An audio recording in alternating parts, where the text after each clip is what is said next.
you. We're live, Mayor. Thank you. Welcome, everyone, to City Council meeting on this beautiful day. I'd like to call to order the City Council meeting of August 7th, 2024. I want to acknowledge that Councilor Pascal will be attending tonight's meeting remotely. Clerk, will you please call the roll? Councilmember Tim Chizen. Here. Councilmember Black. Here. Councilmember Sweet. Here. Councilmember Falcone. Here. Councilmember Pascal. Here. Deputy Mayor Arnold. Here. Mayor Curtis. Here. Our study session tonight is on two items. First is an update on the evaluation of the Kraken Iceplex proposal. Second is discussion on the preliminary 2025-2026 utility rates. We expect to reconvene our regular meeting at 7:30. City Manager. Thank you, Madam Mayor, members of the council. So we have a lot to talk about with respect to the Kraken proposal and many, many people to thank for all their work on it. I'm going to actually turn it over to our Deputy City Manager of External Affairs, who will introduce all the players and kick us off. But I also want to make a special note. We have with us remote Tracy Dunlap, our former Deputy City Manager, who's now been our financial advisor on this. And so she's also available to answer questions if needed, but she helped facilitate our relationship with CAA Icon. So with that, I will turn it over to Mr. Lopez. Thank you very much, City Manager. Good evening, Madam Mayor, Deputy Mayor, and Council. It's a pleasure to be here tonight presenting on the Iceplex proposal by the Seattle Kraken and our evaluation of it. As the City Manager noted, I am joined tonight by George Dugdale from our Finance Department, John Burkhalter from Public Works, and Lynn Zwagstra, our Director in Parks and Recreation, to help answer questions at the close of the proposal. We hope to move through the proposal and take questions at the end, although please feel free at any time to ask. The lion's share of the presentation tonight is by Brian Slater, a Senior Director at CAA Icon. Thank you, Brian. Brian has flown in from beautiful Nashville, Tennessee. Correct. Yes, to present to us tonight. CAA Icon is a national consulting firm that we hired to complete a financial analysis of the project, including a market demand analysis, to review the financial projects from the Kraken, and to conduct an economic and fiscal impact analysis to show potential benefits of the project. All important information we feel to provide the council as you contemplate making a decision as to whether or not to go forward with this project. So most of the presentation will be by Brian about the report that is in the council packet along with our staff memorandum. At the close of Brian's presentation, we'll transition into the section that I will giving you an update on some zoning and land use issues pertinent to this deal, an interesting opportunity for stormwater that we are now considering perhaps to bring more value to the deal and public benefit, as well as some updates to the Kraken's original proposal, which we've talked to the Kraken about, and we are confident that they don't change substantially in any way or substantially the findings of the report themselves. So I'll go into what those specific proposal updates are now that they are a little more mature in their understanding of the financials to do the project. So without further ado, let me turn it over to Brian. Okay, thanks, Jim. Pleased to be here tonight with the City Council. Jim, thanks for your help throughout this process. Same to you, George. And I'm going to try to marshal through our findings pretty quickly here. There's a full report that you received in your packet. It's about 160 pages. A lot of it's just charts and graphs, but a lot of more detail is provided in the full report. So just going to give a brief description of CAA Icon and who we are. Jim kind of stole a little bit of my thunder, but we're the world's leading owners representative and strategic management consulting firm for sports, entertainment, and public assembly venues. We have three different business lines: project management, feasibility and planning, and strategic advisory. I fall into the strategic advisory group. We have three core service offerings: feasibility, transaction due diligence, buy and sell side advisory, and then also valuation. The strategic advisory group has completed over 2,500 consulting engagements.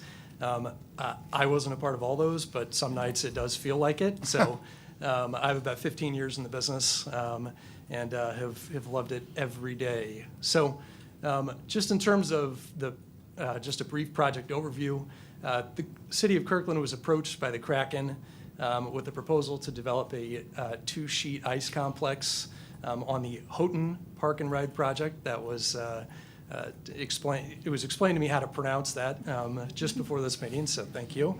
And this would be a supplement to the Kraken Community Iceplex, which opened in 2021 and is the team's headquarters. And the Kraken intend to expand their youth programming to the facility. And it's also anticipated that visiting NHL teams will use the facility for practices. That's kind of another interesting component of this project that I think does add some appeal to it.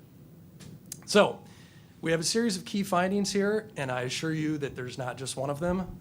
I will kind of unfurl these one by one, and so we can give each one its justice. But the project has really strong alignment with city goals and objectives. So you think about the city's goal to develop the station area. Obviously, this is located proximate to the station area. And then also, you know, when you consider that you've been trying to develop community recreation assets for some years now, this will help fill some of those community recreation shortfalls. So I think, you know, when you think about this proposal, it really does align well with things that you're trying to achieve as a city. Secondly, the city tasked us with trying to evaluate whether or not there was sufficient market demand to support the project, and what we found was that there is unaccommodated demand for the project despite a lot of competition, and the demand is primarily for peak hours from 4 to 10 p.m. During the peak seasons. This is really not a challenge that's unique to this project. ICE facilities nationwide have a difficult time monetizing summer months and also weekday daytime ICE because there's not user groups to fill those times. So the challenges that you do face from a competition standpoint, they're not unique to this project. So we do believe that there's unaccommodated demand. So we were also asked to evaluate the Kraken's estimates for annual financial performance, and we found the Kraken's estimates to be reasonable.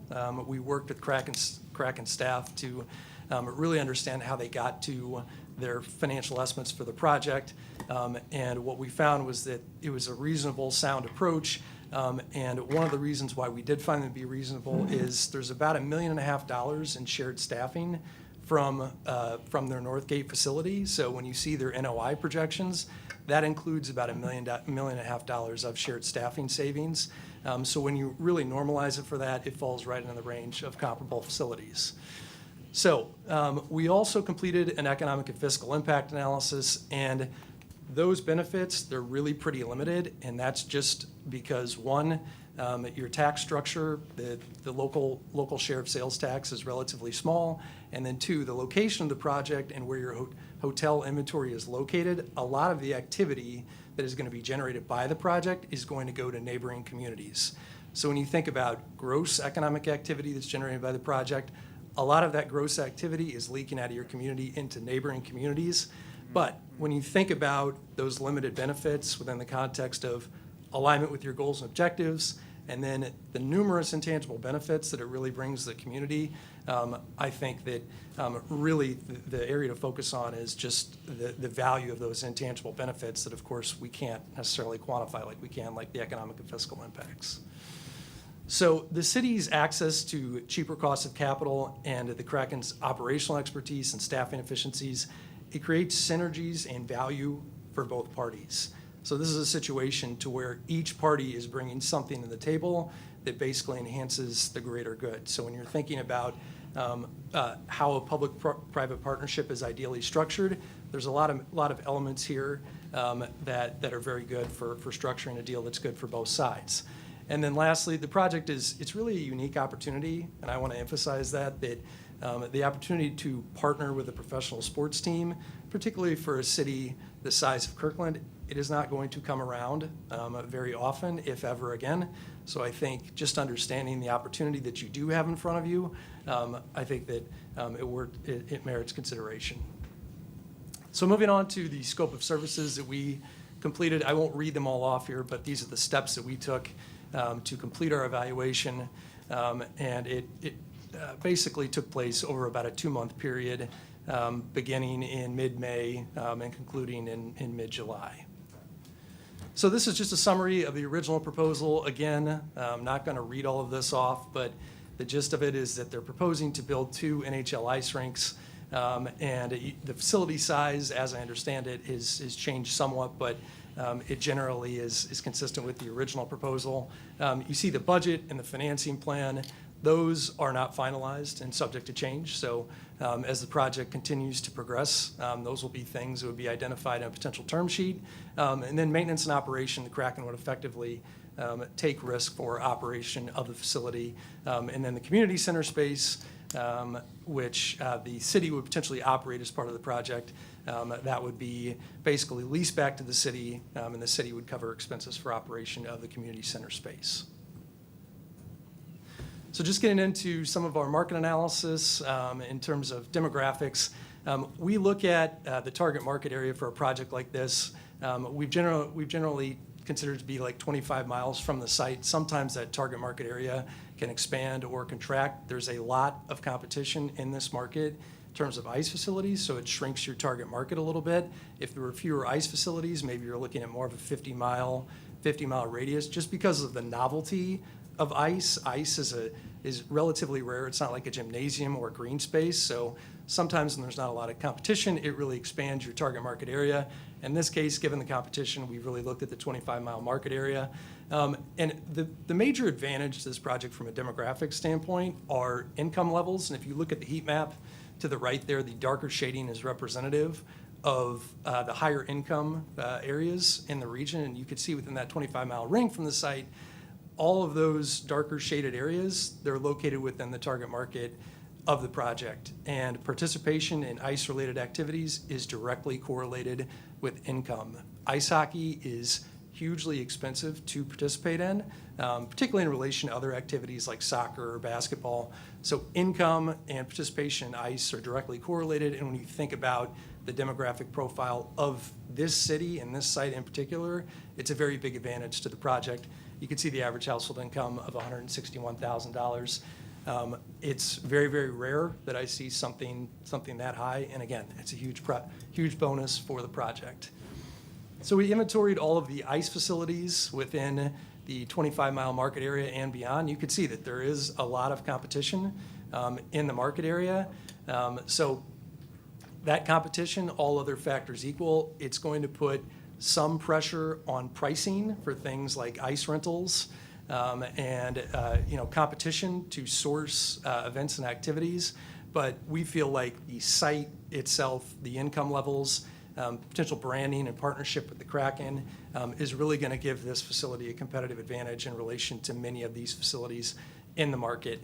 And really what we found when we talked to potential users is they were saying that, yes, there is a lot of competition in the market, but when you're thinking about the peak ice times that are really how these facilities make their money, there's unaccommodated demand in those peak hours. So a lot of other activities, like adult hockey leagues or other activities, they're being pushed out to less desirable times.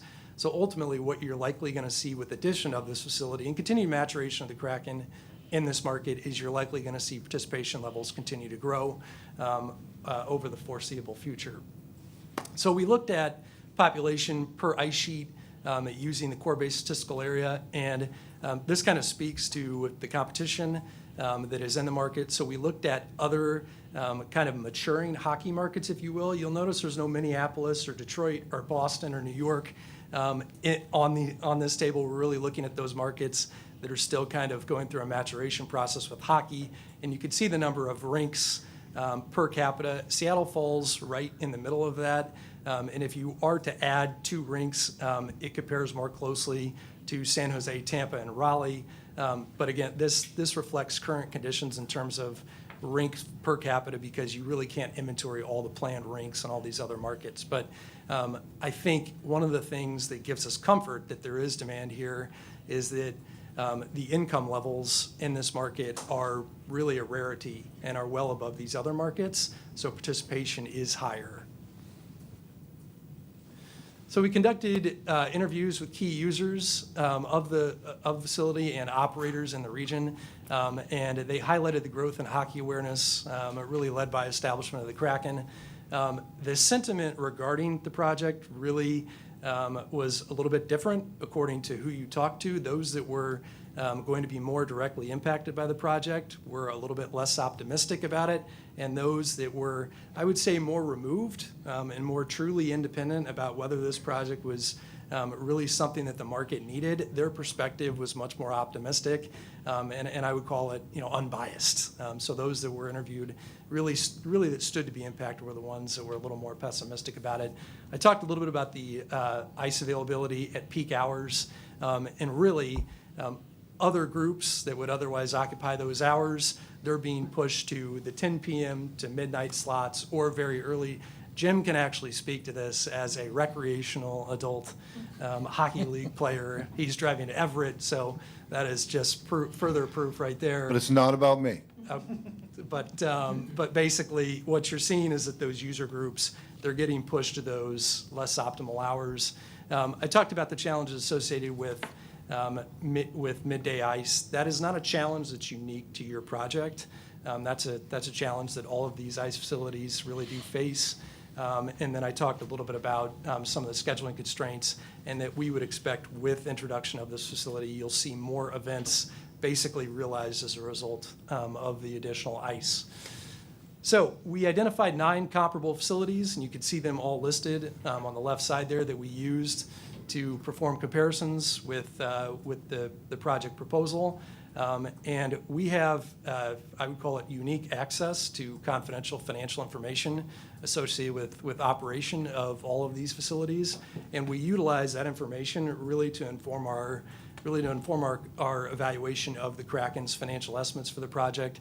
But you could see that most of these are operated by an NHL team, and you could see the largest facilities in San Jose, they have 6 rinks, followed by Great Park Ice in Anaheim, and in St. Louis they have 3. But this is really just the list of comparable facilities that we identified to help inform our financial comparison. And for confidentiality reasons, we can't put their financial information in this report, but we have utilized it to inform our analysis of their financial estimates. So you could see their income statement that they have developed for the project. On the left is the initial year, and then on the right, that is the mature year, year 5. We found the Kraken's estimates to be reasonable, and the detailed review of all the revenues and expenses is provided in the full report. You can see the gross revenue totals. They basically gave us top-line revenues at this stage in planning. That's not uncommon. So we evaluated this really from a top-line perspective in terms of gross revenue, in terms of revenue per rink, and we also looked at the cost of revenues and expenses utilizing our database. It's important to note here that the Kraken's forecast includes $1.5 million of shared staffing expenses. So when you think about what they would be bringing to this project that the city could not realize on its own, by using staff from the Northgate facility, you're effectively improving your net operating income for the project by $1.5 million. If they were to basically present this to us in a vacuum and without the presence of Northgate facility, we would have said, based on our review, your net operating income is probably too high. It would have looked aggressive, and we would have asked them to make an adjustment as part of our analysis. I want to point out there's no capital expenditure contribution that is really below the line or debt service that we've considered at this stage of the project. Those aren't things that you would really consider quite yet. As you move into a term sheet, you're really going to want to identify a mechanism to fund capital expenditures over the long term. One of the biggest mistakes that we see made with regard to planning public assembly venues, people kick the can down the road. They don't identify a capital funding mechanism. The facility can fall into disrepair, or they're coming back to the city asking for funds. You need to identify that mechanism up front. I can't say that clearly enough. And then debt service, that is obviously going to change based on the ultimate financing structure of the project. So moving into economic and fiscal impacts, there are 2 periods by which we evaluate economic and fiscal impacts. There's a construction period, a one-time impact, and then there's annual operations. So economic and fiscal impacts are measured by output. Think of output as economic activity, employment, how many jobs does it support, and then labor income, how much does it support by way of wages, and then there's also public tax revenues, which are your fiscal, basically your fiscal impacts. So you're thinking of sales and use tax, hotel occupancy tax, leasehold excise tax, utility tax, potentially admissions tax. But the three economic impacts are output, employment, and labor income. So I'll get back to those in a second. I would characterize our approach to economic and fiscal impact analysis as conservative. All of the ways in which we conduct our analysis, it really will lead to a conservative estimate in relation to many approaches. We consider both displacement, that's spending that would occur without the project, that's spending from local residents, and we also consider leakage. So I talked a little bit about that at the start. A lot of the economic activity generated by this project will occur in neighboring communities. So from a construction standpoint, the budget is $52.5 million. We've assumed that roughly 10% of that could be procured locally. So your net direct spending, although the project is a gross construction amount of $52.5 million, a very small portion of that is being spent locally just by virtue of the fact that Kirkland is a relatively small geographic area in the scheme of things, and then also it's not really a market that's going to supply a lot of construction laborers or materials. So based on the net direct spending of $5.2 million, you could see output, that's $5.23 million. Output is calculated by applying an economic multiplier. So you find your direct spending, and then whatever your output multiplier is, typically ranges from 1 to 2, that will estimate what your indirect and induced impacts are, which you add to your direct spending to get to total output. Big picture, the total output is just slightly higher than the direct spending because the economic multipliers for Kirkland are very, very small. So the output that you see up there, it generally approximates direct spending. So the construction period would support about $5.2 million in economic activity, $3.3 million in wages, 35 jobs, and based on the local sales and use tax, about $250,000 in sales and use tax due on construction materials for the project. So moving on to annual economic and fiscal impacts, these are the annual benefits that you're realized from the project. There's two types of spending. There's there's spending that occurs on venue operations, that's on the left, and then there's patron spending outside the venue that occurs from primarily tournament visitors. So the operational budget of about $4.1 million, you could see the leakage, about 77%. The spending, again, that's occurring locally, it's very small in relation to the gross spending amount inside the city itself. In terms of patron spending, this is where your hotel inventory really factors into things. The hotels, I believe you have 9 within the city itself with a limited number of rooms. The challenge is even the rooms that you do have, they're not the type of rooms that tournament organizers are looking for. They want the Hampton Inns, the Courtyards, to where you have double beds and you have breakfast provided. So the type of inventory even that you do have, it's not really what tournament organizers are looking for. So a lot of your patrons are going to be staying off-site, spending their money in neighboring communities. So you could see between the operational spending of about $920,000, the patron spending of about $6.9 million, the direct spending is about $7.8 million in the community on an annual basis. This is, again, I'll repeat, a conservative approach, and it just isolates net new spending. We see a lot of times where people will take a gross spending approach. That doesn't really truly state what the economic impacts really are associated with these projects. So the net direct spending, as I mentioned, is estimated about $7.8 million. In this instance, the output of about $7.1 million is actually under that because of retail sales margins.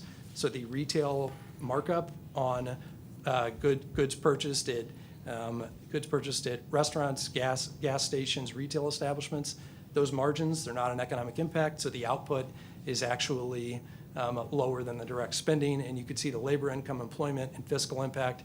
The fiscal impact, again, it's a conservative estimate. Depending on how the building is actually programmed, we were given a high-level, basically, overview of the revenues they think they can generate from the project, but ultimately how the building is programmed, it could potentially result in some incremental fiscal impact, but I don't think that it's anything that would ultimately change the estimates from a big picture standpoint.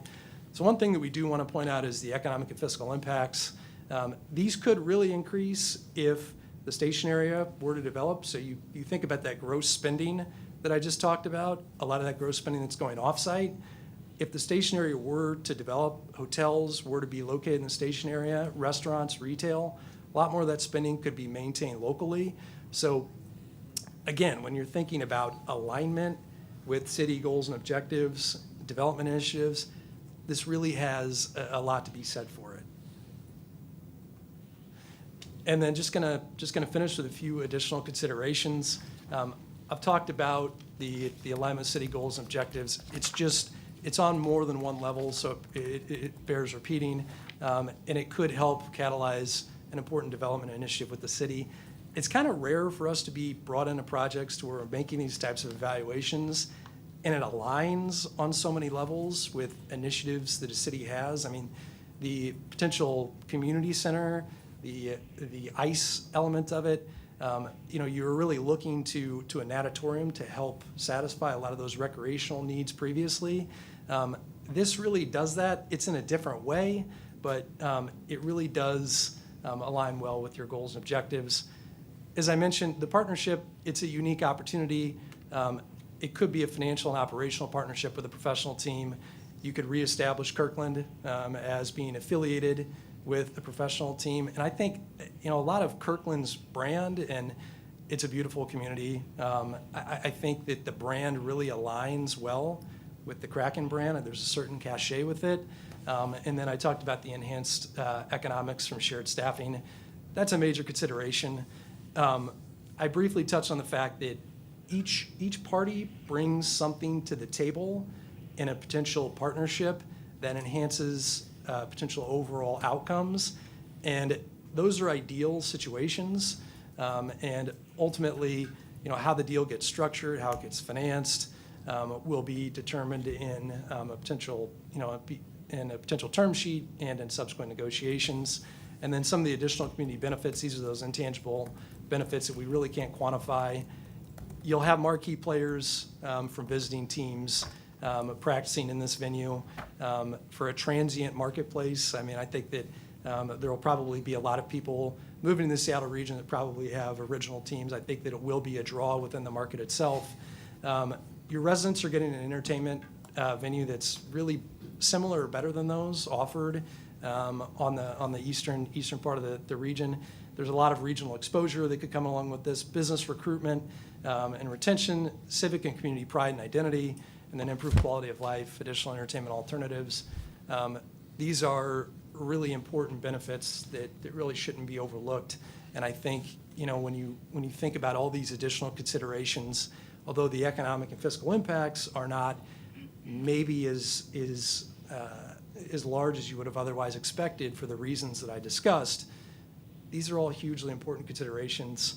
And with that, I'm happy to open it up to questions, but we've appreciated the opportunity to be involved with the project. Jim and his staff were great, and as I mentioned, your community is, it's a gem. So thank you. Are you spending the night in Kirkland? I am actually not. I am going to. There's that leakage. So when we came out for the kickoff meeting, we stayed in Redmond. Okay. And that's something that, when you look at our estimates, that was taken into consideration, and, it's something the city has to contend with. Thank you. Thank you for your presentation. Council, who wants to start? Any questions? John? Oh, Councilmember Tim Chisholm. Sure. Great presentation. I especially appreciated your knowledge of the station area and the surrounding area and your linkage of that. I think hotels within the station area is a really interesting topic we should explore. It's not something that I think has been brought up before, and not necessarily something that we've explored before. But that is a really interesting topic, and hopefully even a hotel that doesn't include a buffet with breakfast, even something nicer, But yeah, really interesting presentation, and I really appreciate your knowledge of the surrounding area, because that's really important to us. Thank you. Thank you. Councilmember Black. Thank you, Madam Mayor. So a couple questions, maybe for Brian, maybe for Jim and staff. So,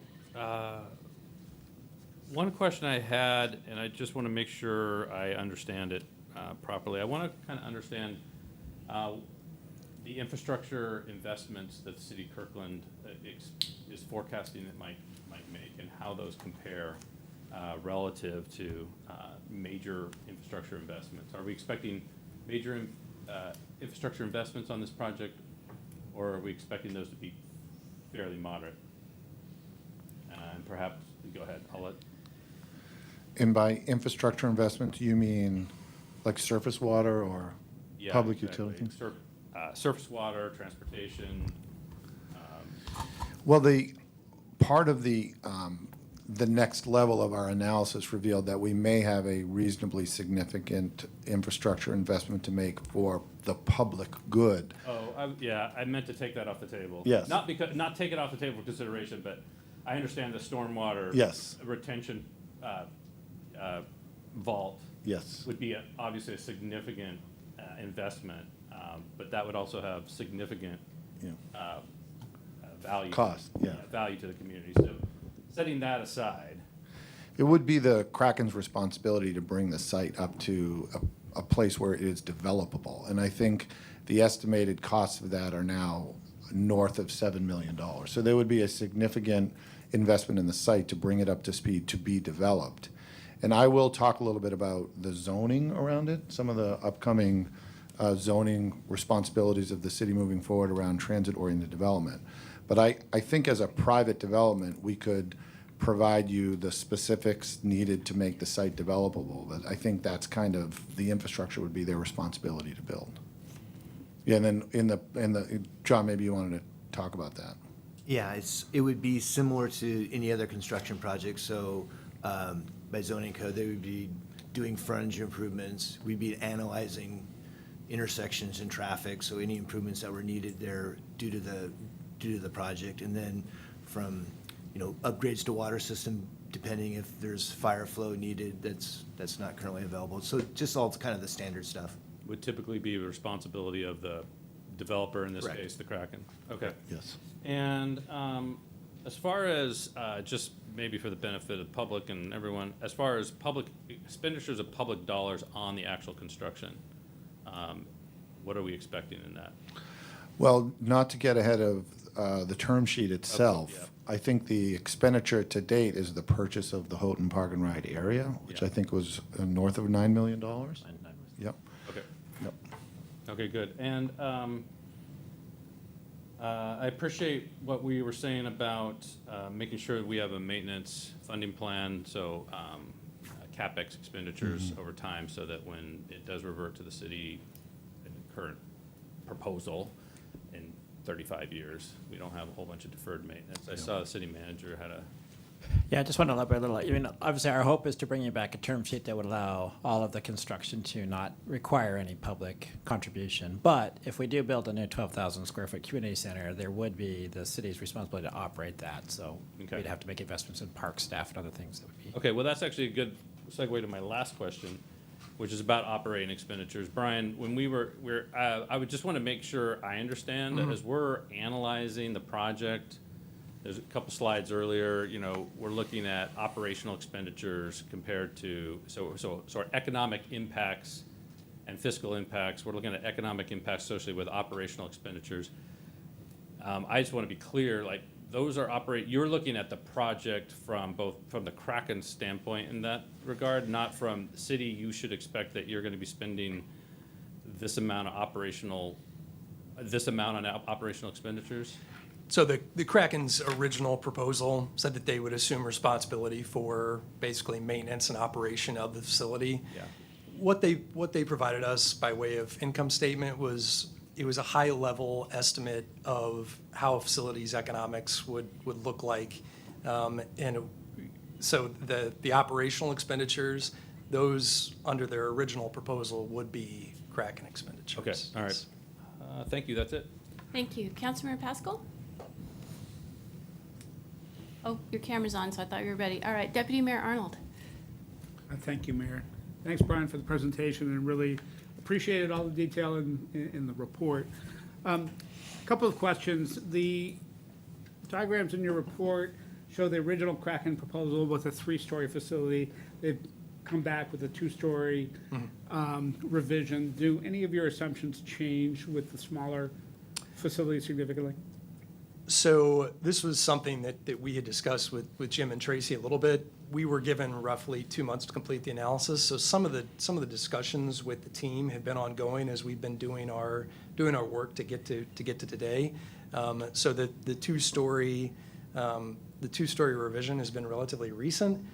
With that said, the changes that they've proposed, it's not really impacting the revenue generating capacity of the facility, unless if you were to remove something like the restaurant, say. So a long-winded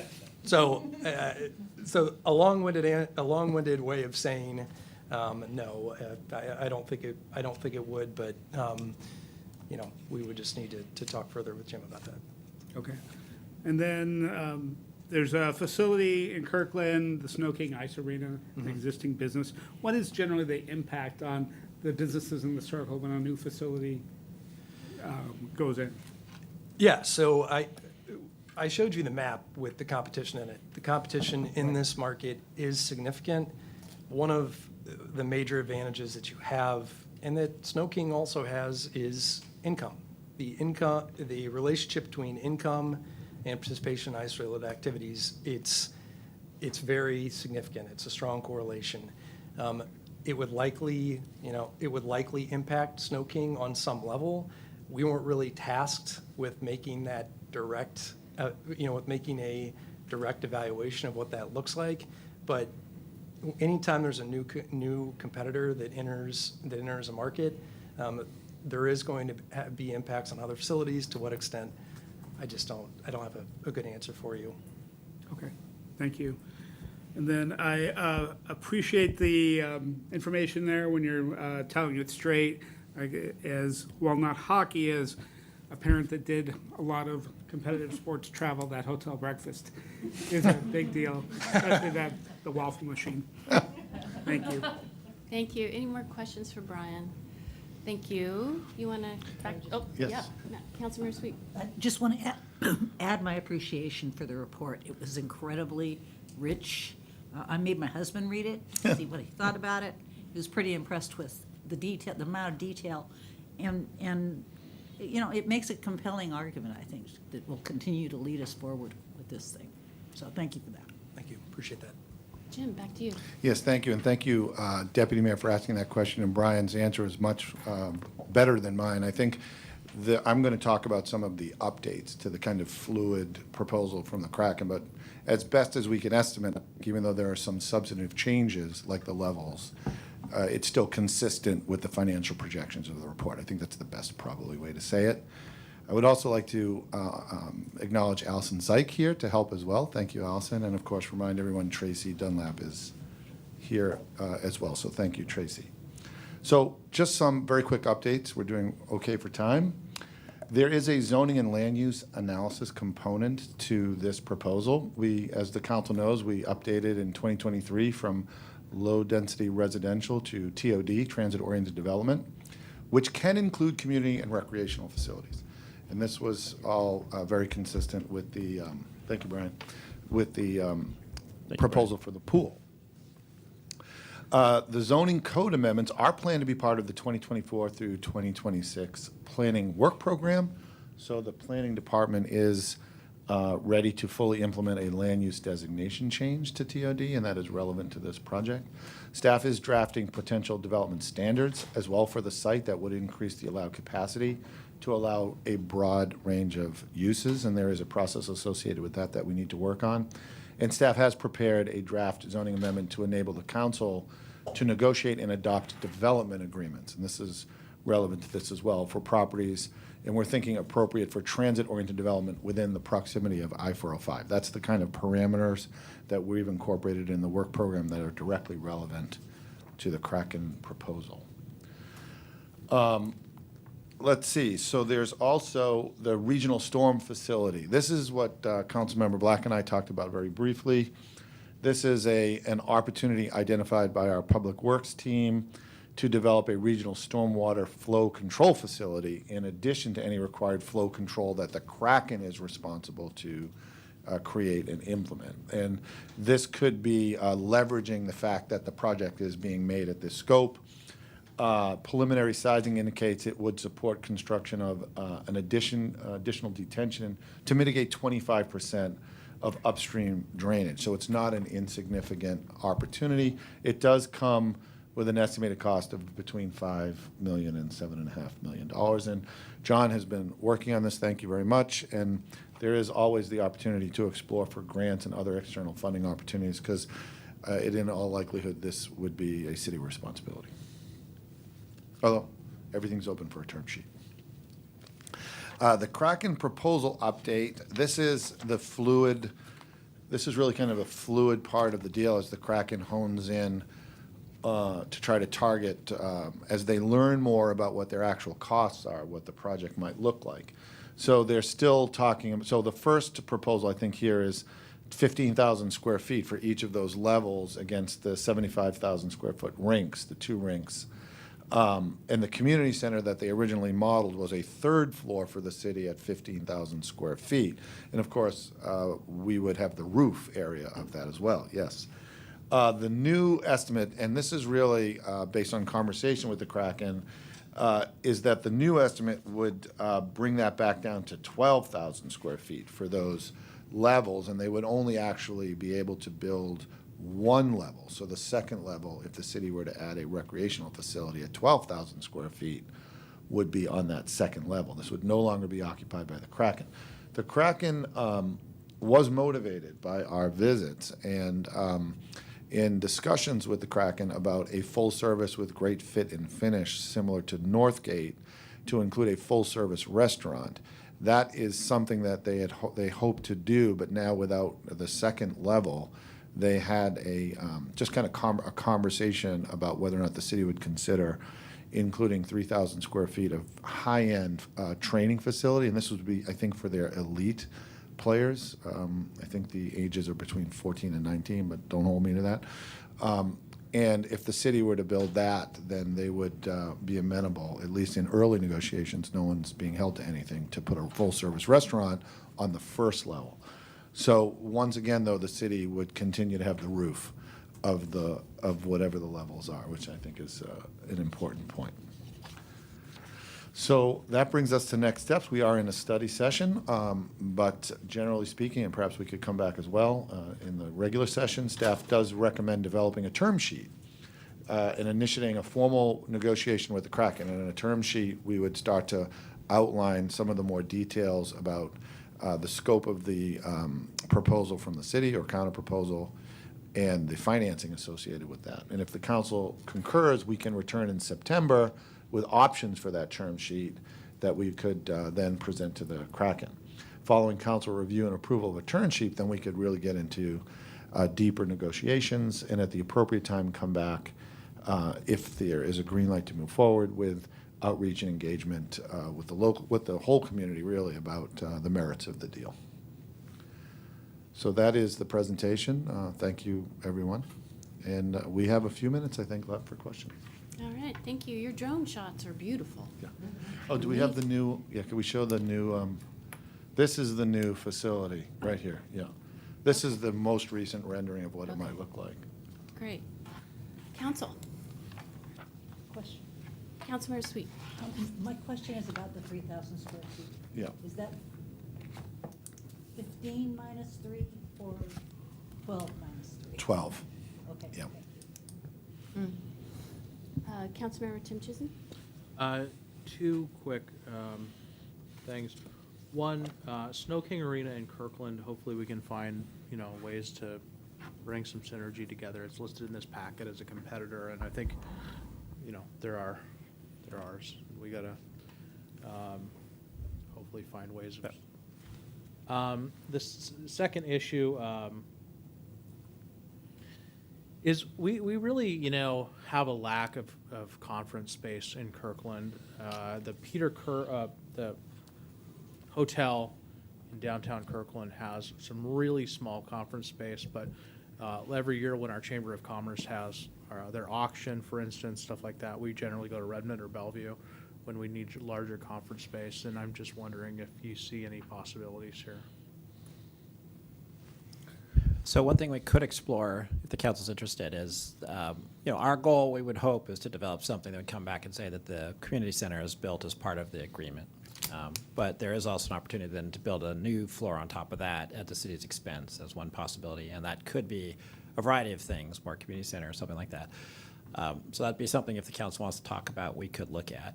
I would say, though, that in addition to that, as some of you may know, the Lake Washington Institute of Technology was just granted money from the state for a new building, and one of the things they're creating in that building is a 5,000 square foot programmable space that can also be a banquet facility. So at least as that is coming, but that is something we could talk about for this as well, which is, would the city be interested in buying yet another floor on top of the second floor? Thank you.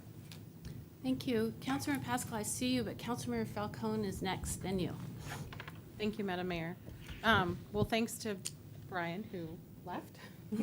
Catch a plane. And Deputy City Manager Lopez and the whole team. I know this is a lot of work to get us this report and all this information that's really helpful. There wasn't anything that really surprised me in the report, which I guess is good, but it's really important that we did our due diligence to be really informed as we move forward in this process. My kind of overall lens in all of this, which I think a lot of us, probably all of us share, is making sure that public dollars are going directly to public benefit. And so for me to support this, the community benefit needs to be both significant and tangible. My understanding is that in most cases, and we've all seen this happen in other cities, that projects like this tend to benefit pro sports team organizations a lot more than they benefit the taxpayers that are helping to subsidize them. So I just want to assure the public that Kirkland won't allow that to be the case here. We have a great team working on this. And I'm also really happy to hear that the consultants are confident that we can reach a reasonable agreement that will be mutually beneficial. They feel like that. They also feel that that won't be the case here. So that makes me really optimistic about this. I thought it was interesting, as was mentioned tonight in the report, emphasized that the socioeconomic conditions of our region really provide an environment for this facility to be a success. So in other words, like ice hockey and figure skating are expensive sports. And so wealthy families and individuals in our area can afford them, right? Like there's a market for them. And the report also states that the facility would create high demand in this market if the facility is high quality. So that's really important too. Like, yes, there's the demand in this market because of the socioeconomic conditions, but also there's high expectations for a high quality facility as well for them to recreate this. So given all of this and my lens of making sure that we have both significant and tangible community benefits, I think there's a lot of potential for community benefit here. It could help, as been mentioned tonight, spark economic development, particularly in the 85th Station area. Councilmember Chisholm, yes, I've been involved in multiple discussions around like perhaps sparking, hotel development in the 85th Station area. So I think that is really important. It'll help fill some of our hotels, the ones at least that are the types that work well for tournaments, and potentially bring new ones to our city. As you know, I serve as vice chair of the Kirkland Tourism Development Committee alongside Chair Sweet. And we have a strong need. It's a consistent discussion in that group, in that committee, to put more heads in beds, as we say, or fill our hotels, particularly during non-summer months when our hotels aren't as busy. And I feel like this would really help us do that during like the shoulder seasons or the off seasons for, as we know, during our rainy season, whatever we want to call it, where events like tournaments would really come into play and really, really help from a tourism development perspective. We could also, as you talked about, have a new community center. We could have more indoor recreation options, which I cannot underscore enough is so, so, so important. As a mom to 3 kids, I see the recreation spaces for our, not just children, but folks of all ages just decreasing. We're just losing them more and more over time. We've all seen like Tech City Bowling recently been torn down. There's, a trampoline place that was torn down, an indoor play. Like there's just been, even, in the decade that my family's been here, just facility after facility of indoor recreation that we've lost in this city. So that's a pretty big benefit as well. And the consultants, listed many other kind of softer, intangible kind of benefits too. That would be like secondary benefits to our community. So I think there's a lot of potential good community benefit here. But as I said, the essential things that the facility really needs to have a high-quality fit and finish. It needs to be a desirable place to be, including things like, Councilmember Tim Chisholm likes to say, like a decent restaurant there, a place that people want to hang out. High quality and aesthetically pleasing architecture and finishes, things like that are really, really important. It needs to include a community center that's at little or no cost to taxpayers, especially given that the Kraken are asking for essentially free use of land that the taxpayers purchased, and also the significant savings that the Kraken would enjoy if they partner with the city on financing the project. When we went on a tour of their existing facility, I really, really appreciated the conversations that we had around not only like what the facility itself would look like, but we had great discussions about how the work of their foundation and how that foundation really does a lot of good work to make recreational spaces like this accessible and affordable for folks from a variety of backgrounds in the community. So I'm really looking forward to continuing that discussion as part of this as well. It's important that any agreement includes free and low-cost options for community members who can't afford these expensive sports. And that includes not only entrance fees, but things like lessons, team fees, and equipment rental. It's really essential to have that. So again, I can't emphasize this point enough. Kirkland, as we know, prides itself on our efforts to be a truly inclusive and welcoming place for everyone, and that really needs to be reflected in our agreement with the Kraken here. That, you know, creates great recreational opportunities potential, but at a pretty high cost to the user. As I've mentioned before, I also really love to explore how we could tie this into our existing universal low income program. And when, like, it's really important when we started up that program to have kind of a one-stop application for folks in the community to get to, you know, get the benefits that they really need for their families, such for whether it be utilities or pet licensing or stuff for the, you know, parks and recreation programming. So I feel like that would be something that would be worth exploring, how we can do that. And when I raised that with the Kraken on our tour, they seemed very interested in that. So I'd like to see us continue to explore that. As I mentioned, we've had great conversations already with the Kraken about this. My understanding is that, like I said, this would all be available through their foundation. So I'd love to meet with some folks from the foundation.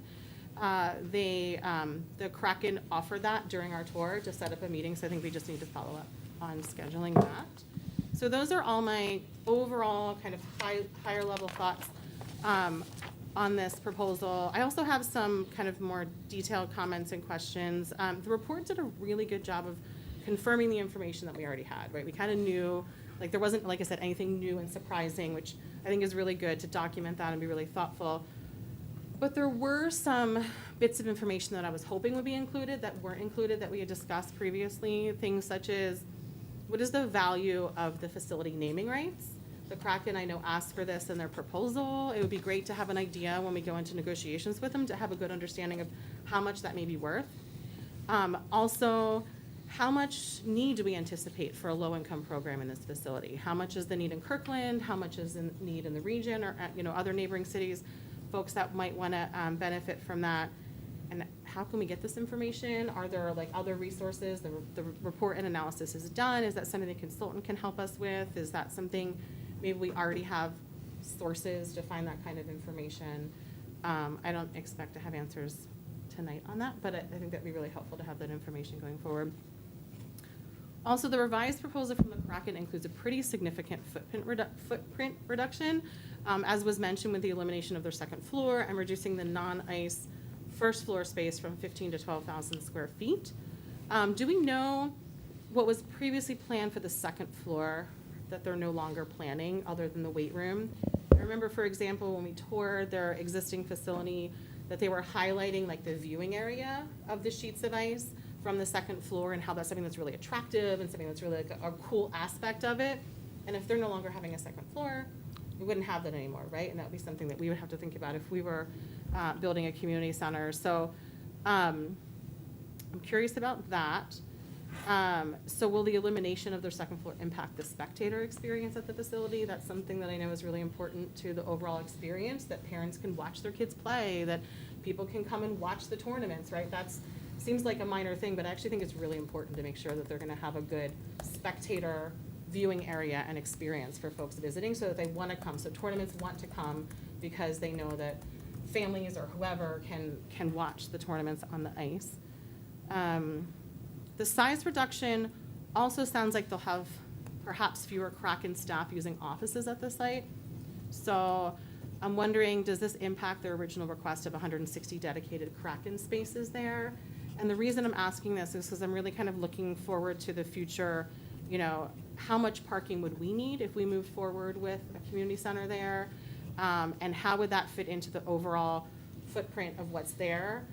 We've had conversations before about potential other uses of spaces once those easements are released, is that the right word, or no longer in existence there, and that there may be other potential uses for part of this space as well. So it would be good to know what their ask is for parking, and then what we would need additionally, and like how much of the property, the building, and all those parking spaces would take to see what's left. That I would love to know as part of this conversation. The stormwater thing was already mentioned, so I won't talk about that. And I am glad that the report highlighted that this facility would likely benefit the economies of other neighboring cities. We had already talked about that, right? Like, it's already at the pretty southern border of Kirkland. We know about our hotel situation, so that wasn't really a surprise. And it's something that the Tourism Development Committee has also discussed too, given to the relevance to hotel beds. So given this, have we had conversations with neighboring cities such as Bellevue about this? And what can we share about those conversations? I mean, I feel like there is work that we would do, Kirkland taxpayer dollars that would be spent on, you know, providing this land to really help the economy of our neighboring cities. And I'm hopeful that they would understand and appreciate that, and perhaps there could be some partnership there or something worth pursuing with, I think of Bellevue in particular being close proximity, but have we had those? I see it. Yeah, that Yes, might be something to yes. bring back to the future meeting when we come back with the term sheet. So we've Okay. had some very preliminary conversations and Okay. where, but we have not yet talked We've made about contact, yeah. Okay, it might thank you. changing hands or anything like that. Thank you. And in a similar vein, you know, I'm really glad that the report highlighted the low utilization of these types of facilities during weekday, daytime hours. That's not unique to this facility, but just in general. It seems like a great potential partnership opportunity with the school district. I know we had conversations about if it was gonna be a pool there, you know, maybe a partnership with swim lessons, so it makes sense we would have a conversation about, you know, ice skating lessons or something of that nature with the school district. So I know we've had conversations in our coordinating committee meetings with the school district, just keeping them up to date on the Kraken proposal here for this space, but I think it's worth continuing those conversations and seeing if there's interest there, and then also potentially with the Bellevue School District, just because of the close proximity there as well. So that's it. Just to summarize, I do support us moving forward in this discussion. I think there's a lot of potential for community benefit. It's crucial that we see tangible and significant benefit, and I'm really hopeful that we will. I think that there's like a lot of potential for a great win-win for both the Kraken and the Kirkland community, and I feel like we could change the tides and set a good example for other cities across the country to follow, to really ensure and stand up for their taxpayers and make sure that there's good, strong community benefit that is truly a win-win, given the history of these types of partnerships not always being the case. So, thank you. Thank you. Councilmember Pascal. Thank you. I just want to say that there's a lot to like about what I've heard and what I've read, and really appreciate all the work and the trust that the Kraken's provided in Kirkland, and for them even looking at this site as an opportunity. I also appreciate the renderings that have been shared. I think those have helped understand more about what's being proposed and how this will relate to their existing facilities in Seattle. Now, I don't know that I have much more to add than what Councilmember Falcone has provided and talked about, but regarding the public space, you know, there is quite a bit of difference from the prior proposals. So I think it would be helpful, you know, as we're developing the term sheet, to understand how that space is going to be programmed, both by the Kraken, but also by the city. And then if we are looking at devoting city resources or city dollars to add to the development proposal, I'd want to understand how that fits into our overall priorities in the pros plan. Meaning that if we're going to spend, let's just say $1 million here, are we going to get the same benefits in this location as opposed to if we spend $1 million somewhere else that's been prioritized in our pros plan? So I'd like to just make sure we have that information if that is where we end up going, and how this community space would be used. I like the thoughts about it. I just want to understand how it fits into the big picture of our needs and our priorities as a city's parks department. But otherwise, I am very supportive of moving forward and just appreciate all the work that's been done. Thank you. Thank you. Anyone? All right, I'm going to try to be somewhat quick. I'm also supportive of this. I think this is a great first step. I think that what we develop out of the term sheet will be very interesting. I support all of Councilmember Falcone's comments and all the comments that you've heard so far. I think the naming rights is a big issue. I think that we're going to have to negotiate really hard on that. I'm interested also in how we would program the space. I'm interested in whether we can also have a third floor. If we can have, since now we've only got 9,000 square feet, if we can add an additional floor. And yes, Jim, I do appreciate that every time you look at me, we talk, the roof will be ours someday. So I would be interested in the possibility, the feasibility of a second and third floor and how we would program it. And I think that Councilmember Pascal's question about how does this fit into our pros plan and is the right kind of facility that we need is crucially important. And as well as Councilmember Falcone's, how are we going to program the ice and what opportunities are there? So all of that is great. One of the things that we overlooked in our comments today is the Kraken is interested in building a sustainable building. I'd like to know what that means. Can they put solar panels over the ice? What exactly are they saying out of the sustainability? As far as the term sheet, I mentioned the naming rights. The only thing that I said before is why 35 years?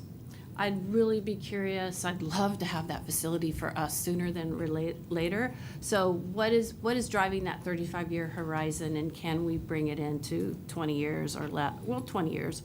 All of the economic and civic pride opportunities are hugely important. I think the other thing that I'm curious about is what if the facility fails? What is the city's obligation? Both in financing and so forth. So I would like to have a later conversation about that. But I think what you're hearing is a lot of interest, and we'll be excited to hear when you come back for next steps. Yeah, we have identified security as a major point. Okay, great. Thank you. All right, I think we're done on that. So George, you sat at the table. Is this the last time we are going to see you? It is, yes. All right. For now. For now, are you going to come back and talk World Cup with us? Or? Okay, before you leave, I just want you to know we're very sad you're leaving. We have loved working with you, but we are also super excited for Thank this you. I opportunity. appreciate that, and I'm also very conflicted and sad to be leaving. It's a really wonderful place to work. Don't forget us. So, thank you. Thank you. Thank you, George. But have fun, yeah. All right, we are moving to preliminary 2025-26 utility rates discussion. Okay, thank you, Madam Mayor. So, obviously, looking at the time, we may carry over a little bit over to 7. This is also the preliminary rate discussion, so if there are a lot of council questions, we can also bring this back to a future meeting. We don't have to get it all done today, but we think we can. Okay, So, no pressure. Senior Financial Analyst Grant Raup is going to make the presentation for all of the utilities. And what I want to highlight is this is truly, as I said, it takes a village to give utility rates for the whole village. So a huge kudos to all the financial teams and also the staff in Public Works. Everybody contributed to this. It's been a lot of hard work. It's like a pre-budget before the budget process. So to come to you with these, we're ahead of the game. And I'm super grateful for all that. So we are covering very high level, and you'll hear more about the budgets themselves in October and November. But we welcome any questions you have as we talk about what's going on here.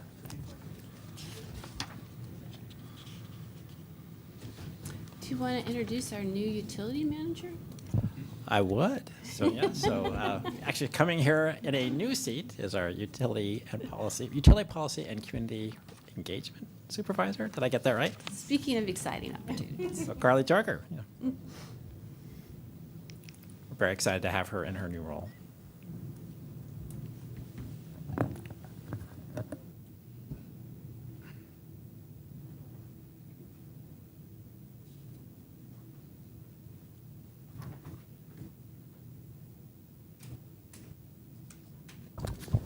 Okay.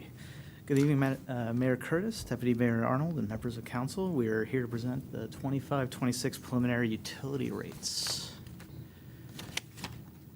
We'll be going through our 4 utilities. Given the time, I had a cool 33 slides, but we will be trying to reduce that time as much as possible. So, but at the end of each of the utilities, we'll give time for council to ask questions for each of the utilities, rather than wait all the way to the end. Thank you. We do have a number of staff here. Jenna McMinnis is on from Solid Waste is online. Kevin Pelstring. Everybody said hello to Carly already. And of course, our director, Dever.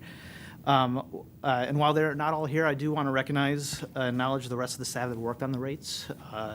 They've done a lot to review the models, especially Nancy Otterholter, who is set to retire later this month. Congratulations to her. These rates are definitely in a better place because of the work she's done. As well as we have our consultants, Chris Gonzalez from the FCS group, who worked on our water, sewer, and surface water models, and Jeff Morris from Sound Management Resource Group. This is only the first look council has at the utility rates. Council will have 2 more chances to look at these in September and October. Just to go a little over the format, we will do just look at very high level overview of the projected budget for each, the key assumption and drivers that go into them, and then ultimately the preliminary rates that we are currently looking at.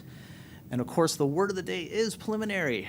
There are still factors that we are refining, and we will even note some changes that have occurred. Things that have impacted rates include, obviously, the service provider pass-throughs, the inflation, and our capital investments and their sequencing. It is still a challenge to keep rates at or below inflation, but this is what is necessary to provide the current level of service and maintain and improve our capital investments. So what are our utilities? There are self-supporting enterprise funds. Therefore, we must set fees to recover the costs of providing those services. A combined budget of $170 million with and we do adopt our rates in 2-year concurrent with our annual budget process. There are almost 69 FTE, and obviously these are the men and women that are working every day to make sure our toilets still flush, our stormwater is clean for lakes and streams, and our solid waste is getting picked up, and they're also the ones that are answering that 3 a.m. call for water main break or responding to a spill. So thank you to them. These are the goals and principles that staff worked with in developing the preliminary rates. They are what is in the front of our minds as we are working through the rate models. Here we have our utility reserve policies that are unqualified with our working capital or our fund balance, the operating contingencies for water and sewer, and then the capital contingencies for water, sewer, and surface water. Solid waste doesn't have a CIP. These represent the overall increases of each of the utilities. We will see how each of the sector changes for each of the utilities, especially for sewer and solid waste, in later slides. I should note that we are already aware of changes that may bring down the surface water rates from the proposed rates you see here that we'll come back in September with. As noted, we did not have projections for solid waste back in 2022, but our consultant, Jeff Morris, did develop projections out to 27 and 28. So we do have a forward-looking projection there. Before I go to the next slide, just Oh, sorry. just quick check-in, because this is sort of the punchline, and the next slide is the punchline, and there's lots. So any questions on this before what you're seeing? Just a comment, I mean, they're actually lower than I anticipated that they were going to be, so. We've been working hard. Obviously, Grant, you've been doing a lot of work on this, and I appreciate that. But they will continue to escalate. Just out. There's a slide for that. Thank you, Councilmember Sweet. Here are the preliminary average impact to the single-family customer. Overall, with utility taxes and fees included, the projected increase is 5.7% in 25 and 26, which equates to $13.46 in 25 and $14.19 in 26. So again, that's the second punchline. So before we go on, any questions or comments on that? None. Okay, thank you. Here we see the 24 rates with some comparable cities, so council can see how we compare with some of our neighbors. It is worth noting that while we include the 25 preliminary rates for Kirkland, the assumption is all the other cities will also be increasing their rates in 25 and 26, just to make sure we know what we're looking at, so that's all apples to apples.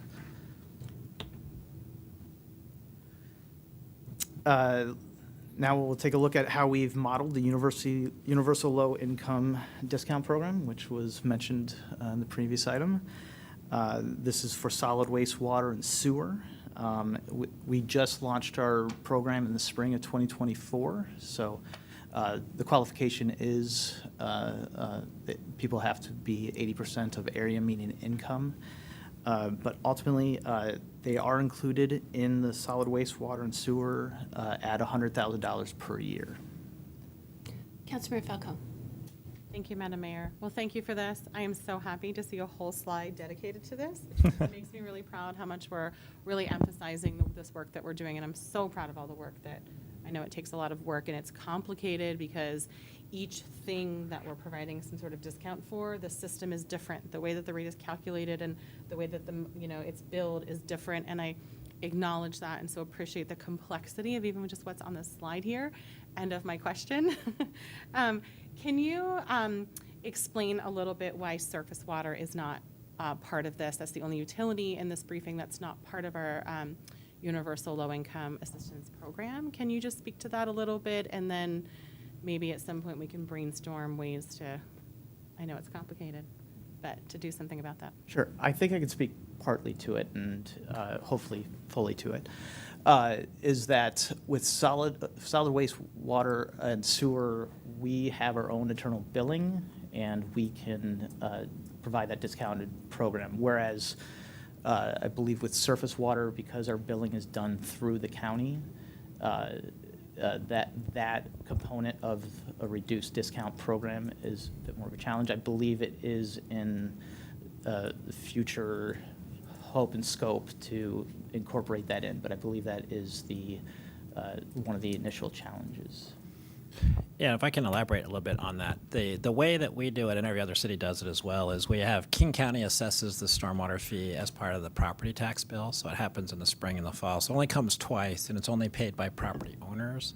So part of what we haven't figured out is like, how would you allocate a percentage of that to a tenant, as an example? And while there are certainly low-income homeowners as well, we kind of get at those in some of the other like property tax ways and things. So we just haven't quite figured out exactly how you would determine something that's based on acreage of impervious surface to income. So we have a lot of work to do. We want to get there, but it's just the way it's collected and how you would allocate it out. We just don't really know how to do yet. So. Thank you. I knew it was going to be I was very gonna say, complicated. as you I said, knew. it's It's going to be complicated. complicated. And we do, that is something that we're working on. Do we have a timeline for when we're going to be working on that, or when that's going to come back to council? I mean, I think we'll just keep trying to iterate it as we come and keep updating you on that. As I think some of you may know, we're actually in the process of having to relook for the provider who's doing the program, and it might be bringing it in-house. So I think we'll be checking in with you multiple times, and we'll just make sure we keep the surface water rate on the list as things that we want to check in on. Thank you very much. Well, now I have a question. Because the memo said that of the $680,000 that we've set aside, we've only allocated 6, which is disappointing. And does that have something to do with the provider? Or is it because we need to find other ways to do outreach so that people know the program's available? Well, Michael, if you have any insight on that, I don't think we know the answer to that, but go ahead. We don't have the answer, but I would say it's a combination of both. Okay. We need to find better ways to outreach, and we need to provide better access than our current provider does.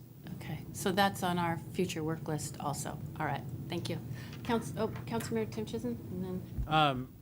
With rates going up, maybe that'll provide, and you're the experts, but maybe that'll provide some leverage or incentives for people to improve their homes in terms of efficiency, windows and panels and that kind of stuff. So maybe as rates increase, not only can we give, there's a lot of incentives based on AMI, but I'd also like to see incentives for people that are upgrading their home regardless of their AMI.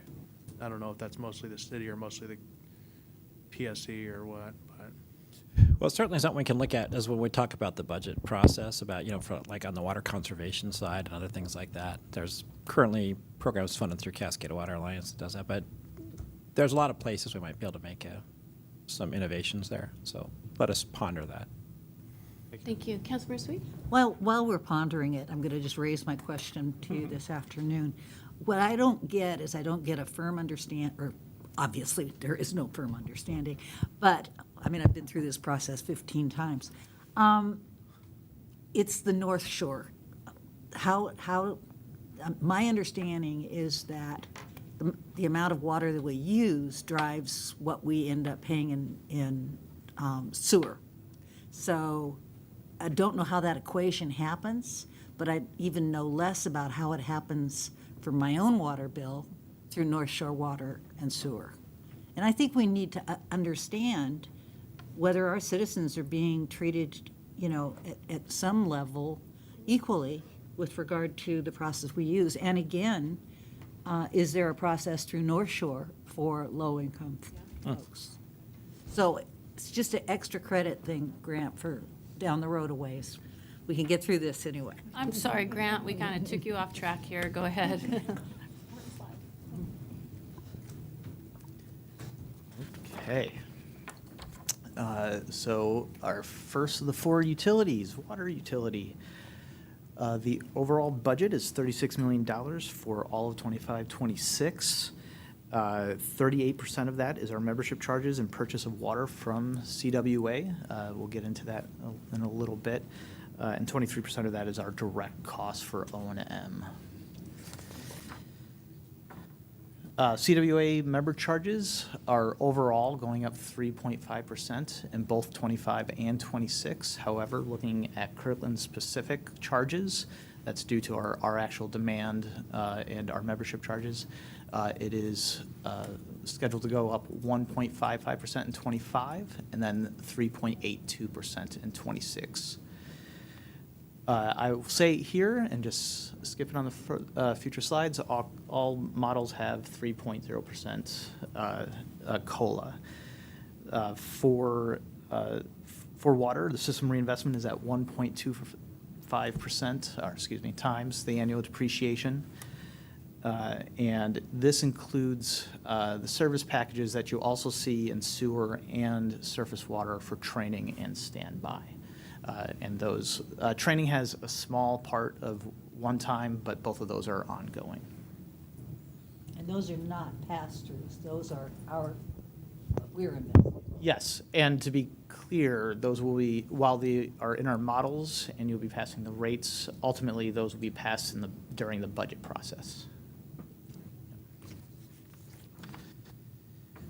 And here we do have our preliminary rates, which are 4.5% for both 25 and 26, and are projected to be at that rate out to 28, with the projection in 29 going down to 3.5%. So at this time, we welcome any questions. Mayor Curtis, I'll turn it over to you to facilitate the discussion. I think keep going. Okay. Thank Thank you. Thank you. Moving on to our sewer utility. Here we have a budget of $41.8 million for both years. As you can see, 57% of that is through the King County Water Treatment Department charges, as well as 14% of it directly to our O&M.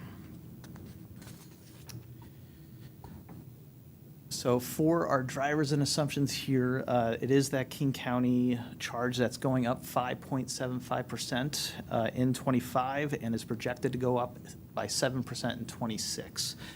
On the next slide, we'll go to that in a little bit more detail. Essentially, the cost of King County's charge, which accounts for 57% of our budget, has a strong upward pressure on our foreseeable future and rates. The capital reinvestment here is 1.6 times the annual depreciation, and as I said, it has those training and standby service packages. Here we wanted to show how the King County treatment charge has changed from their '24 projections, which are in blue, and which only went through 33, hence the reason it's not 34. And what their current '25 projections are saying. As you can see, '25 remains the same.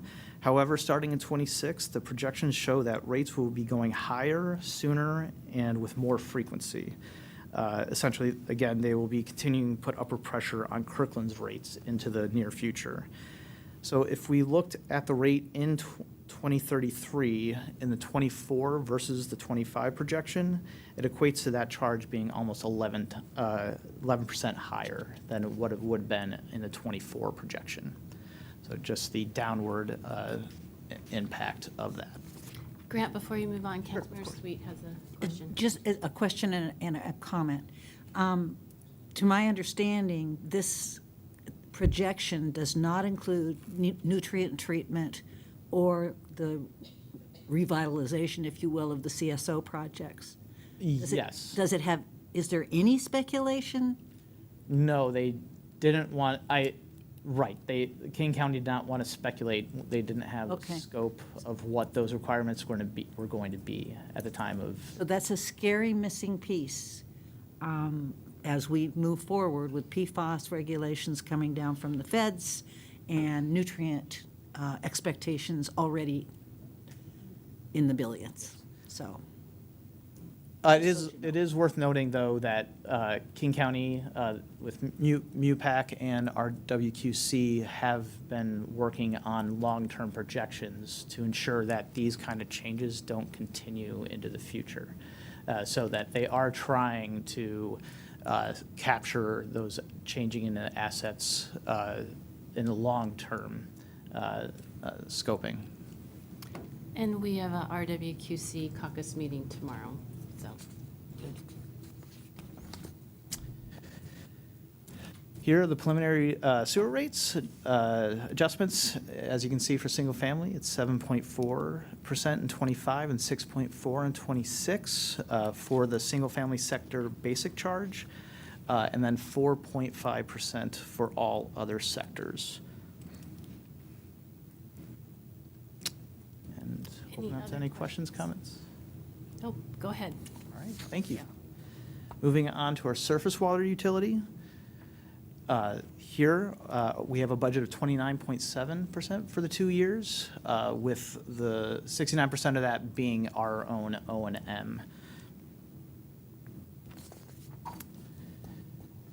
Here, our drivers are the preliminary CIPs, made up of 2 new and 3 reoccurring programs funded across the 6-year capital fund plan.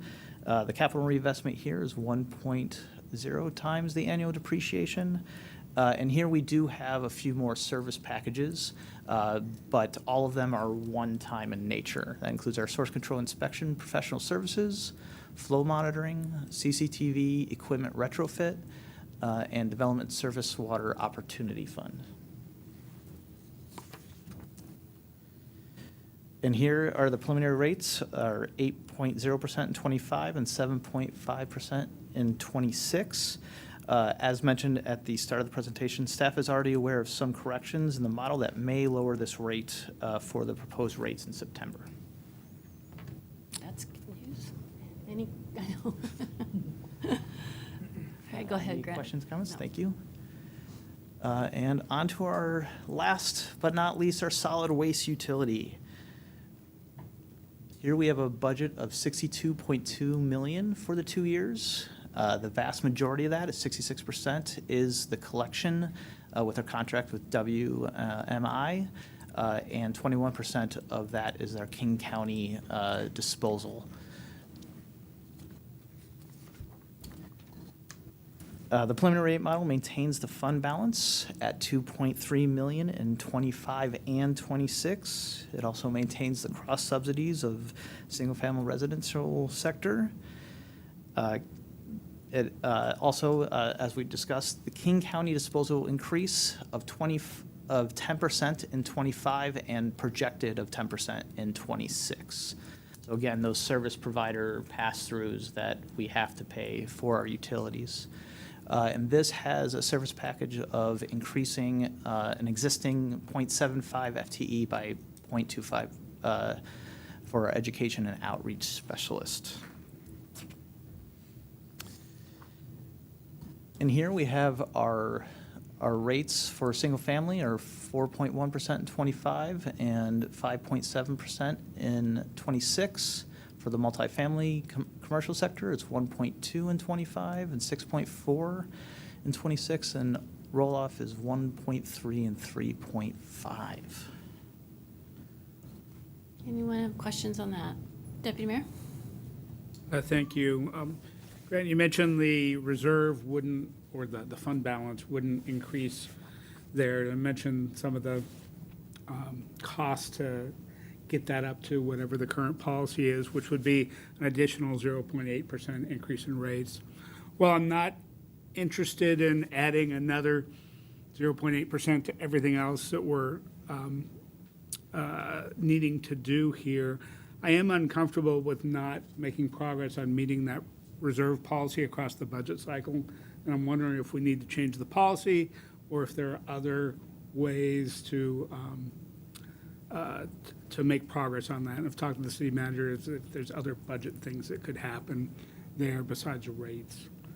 So I'm wondering if we could tee up a future discussion on that reserve policy. Not interested in changing the rates, but I would like to look at how we go solve that problem. I should note that the 27 projection and 28 projections for this modeling do increase it to 80%. So the projections out in the future years start bringing that up higher. I see. So Good to know. those are included in those projections. Okay. Yep. Thank you. Anyone else? Okay. Go ahead. All right. Well, as I said, this is only the first look council has at the utility rates. We will be back September 17th with the proposed utility rates, and then October for the ordinance adoption. But it is worth noting that due to customer notification requirements, council action must be taken on the solid waste rates on or before October 15th. Thank you. Thank you, Grant. And you do realize that the lack of questions is because there's so much out of our control on this. So, yeah. Thank you, everyone. Thank you. All And a right. very detailed packet. Yeah, that's true. Thank you. That was a team effort. Definitely a team effort. Yeah, thank you for Yeah, that. thank you. Deputy Mayor. All right, that concludes our study session. We will be back in council chambers at 7:30 for our regular meeting. Thanks, everybody.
Thank you. Welcome, everyone.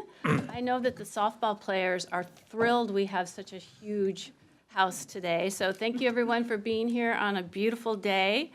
We're back in session after a study session on the evaluation of the Kraken Centraplex Iceplex proposal and preliminary 2025-2026 utility rates.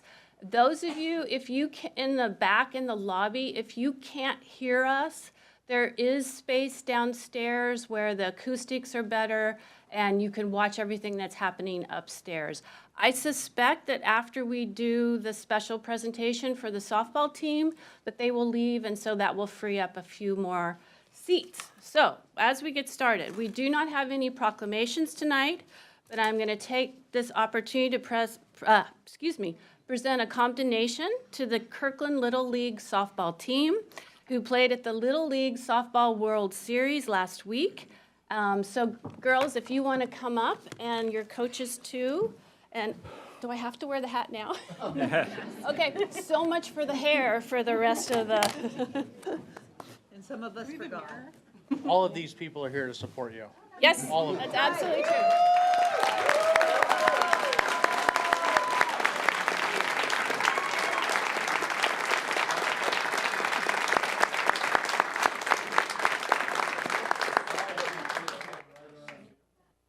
We don't have David today. Official save.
Story. Kelly? There you go. All right. This is what you guys have to go through. I have to sit down in order to do this. All right. Commending Kirkland Little League for achievement in the 2024 Junior Little League Softball World Series. Whereas 2024 marks the 73rd anniversary of Little League in Kirkland, with the Kirkland Little League being the oldest Little League in Washington State, founded in 1951. And whereas 2024 celebrates the 50th anniversary of girls playing in Little League, and whereas the Kirkland Little League builds community and empowers kids to learn, grow, and have fun through instruction and competition. And whereas the City of Kirkland supports a healthy and sustainable community by providing high-quality parks and recreation services and facilities.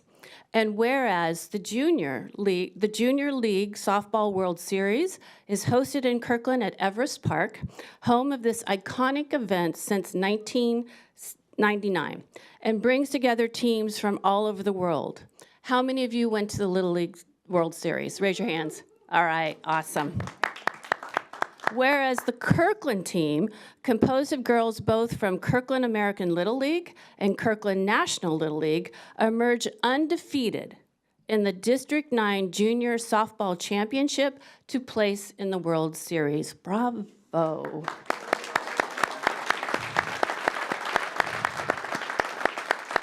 Whereas the Kirkland team fought hard and qualified for round of 8 before losing a spirited game to one of the top-seeded teams. And then the Kirkland team made a dramatic 6th-inning comeback win against Quebec in a consolation game the following day. Their performance showcased resilience, team spirit, and sportsmanship. Congratulations again.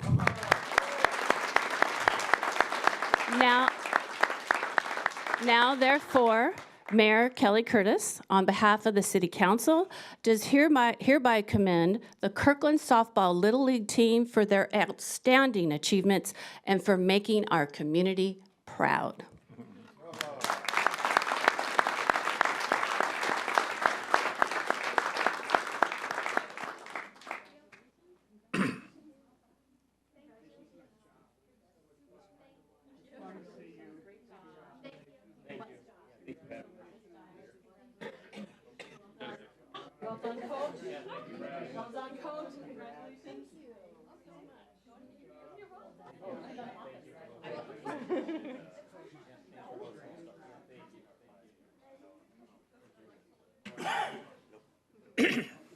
Great job.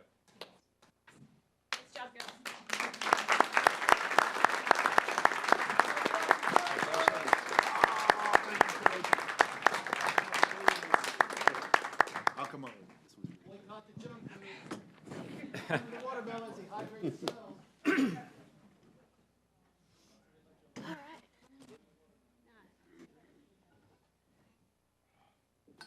All right.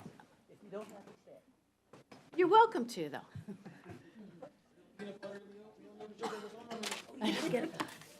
Yes. So there are some open.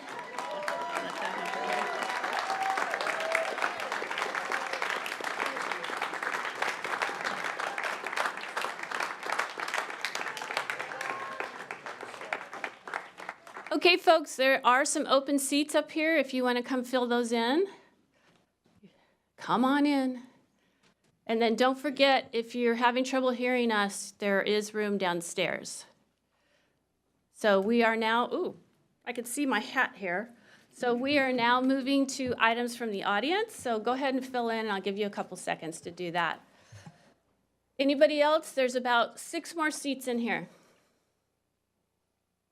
Don't be shy.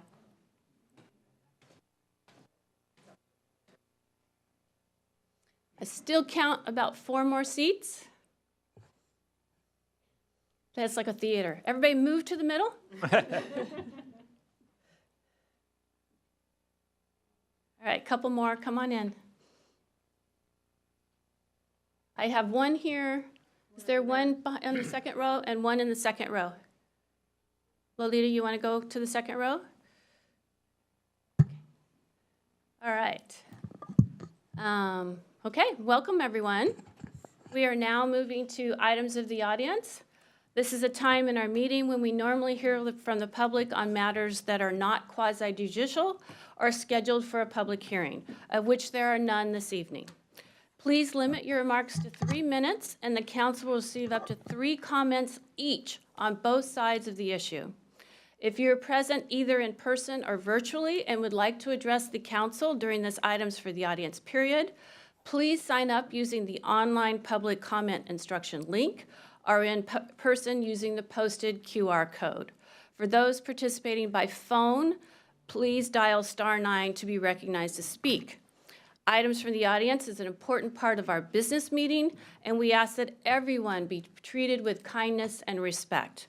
We ask that you please do not clap or applaud after a speaker or otherwise openly express your agreement or disagreement with the speaker. When that happens, even when being openly supportive of a speaker, it can be disruptive of the meeting and discourage others from sharing a different point of view. We discourage people from using obscenities and personal attacks, and we ask you that you direct your comments to council, not to other members of the audience. Because they can be disruptive, signs and placards are not allowed in council chambers during our meetings, regardless of content. As a reminder, state law does not allow items for the audience to be used for promoting or opposing a candidate or a balloted proposition. Kirkland prides itself on being a respectful, welcoming community. We want everyone to feel they belong in council chambers, expressing their viewpoints regardless of content. Thank you, everyone. So, City Clerk. The first 3 speakers are Peter DeTimmerman, Larry Waldman, and Belle Marler. Thank you. Mr. DeTimmerman.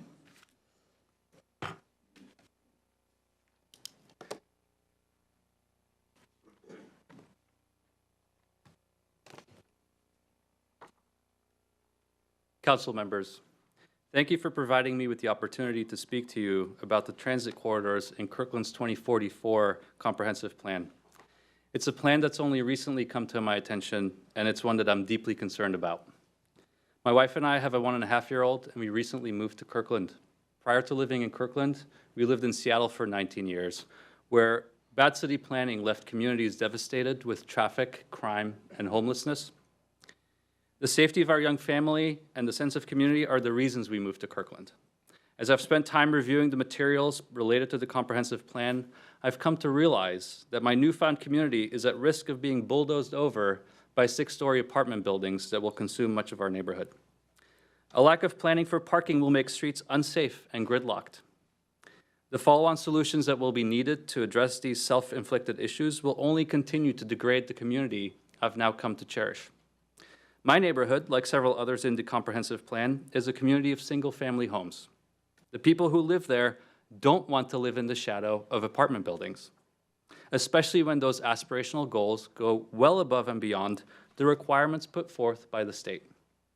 These people, many of whom are young families with kids, also know that mass transit will not be the holy grail that solves all traffic problems. Our neighborhood is ranked mid to low for walkability by your own assessments, and nearly all basic necessities are more than a 10-minute walk away. So I ask you, why are we trying to convert my neighborhood into something it's not, nor well-suited to become in the future? Come visit our neighborhood. You will see that lots are being developed from single-family homes into smaller lots with ADUs. Where there used to be 1 house, there are now 4. You haven't even seen the impact of these density increases, and you're already charting a path to even bigger unnecessary goals. And I ask you why. I can appreciate the council's aspirations to create more affordable housing and to add additional city cores. I do. But rather than looking to expand high-density housing into areas that won't support the 10-minute neighborhood lifestyle, we should look at other options, such as a station area plan, which the city has spent years and millions of dollars developing. It was my understanding that the City Council represents the people of Kirkland, and I'm here to ask you to do that. I ask you to reconsider this awful plan for the many people who've already spoken before this council. The people that I've spoken with in Kirkland and talked about the comprehensive plan are decidedly against it. Put an end to this plan. It's neither thoughtfully planned nor comprehensive, and go back to some of the other ideas which provide growth opportunities, and please, do it with the communities. I will leave you with the words of Councilmember Tim Shizin, speaking on the topic of the comprehensive plan's impact on our neighborhoods. If we're going to bring them something great, we shouldn't have to force it upon them. They should want it. Thank you for saying those words. They resonate with me, and I hope the council at large will take them to heart. Thank you for your time. Thank you. Folks. All right, Mr. Waldman.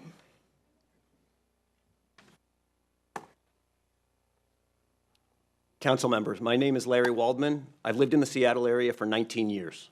Like Peter, I spent 8 years in Capitol Hill, and I moved to Kirkland to raise my family. I didn't want to be in high-density areas, staring at large walls and dealing with intense traffic.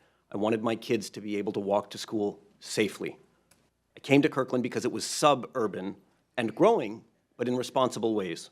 I'll be honest, I've been out of the loop about our government details. I followed Democratic recommendations, I supported growth candidates, and assumed the city had good strategists and reasonable leadership. I think that means I voted for all of you. I found out about this 20-year plan that included the transit corridors and was very scared, so I spent the time. I got involved. I spent an hour with Planning Commissioner Jacobson, and I spent an hour with Adam. What I found has me concerned. The transit corridors are growth catch-alls. In the name of driving equity and affordability, those are good things. But I can't find an actual plan. There's zero plan for infrastructure in it. Everyone from Adam to the mayor has said these aren't zoning changes. We'll figure out the details later. Assumptions of 50 units an acre, discussion up to 200 units an acre, they're just to give us flexibility. They're just to give us options. Why do we need options? Especially options that are detrimental and destructive to our residential neighborhoods.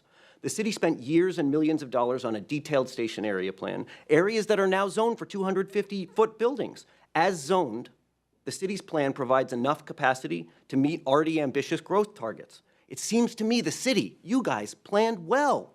It was strategic. But I can't get a direct or clear answer for why 25% of the city, residential areas, are being blanketed with transit corridors and zero infrastructure.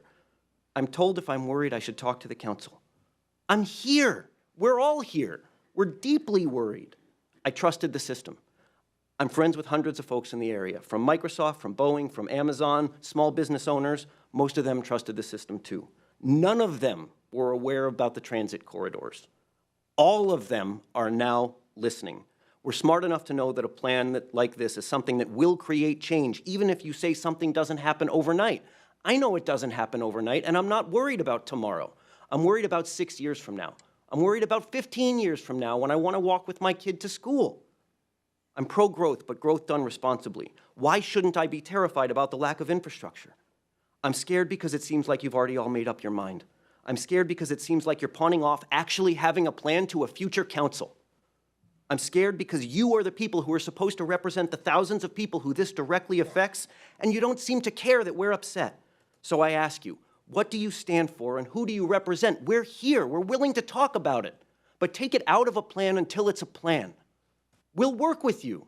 I appreciate the goals. I'm pro-growth and pro-affordability, but not as a vision without a plan. That's irresponsible. We're all here to have the conversation. Will you converse with us? Thank you. Thank you. Excuse me.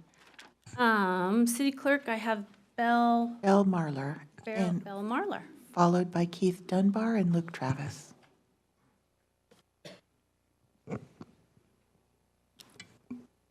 Hello, City Council. My name is Belle Marlar, and I am a rising senior at Juanita High School. I am a member of the Sustainability Ambassadors, a nonprofit with the mission to rapidly advance a sustainable future. The specific campaigns I am working on with the Kirkland SNAP and transit interns to accomplish this mission are Bike to School Day, Carpool to School, and our newly developed Bus Bingo campaign. Each of these campaigns will contribute to causing behavior change in students when commuting to school or traveling in King County. The cluster of campaigns contribute to zero carbon commuting. The way we are going to be tracking the impact of these campaigns is with our data baseline of the amount of carbon Juanita commuters create each day, which is 4,015.44 pounds of carbon. The first National Walk and Bike to School Day this year is October 9th. Part of this the strategic plan focuses on land use and transportation, and one of the explicitly stated ways for the community to take initiative is to walk, bike, or roll instead of driving. With this campaign, we want to initiate and build excitement around biking to school to see as much student behavior change as possible. The Carpool to School campaign is designed to increase consistency of students reducing their carbon footprint by driving or getting a ride with multiple friends and classmates. By connecting with peers, planning a route, and implementing it every day for a week or longer, students can calculate how much carbon they save by carpooling. The Bus Bingo campaign was inspired by the Transportation Choices Coalition's Bingo Challenge. In June, the Kirkland ambassadors had so much fun playing their transit bingo that we had the idea to model their own campaign off of their bingo board into ours. I was going to show a bingo board, but I don't know if I'm allowed to do that. We created it and played with it to test if community members and high school students would have an enjoyable experience. Let's just say me and my friends had a great time riding the bus and crossing boxes off at the same time. My friend Eva and I even made a Kirkland Bus Bingo video that is up on the Sustainability Ambassadors' social media. In July, we invited community members to play with our board and to let us know if they got a bingo to be featured on our newsletter or social media. We are now currently working on a school versus school competition between Juanita and Lake Washington High School for football and homecoming season, or October in general. To support zero carbon commuting campaigns, I have connected with King County Metro and Juanita's orientation advisors to distribute Orca cards to the hundreds of incoming ninth graders. Our goal for orientation is to give the new students direct free access to public transit and the ability to have fun on the bus with Bus Bingo. We ask you city council members as well and your networks to check your inboxes for our invitation to play Bus Bingo with us. We strongly invite you to play. It's really fun. We are very thankful to help you meet transportation policy goals, and I would also like to thank Blair Daly for supporting us in our campaigns, as well as always pointing us in the right direction and sharing his extensive knowledge on transportation. Thank you very much. Thank you. All right, we have Keith Dunbar.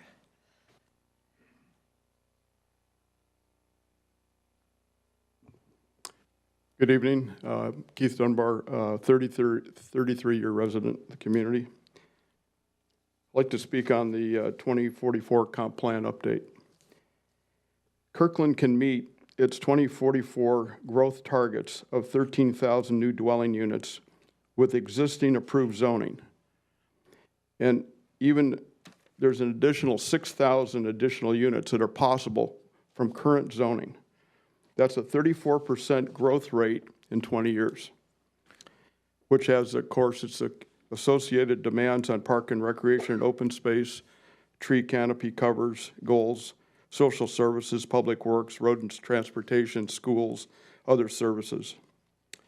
Adding new density and rezoning along transportation corridors, which is the subject of what a lot of us are here about, is excessive and would lead to unsustainable growth that could impact our quality of life and neighborhood character in a half-mile swath across much of the city. The city already has development nodes, which many call urban villages, that have already been built, that can accommodate, have and will accommodate additional high-density housing. Juanita Village, Totem Lake, downtown, the 85th 405 intersection, Houghton Commercial, Bridle Trails Commercial, etc. Transit will follow. Transit will link the nodes. We don't need entire corridors with half-mile swaths of potential rezoning. The impact on our single-family neighborhoods, which is the backbone of our city, will be tremendous. Half-mile swath generally means 4 to 5 blocks on each side of those corridors. If you go back just one block, it's almost always single-family homes. Seems like both the state of Washington and our own community have an aversion to single-family neighborhoods, which, as I said, are the backbone of our community. And I think if the city proceeds with going beyond the growth management targets, which I would urge them not to do, I would urge them to have a binding referendum of a vote of the people of the city as to on which part of the plan, either the no action with minor tweaks or to go with this excessive plan of the transportation corridors. Thank you very much. Thank you. City Clerk, how many people do we have signed up?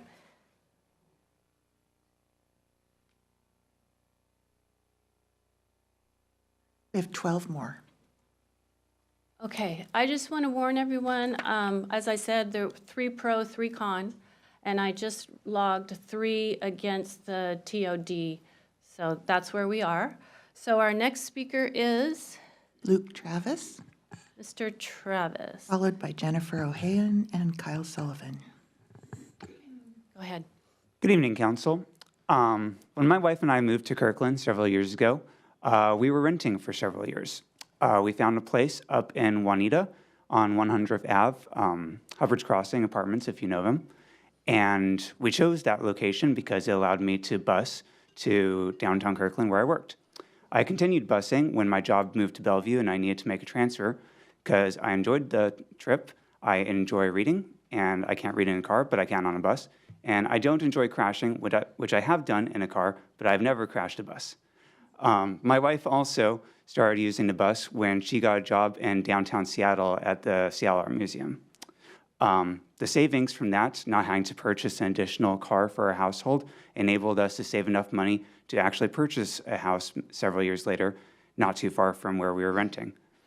I want to thank the council, not the council here today, but the council 50 years ago that planned accordingly and were future thinking enough to allow us to live a car-light lifestyle and save a lot from it.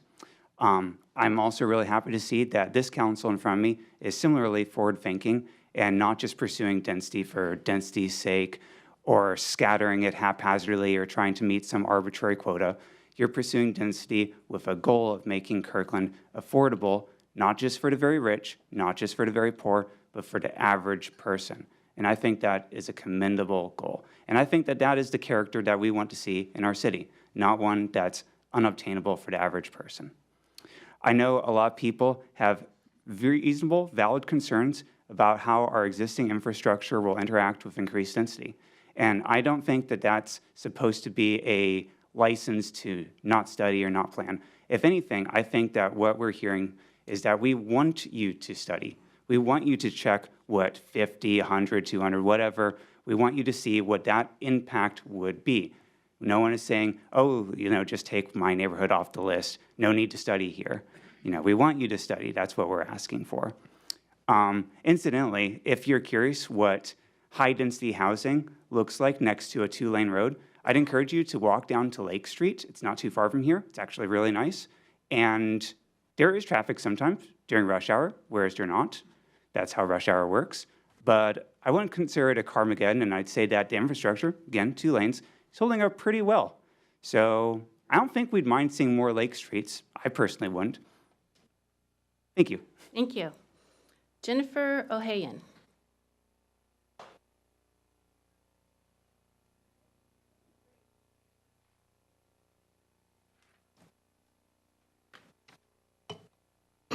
Hello.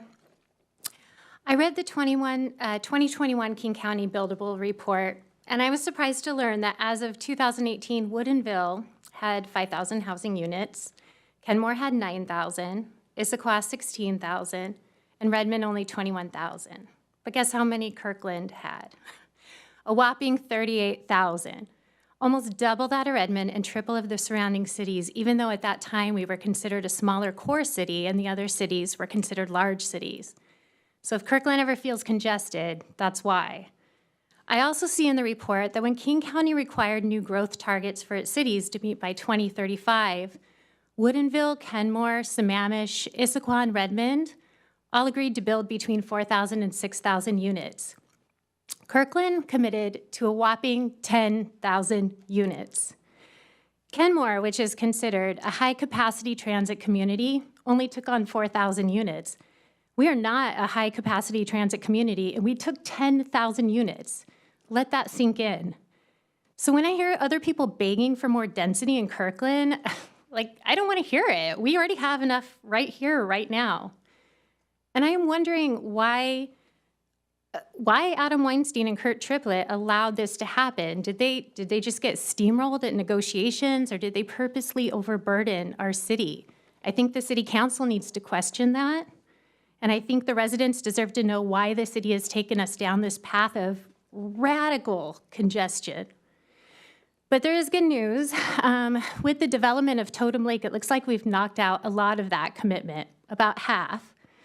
And according to King County, the building capacity that Kirkland has left in high-density areas is more than enough to meet our growth requirement, therefore making it unnecessary to ruin our residential neighborhoods with upzoning to include 50-plus units per acre and anything taller than 2 to 3 stories.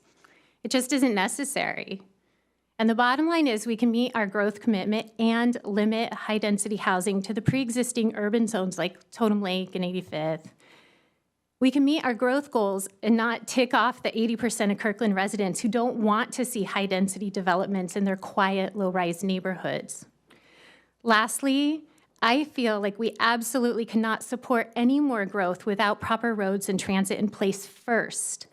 There is no way to widen Northeast 70th or 68th or 108th or Market. They're lined with hundreds of homes and parks and churches. And our 2-lane roads should not be considered high transit corridors. Transit corridors, to me, should be at least 5 lanes wide. I read the letter from Adam Weinstein to Kurt Triplett stating that, quote, clustering high-density housing along frequently traveled roads bolsters the community's argument to King County Metro that more transit services are needed. Jennifer, your time's up. Oh, okay. Thank you. Folks, Jennifer squeaked over the line there she started talking about TOD. I'm just warning you, we've already had 3 against, so let's don't do that again. Let's move to Kyle Sullivan, please. And Kyle will be followed by Jim DeJarnett and Jill Krizoina.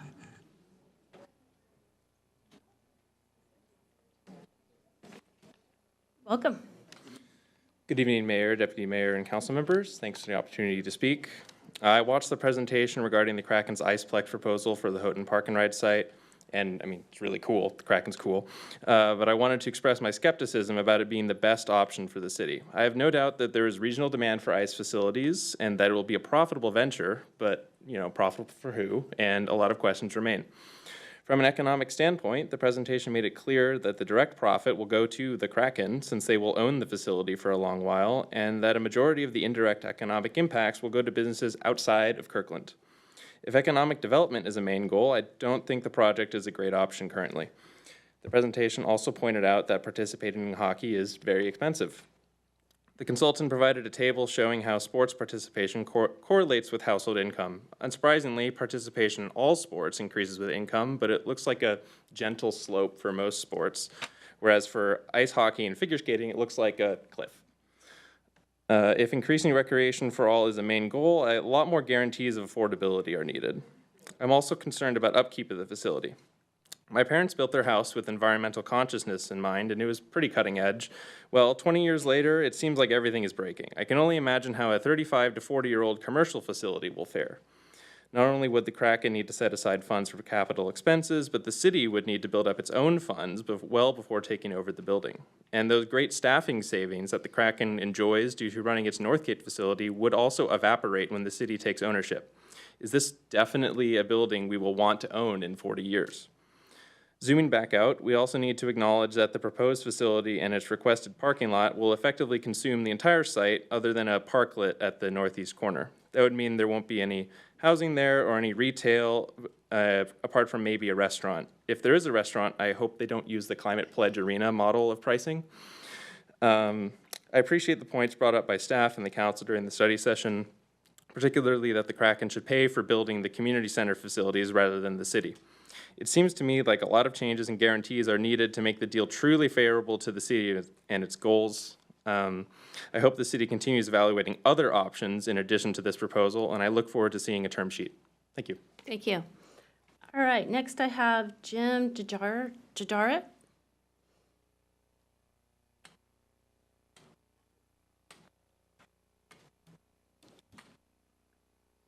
Good afternoon. I hadn't planned on speaking here until I had a guest this afternoon who is probably my age. I won't go into it. You can see the gray hair. But anyway, he made the comment, he was concerned about the roads on the west side of Market being such that emergency vehicles had a hard time getting down the street. We live on 16th Avenue, and there are times when it is very difficult to get past cars coming down the street. We were first moved into Kirkland about 1969. At that time, I put in a curb, asphalt, and tried to get the parking there. But what I'm seeing is multiple houses. We have a cottage development across the alley from us, 3 houses on one lot. And if this continues to be the growth pattern, streets are going to get worse. Access for some of the senior citizens, like this man was concerned, is going to be a little bit more difficult. So whatever the planning is, do something about your roads, your access, okay? 16th Avenue, I'm about ready to go crazy at times coming down that. So anyway, with that, I'm going to end it, and I appreciate your time. Take care. Thank you.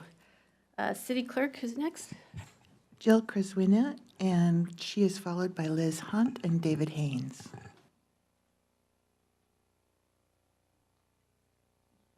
Jill Criswina. It's Shavina, but that's. Oh, sorry. I'd like to talk to you tonight about community outreach. So I love Kirkland and feel there's nowhere else quite like it in Seattle area. I came here from Redmond. So I was pretty shocked when just a couple weeks ago I found out from a neighbor that there's drastic changes planned or being considered in the comprehensive plan. As you can see, I'm clearly not alone in the shock about these changes and would have loved clearer information earlier. Now, the city loves to come and tell us that how much they heard from the community in the vision setting sessions that they did over the last 2 years. I would ask what outreach was done to understand different proposals for how the community wants to reach these visions and the state mandated goals. It's very easy if you come ask me, what do you want? What do you envision? It's a lot different story if you come and ask us, here's some of the hard trade-offs we're going to have to make. help us make that. So what outreach was done to see if this community agreed with accepting the additional housing units in the growth mandate plan? Without clear explanation of what trade-offs would be required. Why was the community outreach so lacking when the city introduced a completely new proposal to double housing units and building heights in 25% of the city? For something that's so important and impactful to the entire population, current and future, why did I not receive any flyers or postcards? Why were there no posters or signs in community across the street like there is when somebody wants to rebuild their dock on the lake? I'm concerned that I don't fully understand the implications of what's being proposed and what could happen next. I encourage all of us like-minded liberals to be responsible and ask you to be responsible council members and reject these transit corridor proposals. We need more participation and ideas from the community. Thank you.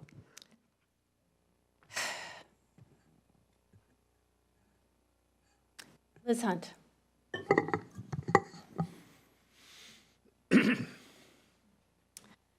Hey, council members and staff, thank you for your time. I actually came here tonight to thank city planning staff for coming to our neighborhood meeting this past Monday.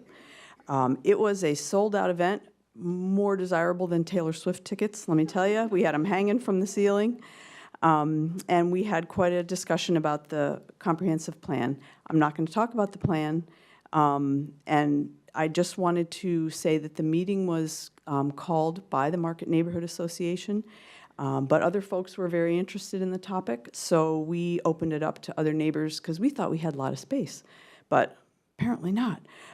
But we had people from at least the following: Norkirk, Finn Hill, Juanita, Houghton, and Moss Bay neighborhoods. So it ended up being quite a broad discussion across those communities. But I want to thank Adam Weinstein and Allison Zeich and Kim Scrivener, who joined us for at least 2 hours. And they worked really hard because many of the questions were very well researched and straight to the point. I also want to applaud the 120 or so neighbors that actually got their magic ticket and got in, and who gave up their summer evening to learn and to share questions and comments. I'm not going to discuss the topics that we discussed. I'll send you guys a summary of the Q&A so that you can review that at your leisure. But I do look forward to continuing to educate neighbors in this way. The exchange of information was fabulous. And I know that people who were at the meeting have then gone out and spread that information to others, and we will do our best to further that. But I do look forward to continuing this kind of communication and also to have all of us working together to create a realistic growth plan for our great city. Thank you to staff, and thank you very much. Thank you, Liz, and thank you for thanking staff. City Clerk? The next three speakers are David Haynes, Lisa Berenson, and Ken McKenzie. David Haynes.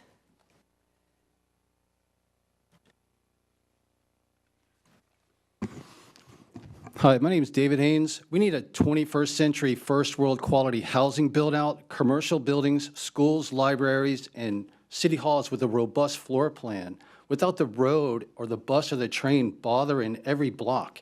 I came in here tonight because I'm so pissed off and want to get the hell out of Juanita. It is like a modern third world S-hole. It's like the sewer of Seattle. And nobody's done anything about the road rage and the lack of proper 21st century infrastructure. You have like this senior citizens crosswalk where it's impossible to go one block to the Juanita Village. And it's at 120th Place, 120th Street, and then 97th Avenue Northeast. And there's no sidewalk. There's moms and strollers in the middle of the road dodging each lane when the people are coming flying around the corner. And there's literally no sidewalk except for half of it is showing with all these prickly bushes hanging down, and nobody wants to come trim it. And the cops think it's funny when there's road rage passing by saying, well, that's a traffic issue. Like it's beneath them to deal with some road rage passing through the neighborhood regularly, crossing over the center. It's like there's a grandma, right? And she's got some handicap-assisted walking device, and she's expected to hold a construction flag trying to get across the road. And there's all these people that are, sometimes they're drunk, sometimes they're just in a road rage, like totally like inconsiderate, deserving a ticket. They come up from Juanita Beach and they've been in the sun, okay? And then you get right into the shade, right where Sail House is, and there's this like pathetic crosswalk that doesn't even have 50% of the paint because it's all worn out. Because all these people go like flying around the corner and rip it off the asphalt. And nobody wants to come fix it. So all these people don't even see the crosswalk in front of them before they come and try and hit you. And like there's elders that are passing in the crosswalk and people are just driving on the other side of the lane. And you tell the cop and he's like, that's not my issue. You know, I'm about property and, you know, like crime. But when you try to get to Juanita Village, there's a stop sign that's hidden behind the bush. And it's like all this accommodation to the laziness of the modern wheel, driving through, ruining the whole neighborhood. And Juanita Village is like the worst place to live because there's absolutely no grocery store, because it's not enough density. Y'all, it's like you should have built like 20 frickin' stories high so you could actually see some decent view, you know? But instead it's like 4 stories, and like the 3rd story of the rooftop of one of them is right overhanging a restaurant that toxifies and denies fresh air in the T intersection of all this road rage highway traffic. And it's like, do you really want to live there? I mean, it's outrageous, but you know, I understand and hear people worried about their property values that devalue human values, that think that they can take a double, triple mortgage of a dilapidated home and dump it on the rest of the first-time buyers and multitudes of younger generations that deserve a better choice of housing and real equity instead of the crap that's in Juanita that should be condemned, starting with the Super 28 inconvenience store. That place is totally Mr. Haynes. unsanitary and should be shut down for selling kratom for the local kids who are like vaporizing all Mr. around the Haynes, neighborhood. Thank you. Mr. Haynes, if you want to send us an email with the specifics about the crosswalks and the traffic things you're seeing, we can follow up, particularly in enforcement and clearing up those bushes. So What do about send the us trash email. trucks that show up at 5:27 a.m. on Monday, Tuesday? Thank They pick you. up 2 dumpsters, then drive Thank off. you. And the Your- next day at 5:27, Thank they you. Your pick up time 3 is more over. dumpsters. It's outrageous. It's like mixed use where you impose on the Mr. resident Haynes, community justifies thank the you. renters' revolt and take a 0 off the property value. All right, we have Lisa Berenson next.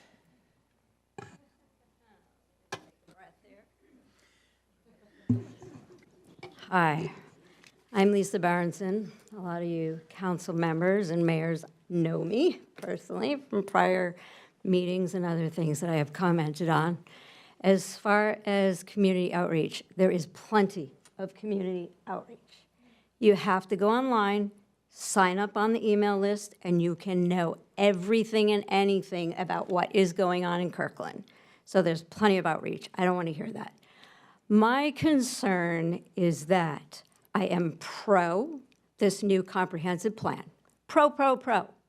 Because when I see where I live off of Juanita Drive, going towards Kenmore, every time I see a piece of property bulldozed, it's a huge 4,000 square foot home, and it makes me ill, where I'm like, okay, on that piece of property, you could have put 4 smaller homes that would have accommodated equitable opportunities for diversity. This city, I have been here since my son was 5, and he's 22 now.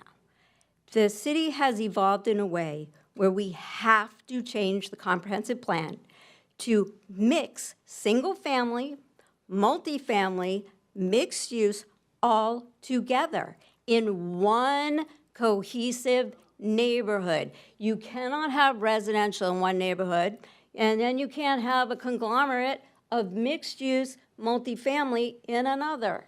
You have to take on a more European model of planning, and that does include reliable busing, whether they're smaller buses, more bus stops. Personally, for me, for years in Kirkland, I worked in Seattle, I've worked in Bellevue, I've worked everywhere. I've worked in Spokane, I've worked for a lot of firms.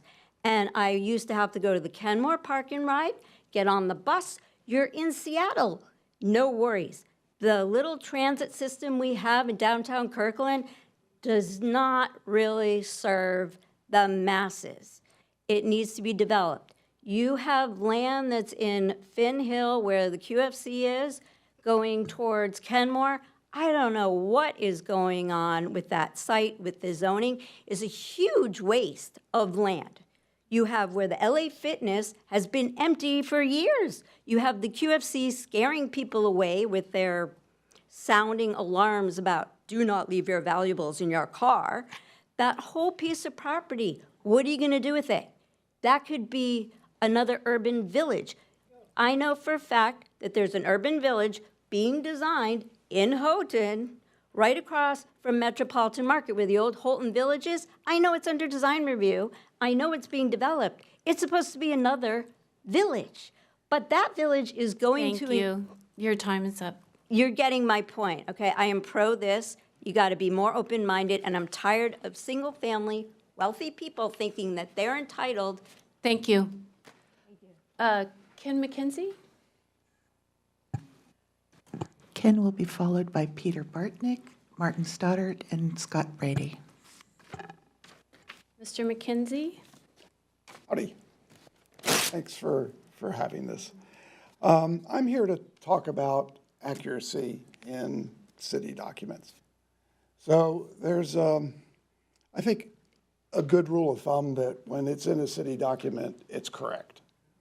And when I look at a lot of the documents that are associated with this planning cycle, I encounter this kind of classic statement.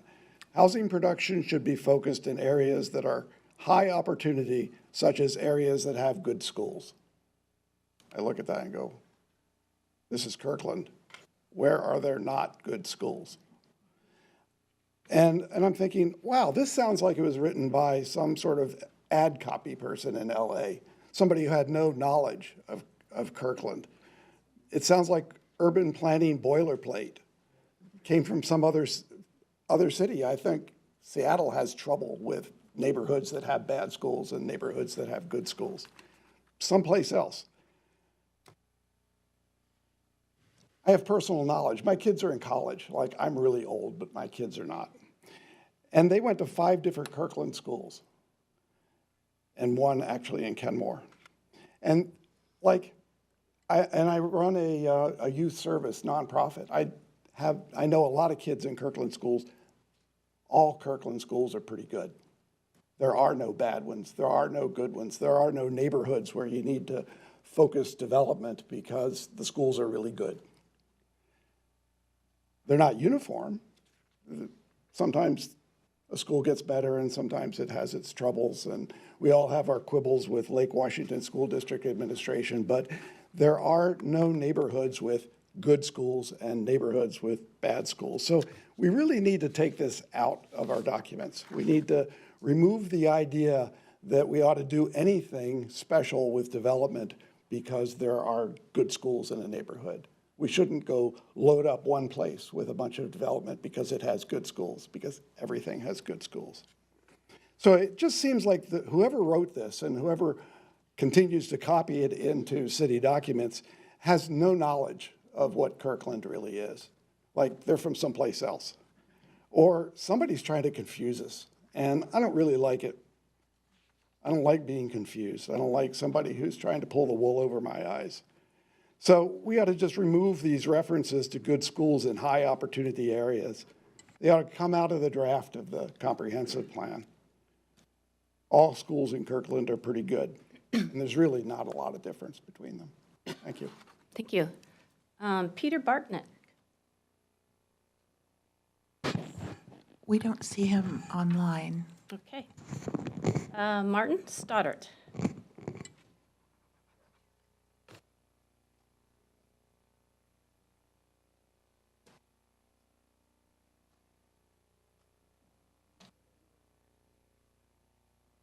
Hello, good evening, and thank you very much for allowing me to speak here again this evening.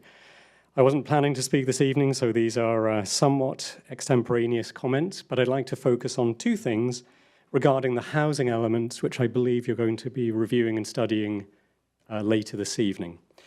So first is a numbers thing, and I'm concerned that the actual magnitude of the task ahead of us is being somewhat obscured in documents and in statements, and I'd love to get clarification as to what the real number is. So the GMA, we've got the 13,200 number. Everybody's very familiar with that, and I will point you to table, I think it's 17 in the document that you'll be looking at later this evening, which calls out that number.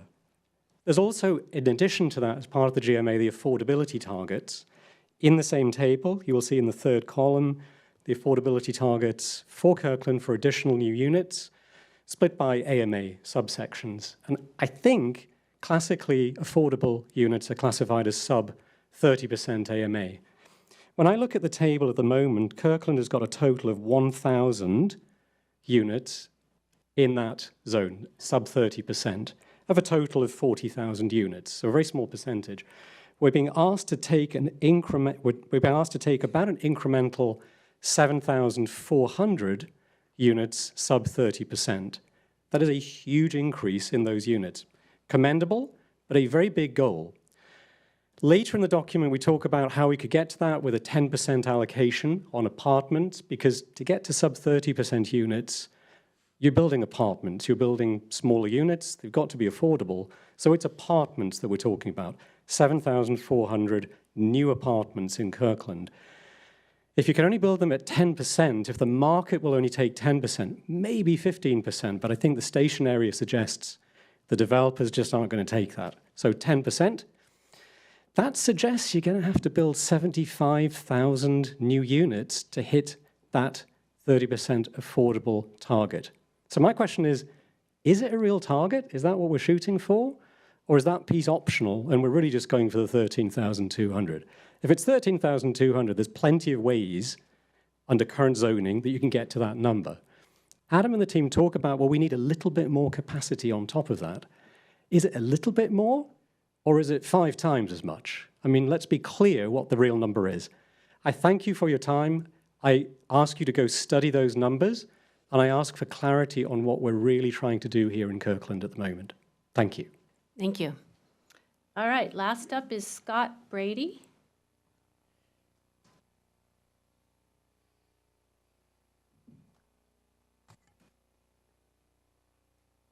All the way from the back. Try not to run through the center. Council members, staff, thank you. I'm extremely impressed that your CCTV stuff caught the word extraneous, I think, and actually got that out. I came tonight not to talk about the TOD, but I came to talk about the Economic Development Action Plan circa 2023. It may be tangentially related, but I promise you my discussion on this point is not. I'm a 31-year resident of Washington State, wasn't born here. I'm a 16-year resident of Kirkland, and I'm here tonight to talk to you about exactly what I just said. As mentioned, I've lived here 31 years. Don't gasp. I know how to do basic math. I'm actually from Florida. I grew up in South Florida. And, you know, it's not a bad place to live. And growing up there in the 1980s, we had a really great mix of jobs that were manufacturing, technological, you name it. And unfortunately, the 1980s is when we saw the first major offshoring, competitive work from other nations. They were able to make bigger and better computer chips, bigger and better everything, or say smaller and better. They crushed American manufacturing. Many jobs were lost in the state of Florida as a result. And then the programming, offshoring came in the later 80s and so on. And by 1992, we joked that everyone coming out of school with a master's in business was going to be working at McDonald's, and it was not uncommon to see that. As that happened, the state of Florida transitioned to a service economy. And we all know what that is. It's an economy with, unfortunately, lower paying jobs that are in an absolutely essential service industry. And that's not, I'm not downplaying service industry one bit. Unfortunately, service industries require a large and continuous influx of external cash. That's how service industry works. People with more money are able to spend more money to go to restaurants, to bars, to rent paddle boards on our beautiful waterfront here, and in this case of Florida, jet skis and whatever else people do down there these days. Now, what happened in Florida is that when those high-paying jobs disappeared and the reliance became entirely on service jobs, So the economy became extremely vulnerable to slight blips like we're experiencing now with our current heading into a recession, or it depends who you ask. But as a result, there's no new money coming in during times like this. Disney is talking about closing parks. Things are changing very rapidly. Why that matters here is because the trades, people who put hammers and nails together, do our plumbing, take care of all the things that we need for our businesses and for our homes, that was the lifeblood of Florida and has been since the 1980s, and it's kept things on track. Much of the economic development plan is good. Many parts of it point to a outmoded ideal that we'll have startup businesses that are 21, 22 years old, and that mentality is going to leave us in a bad spot. Sorry about that. Thank you. All right, thank you, everyone. I'm going to be respectful of your time, and I'm going to change the agenda. Our next item was supposed to be a special presentation on our Public Works Maintenance Center, and we are going to bump that to after the comp plan so that you don't have to sit through that. But we do have a police officer here that needs to go back on duty, so we're going to go ahead and move into item 9A. Oops, sorry, Madam. First, we need to do the consent calendar, Oh, see, I'm just trying to keep people moving. but it'll go fast. Okay, so we're going to do consent calendar, then we're going to change the agenda. Before I have a motion, I'd like to ask Deputy Mayor to present the audit of the accounts. Thank you, Madam Mayor. We had payroll in the amount of $6,590,206.46 and bills in the amount of $16,158,989.78. The large bill number includes several capital projects and a payment to King County Solid Waste. Thank you. May I have a motion to approve the consent calendar? So moved. All right, I have Councilmember Sweet made the motion, Councilmember Falcone second. All those in favor, please say aye. Aye. Any opposed? Motion carries 7-0. All right, thank you, City Manager, for that. Anything else on the agenda? That's it. Now we're on 9A. All right, now we're on 9A, which is the Automated Safety Camera Program, establishing combined school zones and revising enforcement time period, and after that, we'll move to 9B. We went a little quicker in the agenda then, so I'll have to wait for my colleagues to join me. Oh, look how fast they are. Hello, Council, Mayor, Deputy Mayor. Thank you for having us this evening. We'll try to go quickly. This is an item that you have seen previously. We're bringing back to you an ordinance after we spoke to you on this item earlier. Thank you, IT, for helping. Oh. Sorry, we slammed through. All right. Jumping right into the sort of meat of this issue, we brought you before 3 options on enforcement periods for our automated traffic safety cameras that are in our school zones. The options are up on the screen. Option 2 is bolded because that's the option we heard from council was of the most interest, to expand the time periods for our automated enforcement cameras to encompass the start and end times for all the schools in the combined school zones we'd talked to you about and that are in the materials. So my colleague Jennifer is here to talk about some of the community feedback that council had requested that we obtain. Thank you. Good evening, Madam Mayor and Deputy Mayor and council members. So we did meet with a number of folks at the request of council. I won't belabor it, it's in your memo, but we met with the Kirkland Youth Council, school administration staff, and at least one of the BTSA groups. The consensus opinion was very supportive of option 2 in the combined school zones. I will say there was also some interest, specifically from the middle school in the center of the school zone, for looking into options to expand enforcement time period to cover before and after school programs. I went ahead and listed the before and after times in the memo, so those are there if you would like to take a look. But generally very supportive of option 2. And when we'd been here before with council, some of you had expressed interest in that option 3, expanding a little bit in the mornings or the afternoons to cover some of those programs. And so we sort of had the idea of looking at that a little later, moving forward though with this option at this time. So that's certainly something, if you want us to come back and evaluate more closely, we can. But for now, the proposed ordinance that was in your packet, Ordinance 4880, has a couple pieces that I'll sort of, the screen shows them, but the first one's to codify these school and playground speed zones and explicitly recognize the combined school zones where those school and playground or crosswalk speed zones that are required by law all overlap one another, which we have in a couple areas of the city. The ordinance reflects that option 2 that we brought to you before, expanding those time periods as I described. And then finally, we included a couple other minor changes to reflect changes in state law. The legislature reviewed automated safety cameras and expanded and revised that quite a bit last legislative session, and some of those pieces sort of allow those in more areas than school zones. Adopting this ordinance won't mean that staff's going to go put them out. We would bring all those to you for council approval, but it sort of streamlined that process if later there were areas covered by those hospital districts, things like that, where we wanted to put other cameras. And then using the word images rather than pictures. The pictures language was sort of outdated language from priors, and images more accurately reflects the video that's taken of that provides helpful evidence to everyone on those when those are triggered. So if you would like, here's some proposed motion language. Obviously, any questions, we're happy here to answer now. Councilmember Falcone. Sorry. Councilmember Black. Well, I don't know if Councilmember Falcone was preparing to make a motion. Is that no question? I had a question for staff. I think let's do questions first. Okay. Just really quick, City Attorney, I had a question for you. You mentioned that the staff is proposing to come back to us with sort of a more comprehensive look at this question of earlier start times. And that's for not just this particular extended school zone, but everywhere that we have school zones throughout the city. Because my understanding is we do have other schools that have cameras now that also have early programs. You might want to do outreach to them. That's my understanding of what's being proposed.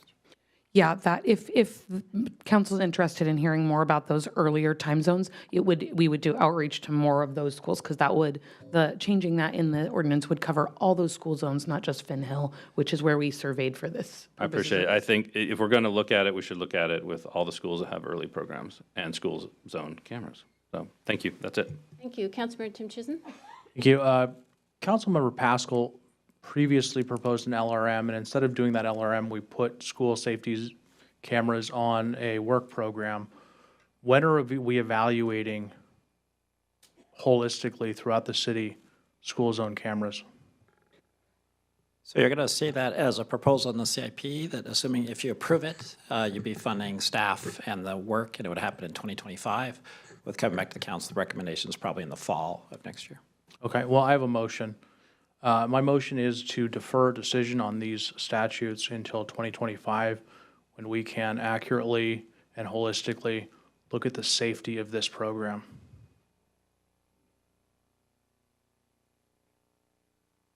Motion fails from lack of Zach second. Pascal, come on, buddy. Is he listening? I don't even know. I have a second. He's saying no. He can't speak. What is it? Can he be heard? Councilmember Pascal, can you hear me? Do you like to speak? Okay, I'm getting a no, so motion fails from lack of a second. Okay, go ahead. Councilmember Falcone?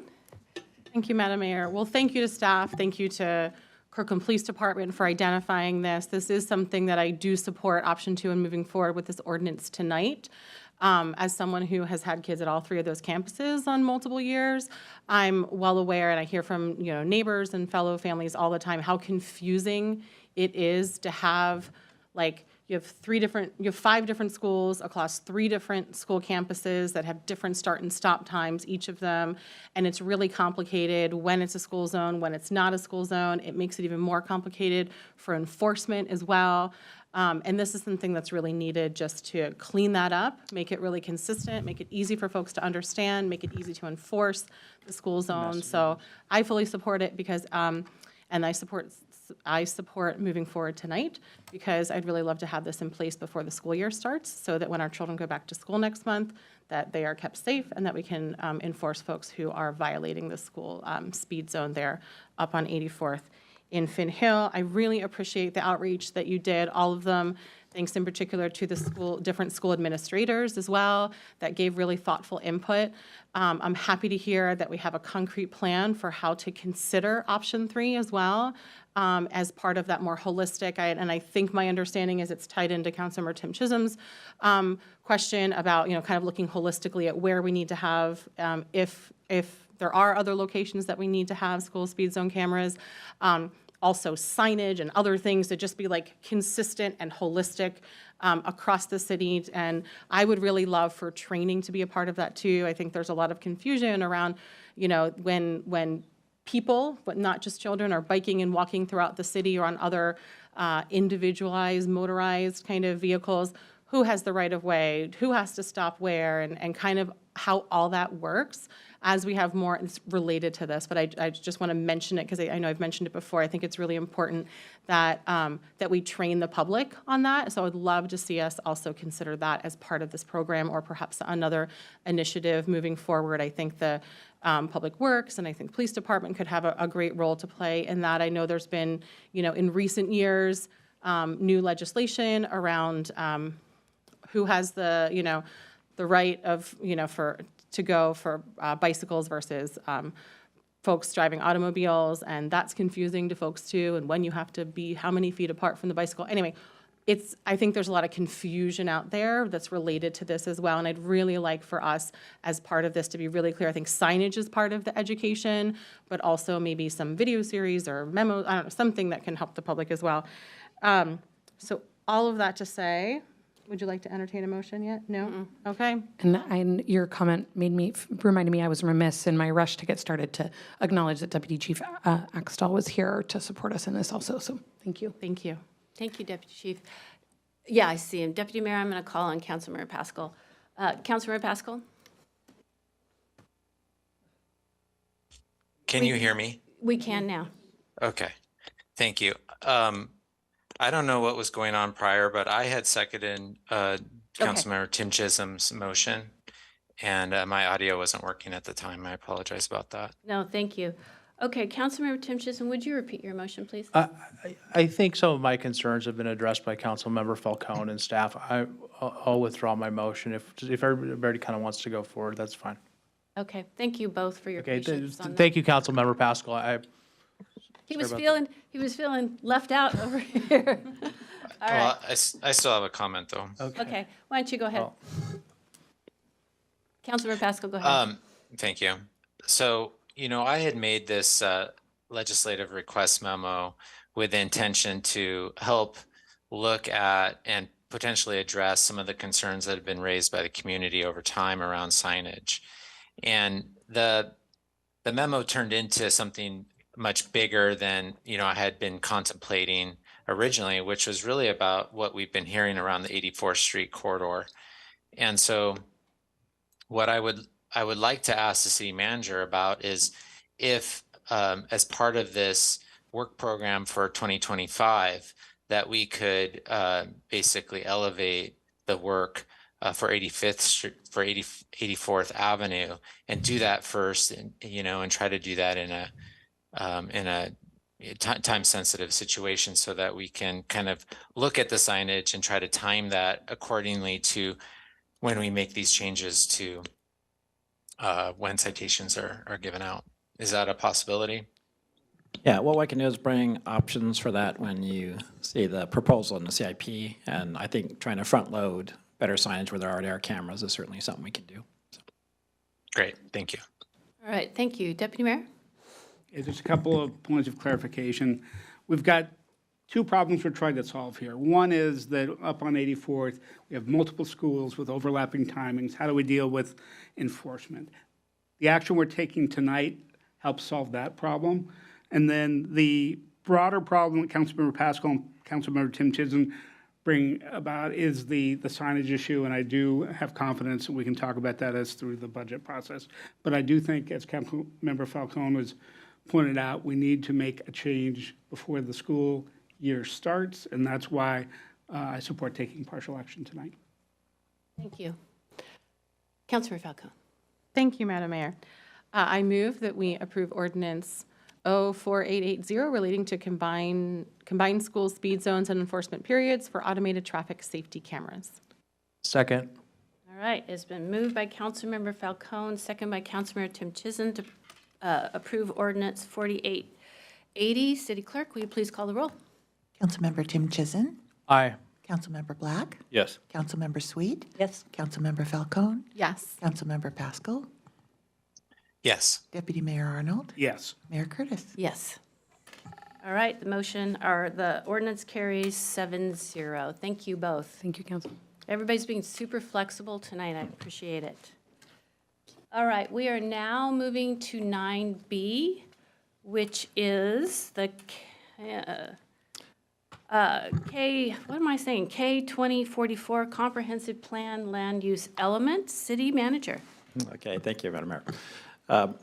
This was brought to the council at the request of the council at one of our previous meetings where, with all the discussion that was happening in the community about the transit corridors, the council asked that this be brought for sort of a special presentation to the council while this issue is actually still in front of the Planning Commission. So what we're hoping to do tonight is just provide you with some additional background and focus on the policy around the transit corridors.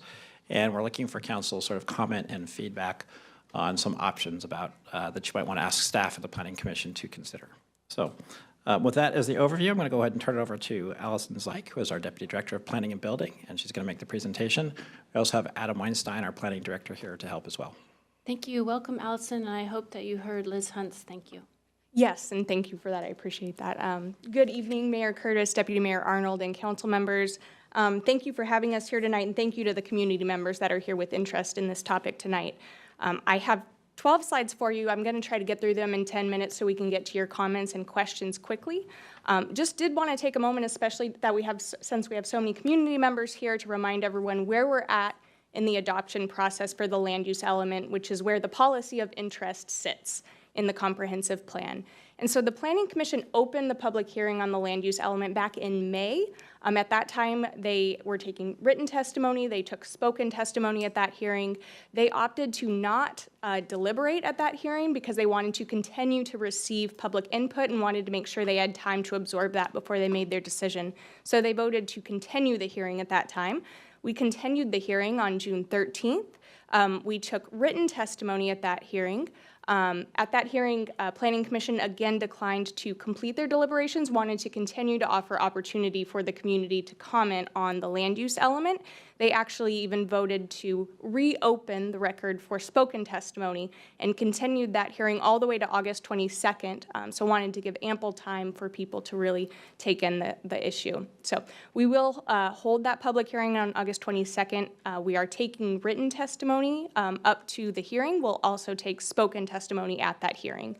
We are planning to bring consideration to council for adoption of the entire comprehensive plan, including the land use element, in December. Wanted to take a moment and just cover the general steps that we use to implement comprehensive plan policies in Kirkland. This is how we've generally done it. This is how we plan on doing it this year. So we start with comprehensive plan policies and really use them to establish framework and direction. We do not use them to set development standards. Once something is a policy in the comprehensive plan, we have to decide how and when to implement that. And the first step in doing that is looking at the planning work program.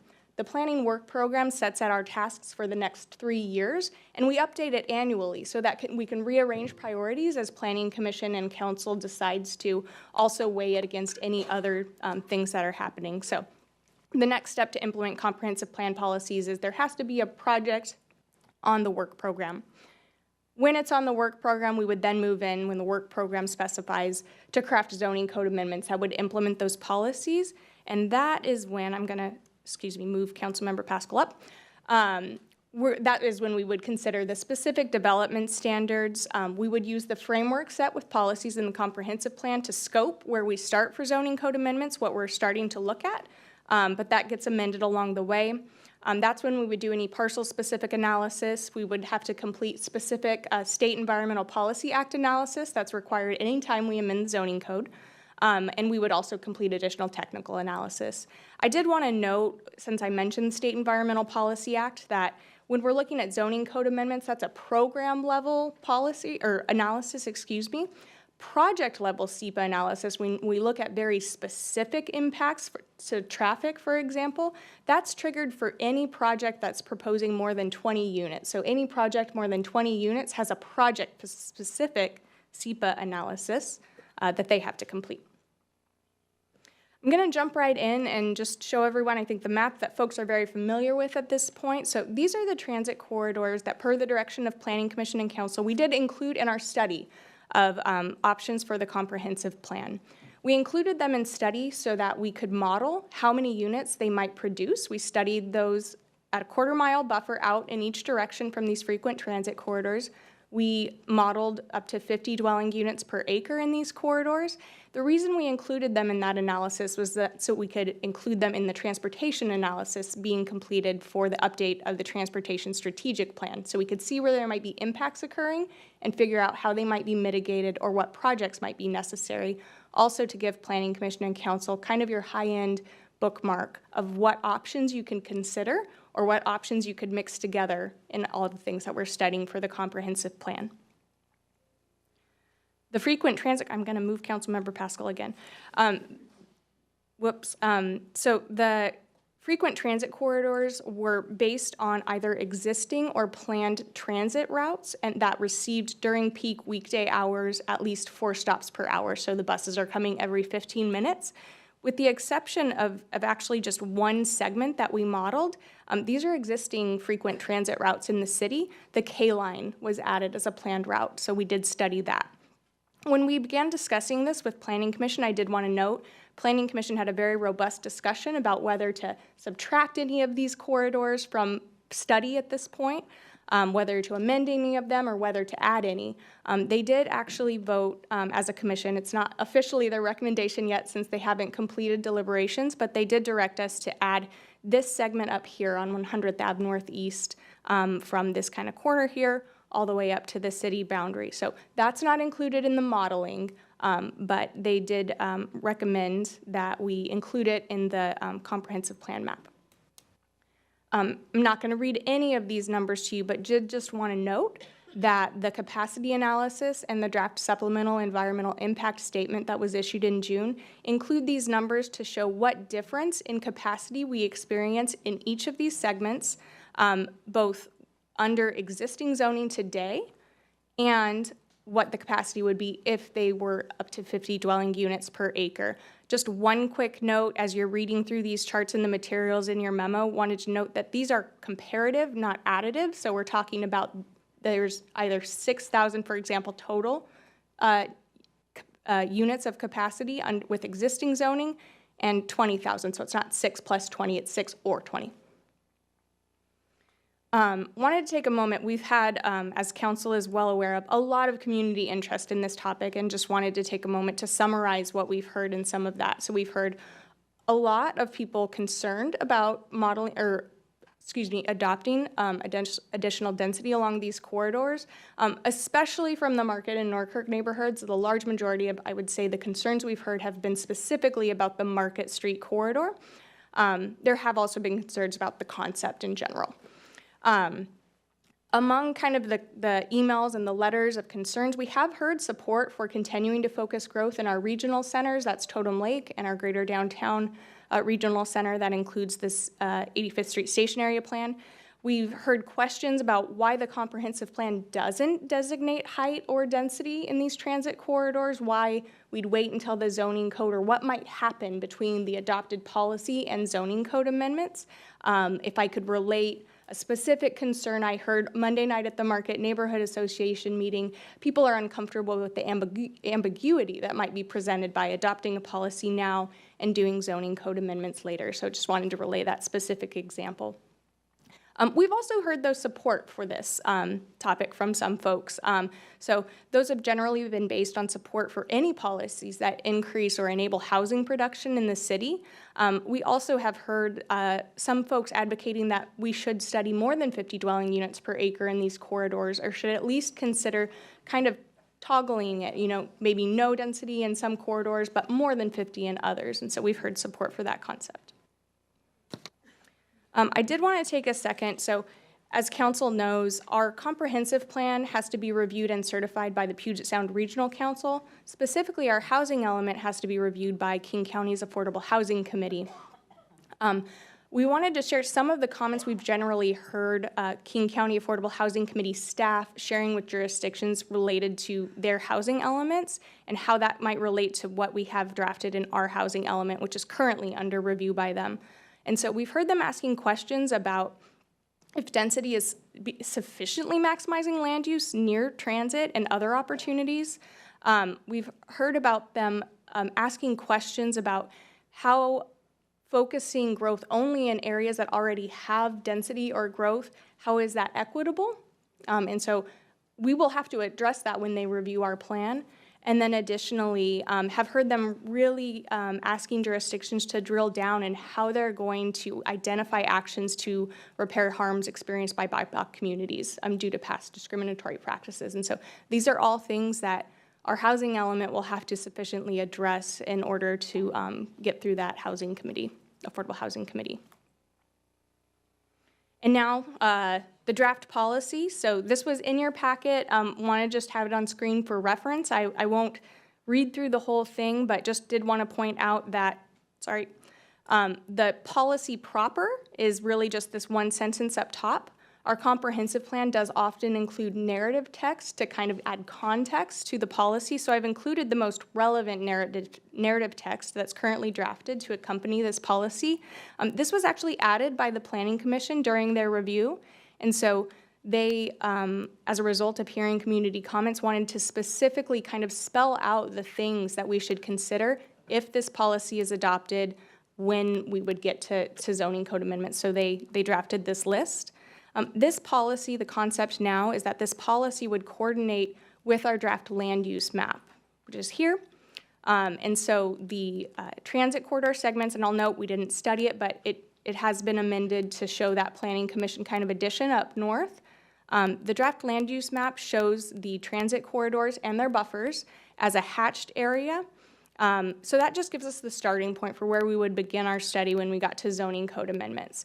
The overlay, as shown on this map, is not an actual change to the land use designation. So as drafted right now, we wouldn't be changing land use designations related to the transit corridors with adoption if it goes forward as proposed.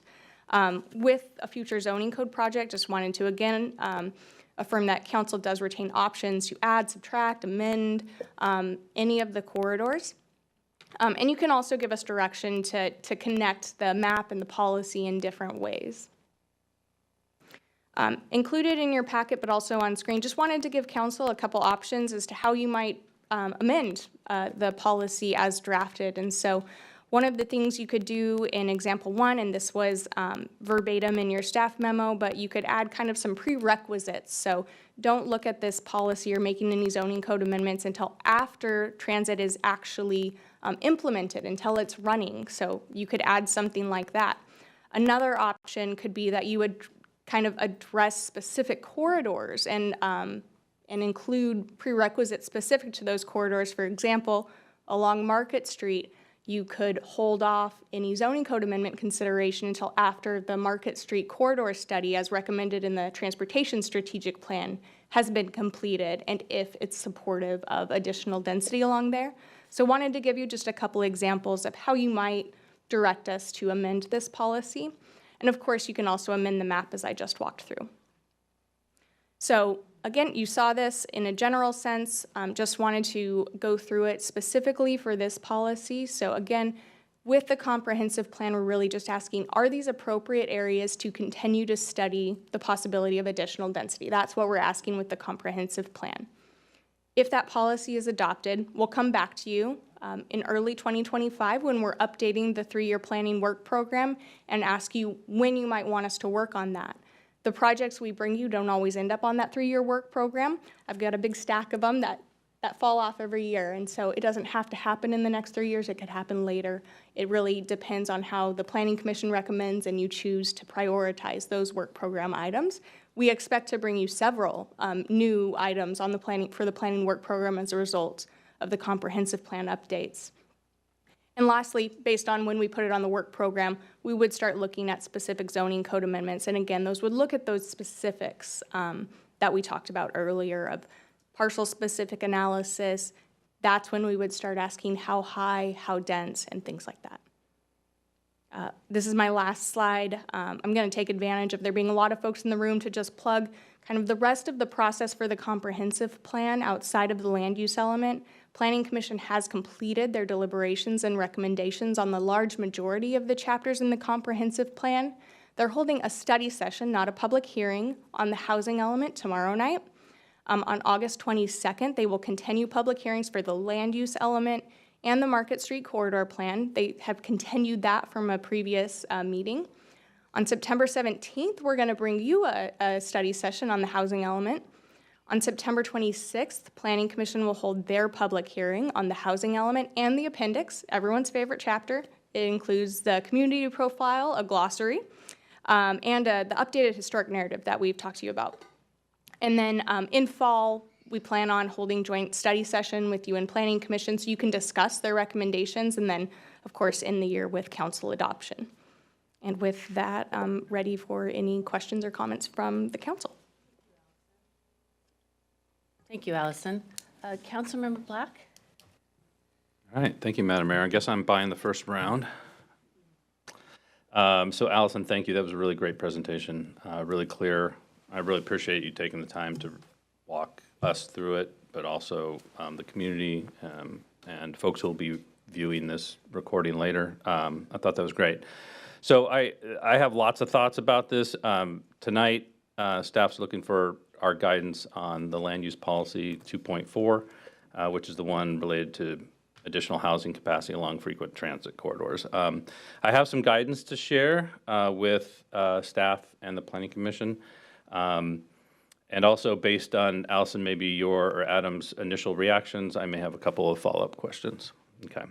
So before sharing guidance, I did want to acknowledge that the topic of future zoning for additional housing capacity along the frequent transit corridors, as evidenced by our full room today, it's garnered a lot of interest and attention from the community.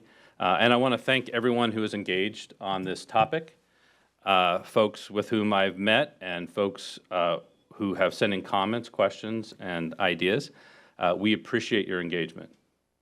I appreciate reasoned arguments. I appreciate good ideas. And I simply appreciate that all of us care about our community enough to fully engage and talk and debate. I also want to acknowledge our planning commissioners.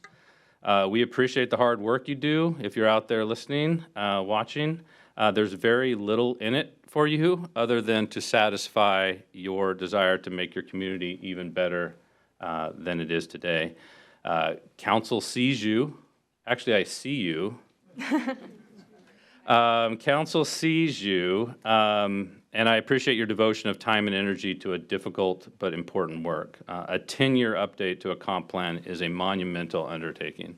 As we saw just a moment ago from the schedule of what the Planning Commission's been through in working with the public and public hearings, and also what they have in front of them. But that you're doing it with aplomb, and we appreciate you. And I would also be remiss if I didn't thank planning staff, Allison and your team, and the staff in the city manager's office. The standards that the council holds you to, and the standards that our community rightly holds you to, they're almost impossible to meet. I think we'll all look back on this stage of the comp plan update process and identify shortcomings where we could have done a better job of communicating ideas and the process, and just ensuring that we're establishing trust at every step. There's always room for improvement. That's the Kirkland way. But I never have to actually worry about the staff's dedication to the work or your commitment to improve or your love for the community. You do an amazing job, and I want to thank you. All right, so with that said, I wanted to get into the guidance. And Allison, you did a really good job of preempting some of these comments I have, but I'll go ahead and spell it out because I do want to really make a connection here. So there's a difference between concept and implementation. And that's the difference between putting an idea on the table and saying that we want to consider that idea and then actually undertaking the project to implement that idea. Ooh, do we want to silence that? All right. As the city, sometime in the coming years, moves from this concept in Policy 2.4 to the actual implementation of Policy 2.4, I would like to be sure that that Kirkland's taking the same approach, or a similar approach at least, to the approach we've taken in the past when we've moved from planning concept to implementation. I'm thinking of examples like the station area, the 2020 Middle Housing Initiative, and even something like the recent updates to the tree code. We've identified those type of major planning projects similar to this project, what could come out of this project, including possibly multiple projects, because it could be multiple implementation projects coming out of this policy. We've identified them as items on the city work plan, as you mentioned, and that's a public process in and of itself. They've then become part of the planning department work program. And then at the time advertised in that work program, we've undertaken the deliberate, thoughtful approach where, among other things, we've informed the public of what's being considered, including the process, the impacts, the costs, and the benefits. So in short, what I would like is the staff and the planning commissioners to come back to us with ideas for how we can provide clear signposts in and around Policy 2.4 that make it clear to us and to the community and to future councils that the implementation projects that might spring from Policy 2.4 before any vote of the council to increase housing capacity along frequent transit corridors will be an item added to the work program. And you mentioned this, Allison. And the item on the work program will be taken up as a major implementation project, or 2 or 3, like I mentioned, and with the same thoughtfulness and vigor that any major implementation project in our planning department work program is taken up. I hope that's going to go a long way to establishing and maintaining trust and clearing up what you described as the ambiguity that you heard the other night. It's also the opportunity for a whole lot more information to be shared between staff and the community and the council and the commissioners. And I see hints of this I already saw hints of this in the staff memo, and I heard hints of it from you tonight. This idea of concept today and then a robust public implementation project later on. But I'd like to see us make it more explicit. So I want ideas on that. And I would like to see the staffs and the planning commissioners' ideas for how to build that into this element. And I think, I'll just say, I think it's a matter of signaling the city's intent and also its intentionality to the community. And I think it's a matter of setting expectations for future councils that will be taking this matter up. And the city of Kirkland holding itself accountable has generally been something we embrace pretty enthusiastically. And that's one of the things that makes me proud to serve Kirkland. I've talked to folks who, if they had their druthers, some of whom are in the room, they would prefer to see the whole concept removed from this version of the comp plan. With that, I disagree respectfully. Given what we've learned about best practices in urban planning over the past 80 years, it behooves us to have this concept for future study and potential implementation in our smart growth plan, and that's what our comp plan is. A plan for thoughtful, smart, intentional growth. And I'll just add that I think this fits pretty well into that section, which we have on conveniently have on the screen, of the proposed policy where we state that this concept, when subject to implementation sometime in the coming years, it should specifically take into consideration the level of transit service being delivered on that corridor, traffic congestion, pedestrian bike safety, park amenities, transitions between higher buildings and single-family homes, school capacity, et cetera, et cetera. Like I said, these ideas for infrastructure concurrency is what I'm choosing to call them. They're in our proposal. They're in the narrative. But I'd like to hear ideas for how to more closely marry this concurrency factor and community impacts with this guidance to undertake an implementation as part of a work program item, similar to like the station area. I noticed in your report and in the memo that, you know, these future implementation projects could trigger supplemental EIS in some cases, or site-specific EIS. And I think that's fine. That's just another opportunity to study the impacts, compare them to the benefits, and plan accordingly. One last substantive comment. I'm not today a fan of the sort of specific conditions built directly into the plan. I just don't know if those I want to give future councils a little bit more flexibility, and planning commissioners and the staff a little more flexibility as to really considering these infrastructure concurrency matters before us, rather than just saying it's this specific thing or it's that specific thing that's going to trigger. So a little bit more flexibility there. I at least today, I appreciate. So I'm going to stop there. Allison, thank you for listening to me. I'll stop there and ask for initial thoughts from you, if you have any. I imagine you've probably just been vigorously taking notes. But I'm happy to hear any initial impressions.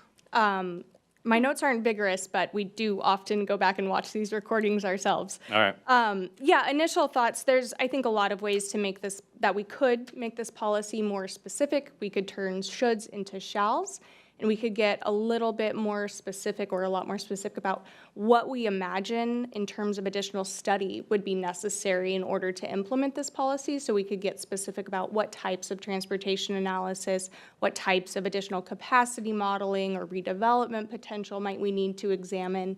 So I think we could create a more specific list of these considerations, and then change the language a little bit, tighten it up a little bit, when we're talking about what we need to consider. Yeah, and that's great. But I would also just sort of take a step back and just say, like, this is going to be a major implementation project. It's going to be on the work program, and just making sure we sort of marry that concept to these considerations, so that folks in the community know that this is going to be it's going to be identified as a work program item, and it's going to be a major project. It's going to be, you know, handled in the same way we would handle like the station area or the missing middle, and these would be some of the factors. So I wanted to close out and just say again that I really appreciate everyone who's working on making Kirkland the best it can be. We're trying to foster a complete community. We're combating climate action with these actions and these policies. We're tackling housing, of course. We're creating a more stable workforce for our schools and our small businesses. We're protecting farms, fields, and forests from pavement and sprawl. And we're encouraging development of built environment where more people get around more safely and more sustainably. So thank you. Thank you. Councilmember Pascal.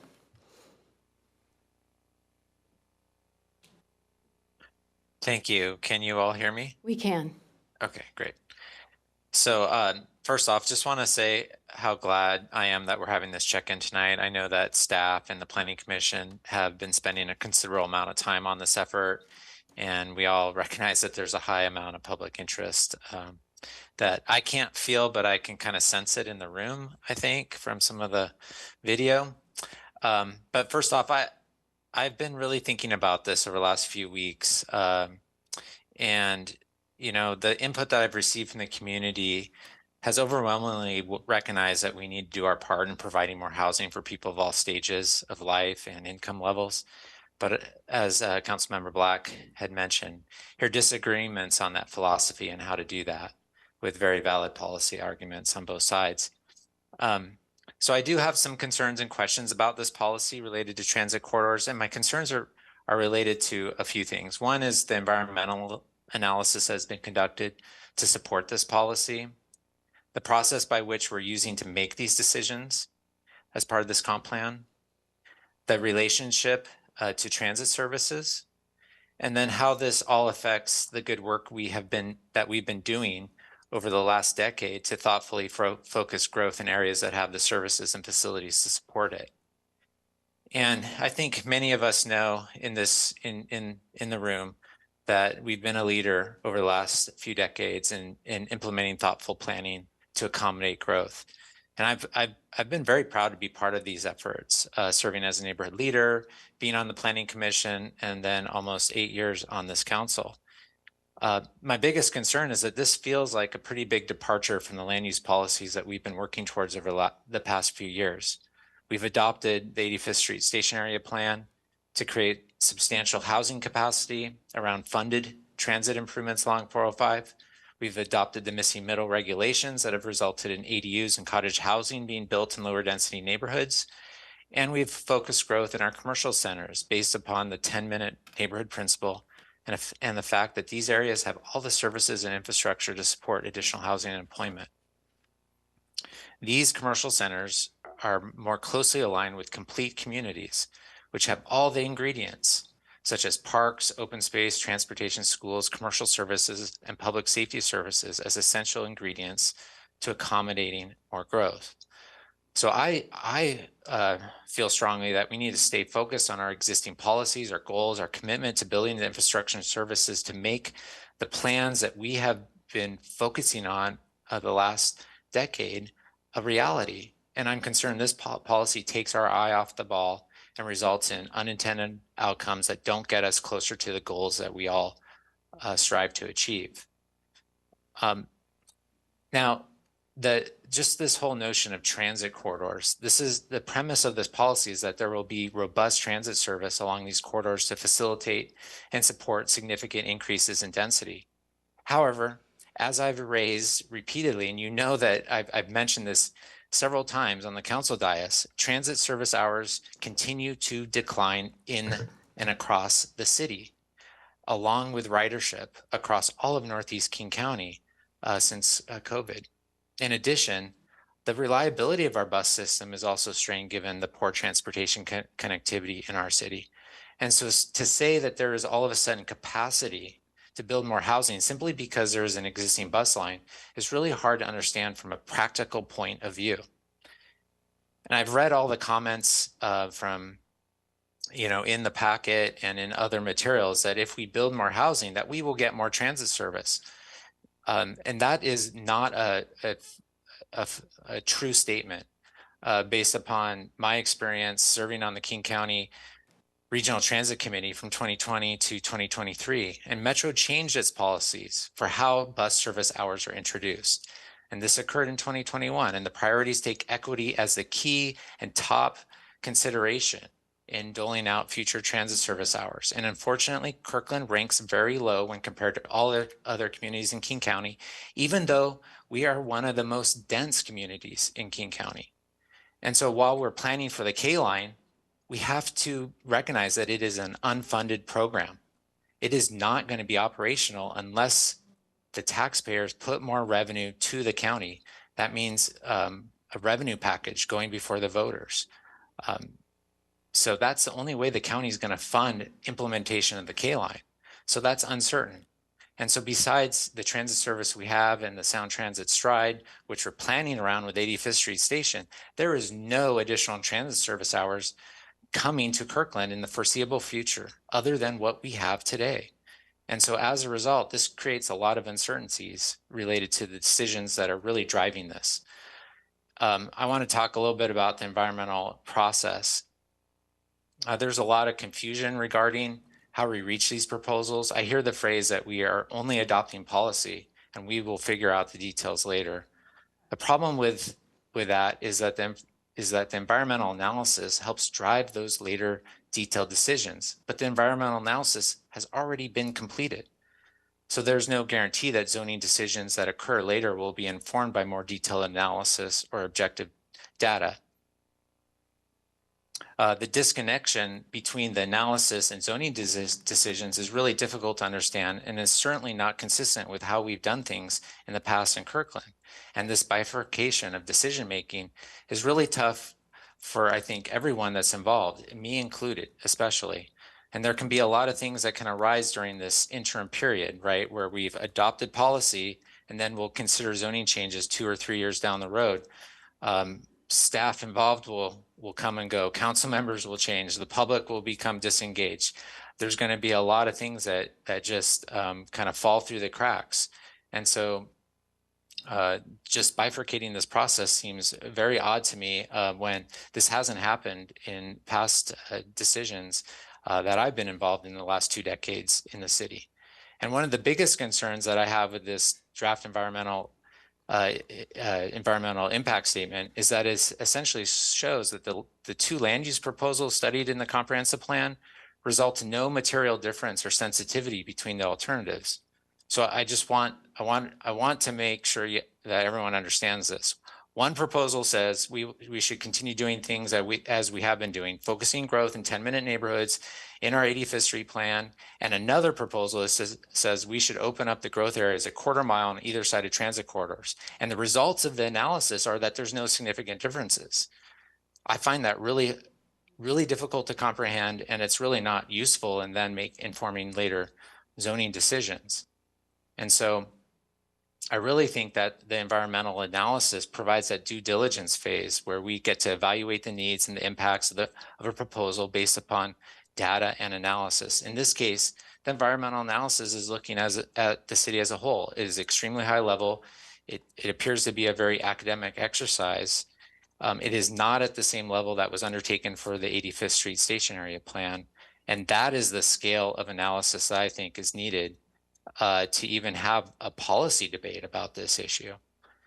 And staff has mentioned that environmental analysis may be conducted during the zoning deliberations, but only if proposals exceed the scale of 50 units an acre analyzed in the EIS. So I would argue that the EIS was not granular enough, and there's no requirement to conduct additional environmental analysis. So I'd be looking for additional mechanisms to require a more detailed environmental analysis going forward. So I think just to summarize my comments in direction to the Planning Commission and to staff, I'm not supportive of how the policy has been written. I'm concerned it won't result in the outcomes that we all desire. I feel that environmental analysis has been conducted is not adequate to support the policy statement, and it's certainly not adequate to support future zoning deliberations. I'm also concerned that the process appears bifurcated and not something that we should be doing to contemplate large-scale changes across our city. And if this transit corridor policy is moved forward, I really do feel that additional requirements are necessary to time changes based upon additional transit service and more detailed and thoughtful environmental analysis to evaluate parks, open space, public safety, schools, transportation, and so forth. So I really think that just to kind of sum it up, I think we need to direct our planning department, planning commission to double down on our existing regulations that we've spent countless amounts of time, energy, resources to enact, and really focus growth on the 85th Street Station Area Plan, Totem Lake Urban Area, missing middle regulations, 10-minute neighborhoods, our commercial centers. Let's keep doing that. I think it's going to result in very positive outcomes and get us closer to the goals that we all desire. Thank you. Okay, folks. Hey. Thanks, everybody. Thank you, Councilmember Pascal. Councilmember Falcone? Thank you, Madam Mayor. Well, I want to start off by thanking staff, the Planning Commission. I think I see at least two of you here tonight. And the community members, many, many of which are here tonight. So thank you so much for being here for just the countless hours. I've watched so many Planning Commission meetings. I've attended so many events out in the community where you've been gathering community input on this for many, many, many months. I mean, this is something that we've done extensive community outreach. So thank you so much for everyone who's participated in that. And I know there's a lot more work to come too, a lot more countless hours of work that we're all going to be doing on this. In particular for staff, Allison, Adam, and Leandra are just doing such a fantastic job leading this effort. And so a huge thank you to each of you. Both staff and Councilmember Black have really articulated very well the purpose of this policy, what it is and isn't. You know, Councilmember Black talked about concept versus implementation and how that applies here. So thank you for that. I can skip over some notes. I just want to take a quick step back to why we're doing this work. Just as a reminder, this is really helpful to me, and I hope that it's helpful to others as well. This policy is part of an update to our city's comprehensive plan, or we often call a comp plan. And our comp plan is really the centerpiece of our city's planning work, and updates are required by state law, as most of us probably know. This relates to the Growth Management Act, and for those of you who may not be familiar with that, A quick Google or Bing search will help provide some background on that. I won't go into all of that, but it is really interesting to understand just the context and why we're doing this and why we're here today. Our comprehensive plan states our vision and outlines how we will achieve that vision through various goals and policies. Our current draft vision for the revised comp plan is, Kirkland is a place where all people are valued. The city is dedicated to celebrating diversity and inclusion while combating racism and discrimination. Kirkland is accessible for people of all abilities to walk, bike, roll, utilize transit services, and new innovative modes of travel. Diverse housing accommodates residents in every stage of life and is accessible to shops, services, and job opportunities citywide. Kirkland is innovative and economically resilient, providing public services and capital infrastructure that accommodate growth. Kirkland is a sustainable city that preserves and enhances our natural and built environment for current and future generations. Kirkland is resilient and livable in the face of climate change.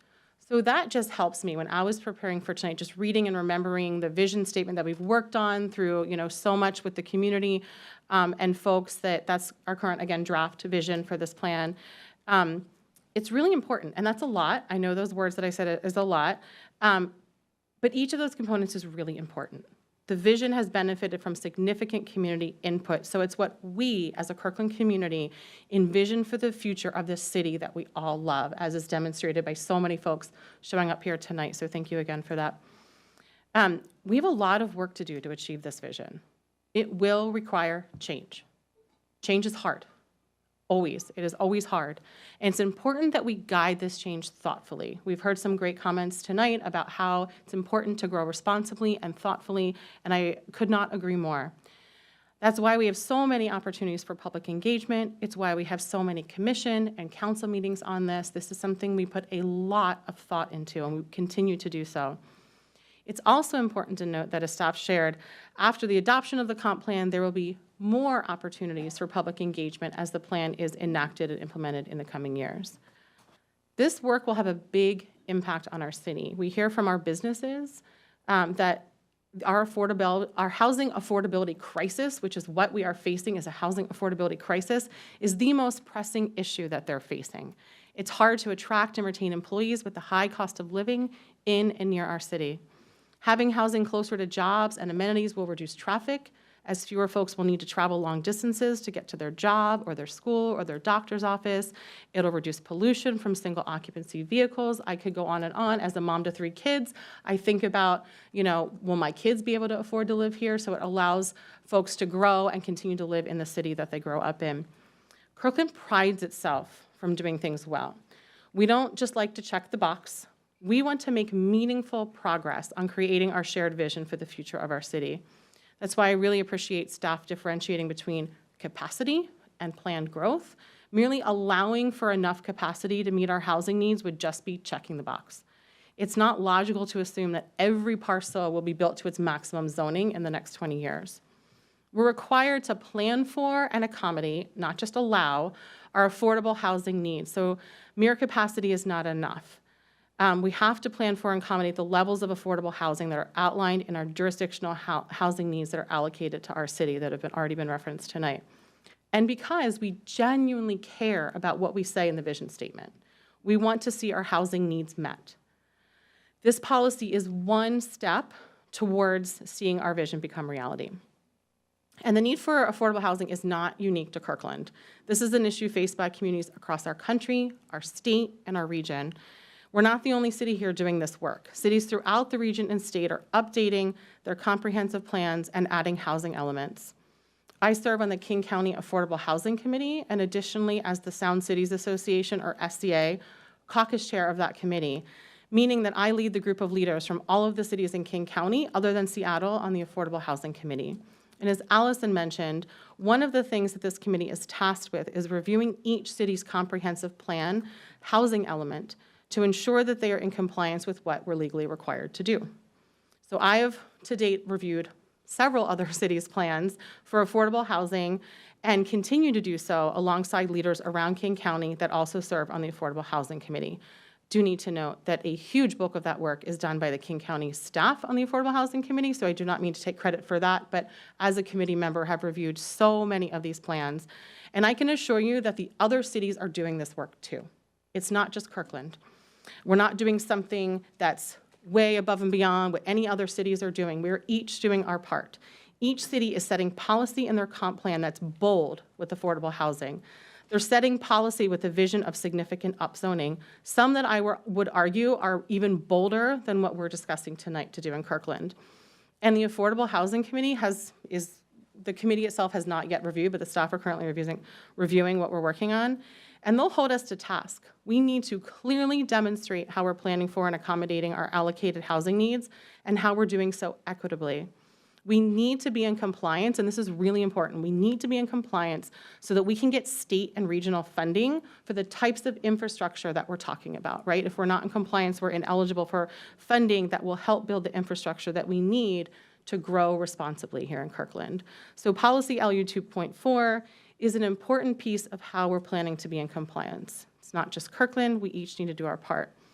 As a side note, I also sit on the coordinating committee with the city and the Lake Washington School District. And student generation based on planned growth in our city is a frequent topic that we collaborate on. I'm mentioning this because I've heard some great comments from folks in the community concerned about school capacity and what's going to happen there. I have 3 students in Lake Washington School District, and so I understand this concern and just want to assure you that we continue to collaborate with the school district on this. Okay, so back to the draft policy LU 2.4, creating additional capacity. I won't read all of it.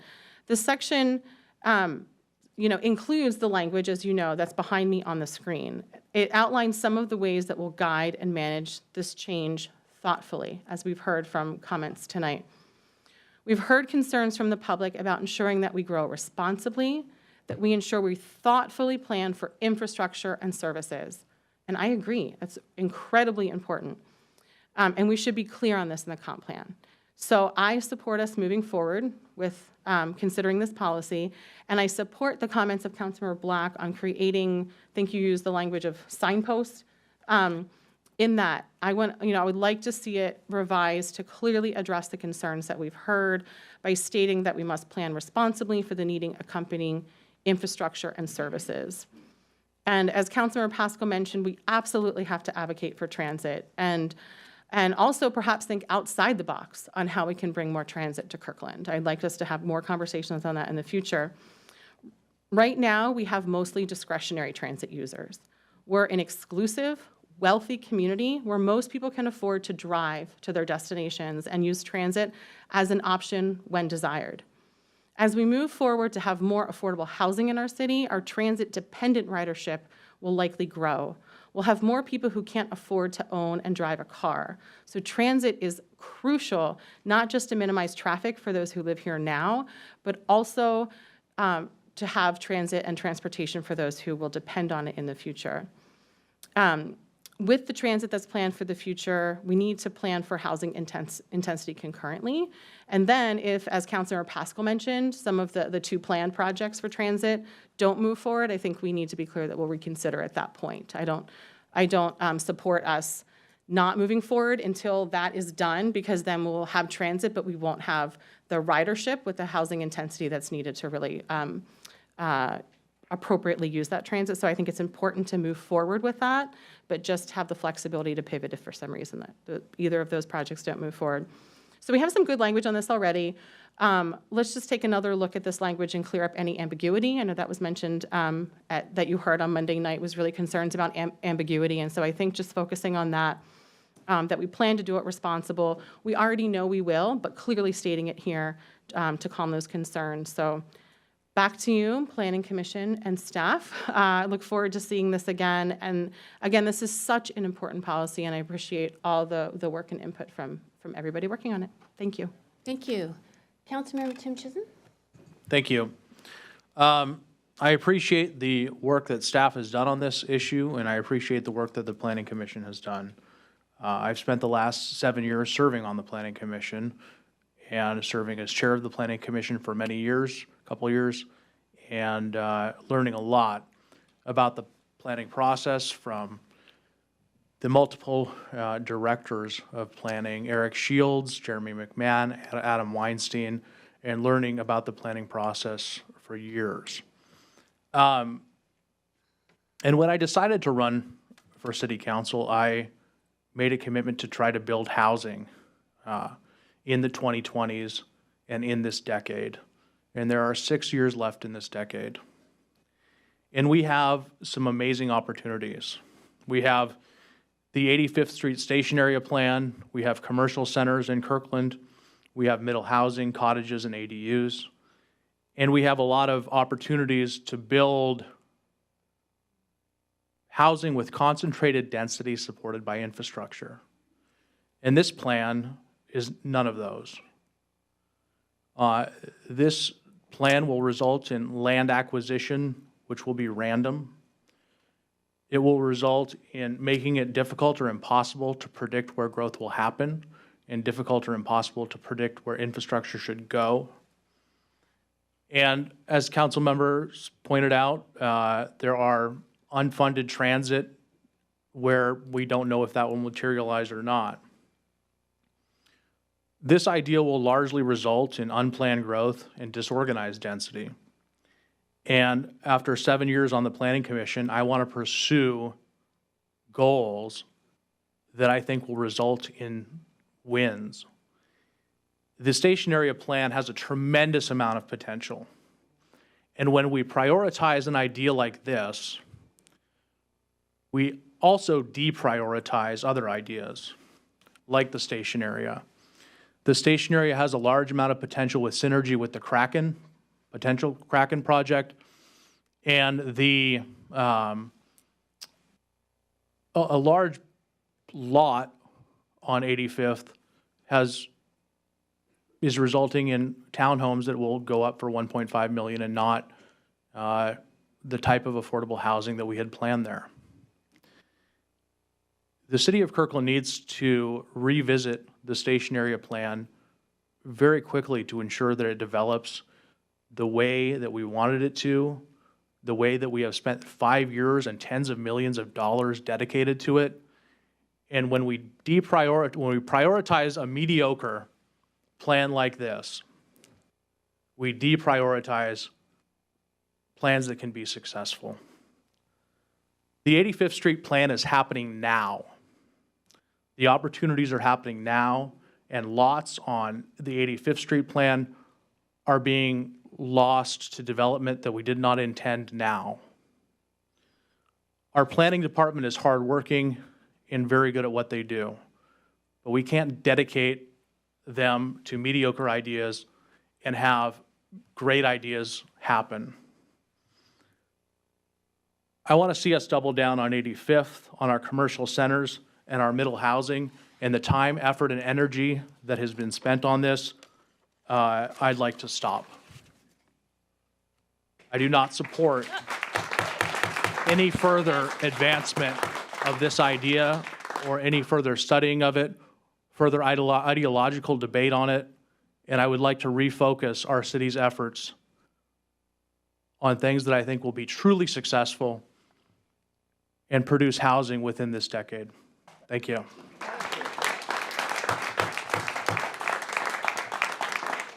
All right, I'm going to go to Deputy Mayor and then Councilmember Sweet.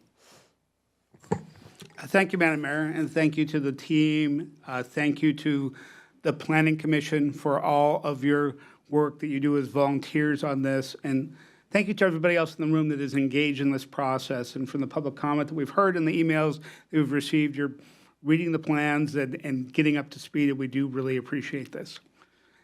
The first question everybody's asking is, why are we considering this? Why, when we have a growth target that we can meet today, are we considering other things? It's been mentioned before, but we're integrating that growth target with our affordable housing capacity to meet both goals. I'll say it right here. We will exceed our growth targets as we overlay our affordable housing targets. This is what every city in the region is doing, because that's how we get that affordable housing. Some of it comes as part of the set-aside. Some of it comes through partnerships that are happening in Kirkland today. As mentioned during public comment, this is not just in the 0 to 30% median income. When we talk about housing affordability, we're talking up to 80% AMI. This is a good chunk of our workforce. This is workforce housing. So that's the goal that we're doing. That doesn't mean that I believe that any upzone is a good upzone, but I do recognize that just given supply pressures, anything that we do to create more multifamily housing helps both for our workforce housing and provides opportunities that are occurring for seniors today that can't even downsize, that's locking up more capacity in the market that they're not using. So I do want to look for those opportunities. We've worked hard to get transit investments in Kirkland. We want to leverage them. The bus rapid transit that Sound Transit is providing on 85th has taken years to get there, and we planned ahead. That's the station area plan that everybody has talked about, saying, how do we do that for 85th? And that construction is happening now, and that plan is in place now. There is future transit that we're looking at with the K line. The bus rapid transit service in the station area will begin in 2028. The K line's being planned for 2032, so we can't just stop. We need to move forward and say there's more transit service coming. What are we planning for that K line to leverage that? I disagree with Councilmember Pascal. The K line's already received federal grants. Metro's been competitive for federal small starts grants for across their entire rapid ride portfolio, and I think we do need to plan for that happening in 2032. People have asked about infrastructure. The K line comes with specific local investments, and if the folks that actually geek out enough on our packets to look at the consent calendar, we have been approving throughout this year infrastructure that's tied to the K line. So part of the comprehensive plan is comprehensive. We're talking about planning. We're talking about transportation. We're going to be talking about a transit strategy, pieces of the transportation strategic plan that our Transportation Commission is looking at. Our Planning Commission may only be getting briefed on, and these things come together here at Council. Kirkland 2044 is a 20-year plan. We want to plan for that capacity in parallel with that planned service. I disagree with the option that staff has put forward to say, let's wait for the transit to actually exist before we plan on how we respond to it. However, I think the timing of this is flexible, and this is where we're talking about when the details get figured out. Because if we're talking about the K line happening in 2032, when is the right place for the planning work program to talk about what's the transit, what's the zoning look like around the K line? Well, in a 3-year planning program, if that came to council, I have no problems with saying that's a good item for 2027. It can be out there. It's a 20-year plan. We're going to be teeing up work throughout that 20-year plan.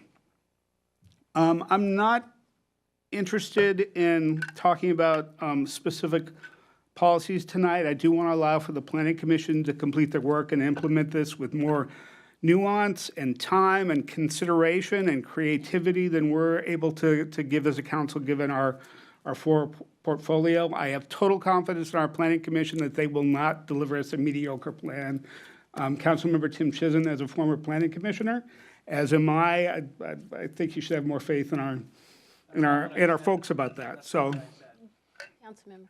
but they'll. I have confidence that coming out of this plan, that we're going to be in good shape. With that said, I do have some feedback and some asks.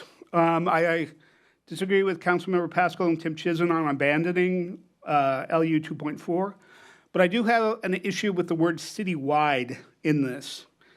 Unlike some of the email I've gotten, I'm not in favor of 5-story buildings everywhere you see on that map, and I don't think any of us are.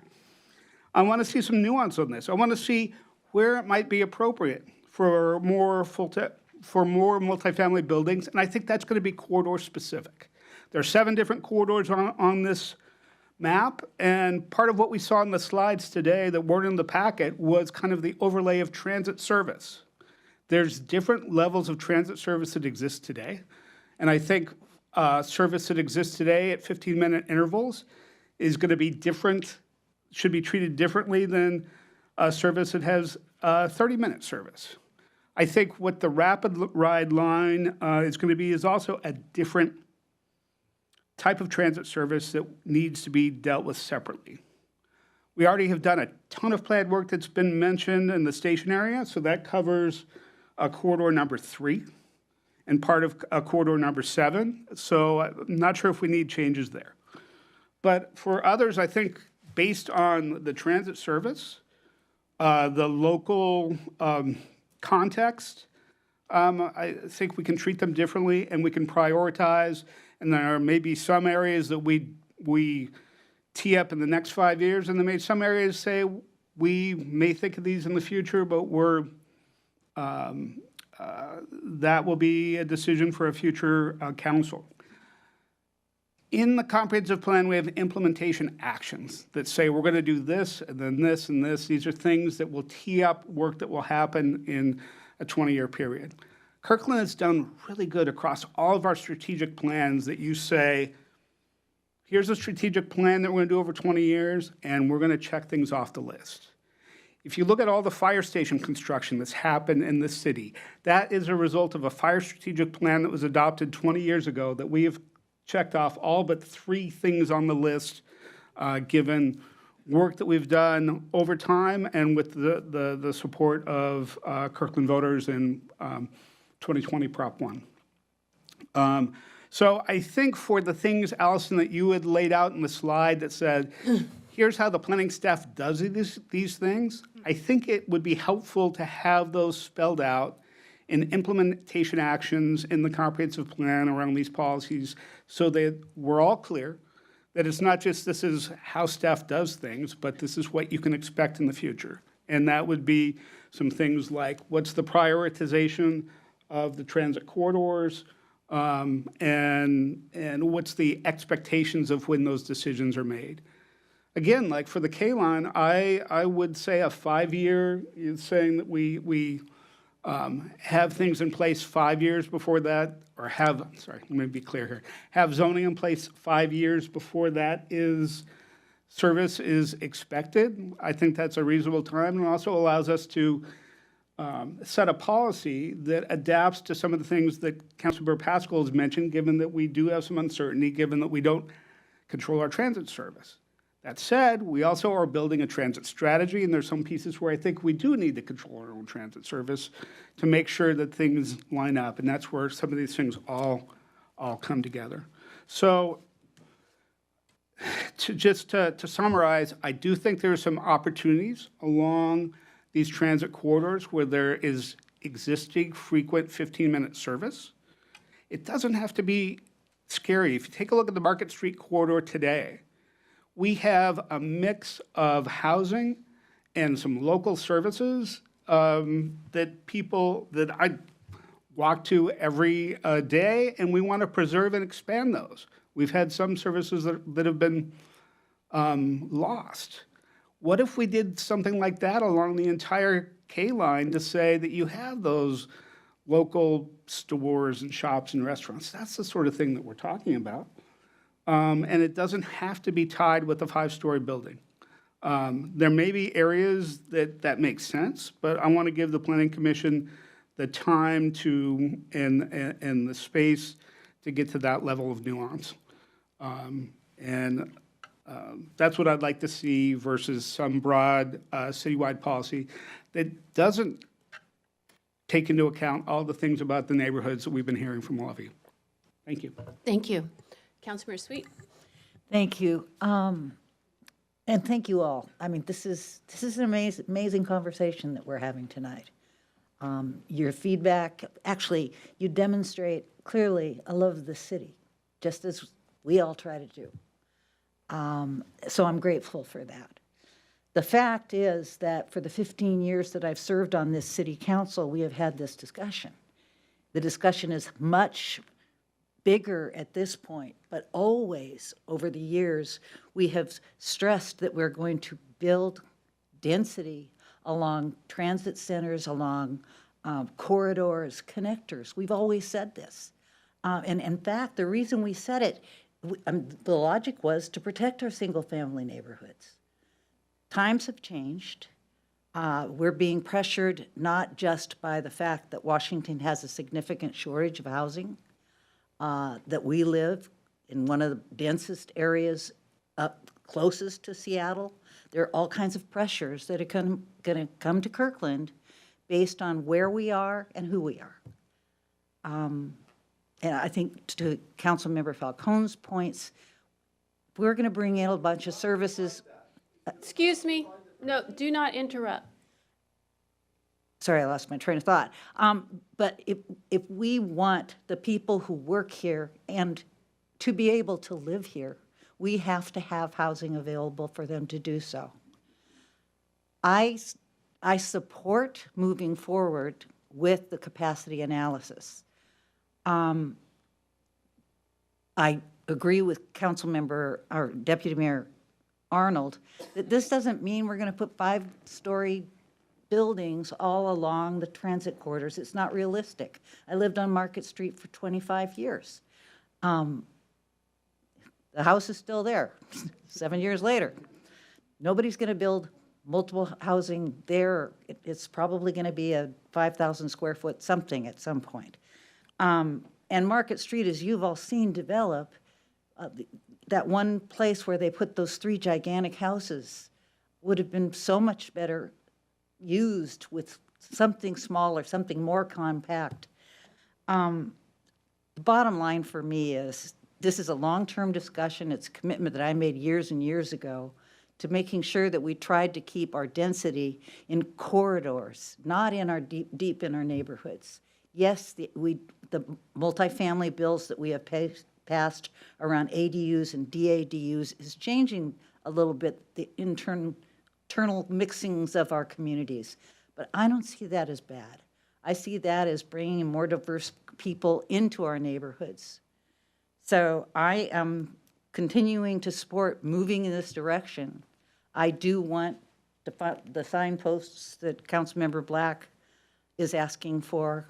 I want us to do this with a, continued connection with you all, and keeping in mind that at the state, there is significant discussion going on about not asking us whether we're going to have to do this, but telling us we're going to have to do this. So we are one of the few cities who was able to respond in legislation last year that we thought we could accommodate some of the legislation that was coming down the pike. And we've actually been able to do that. And I think some of the work that Councilmember Falcone and and Mayor Curtis have done serving on the big regional committees puts us in really good shape in terms of kind of helping people come up with the right approaches to how we look at density. We are going to grow. We are 15 minutes from downtown Seattle at 2 o'clock in the morning. But, so people, well, maybe not. But for this point, at this point, my feedback to you, Allison, for Planning Commission is steady as she goes. I think we do need to look at this. I think, frankly, that there are many more areas in the city of Kirkland where we could look at this, where we don't have bus service and where we should have bus service. And at some point in time, I keep saying that we may need to assess whether or not we're going to have to create our own bus service. So we'll look at things like the bellhop in Bellevue or some of the smaller vans that people are using in other municipalities. But move forward with this. I am confident the Planning Commission is going to come up with better, deeper, more thoughtful analysis, and I want to move forward with this. Thank you. Thank you. Allison, we should have given you a stool. I think you've been standing here for over an hour. So thank you. I'm last. Councilmember Tim. Thank you. If this returns to the Planning Commission, I'd like some feedback from the Planning Commission on where they prioritize this project versus many of the other projects that are on their work program and their future work program. Thank you. All right. Now I'm last. So first, the thanks have already been extended, but I have to take my time. And I really want to thank the Planning Commission. the Planning Commission lives in they are your neighbors, and they have worked really hard, and as Councilmember Black said, underpaid. They're volunteers. They are bringing their passion and their lived experience, and they've been working really hard on this, so I'm very grateful to them. And I also have to thank planning staff and Public Works for all the hard work that you've done to develop these policies, the work that you're doing on the comprehensive plan. This is significant work. This is setting a vision for Kirkland for the next 20 years, and I'm very grateful for your effort. And I do have to thank all of our community members. I know I'm really mean up here with the gavel. You guys have been really good. You're here. We listen to you. We've read all the emails. We really do care about what our community says, and we appreciate you being here.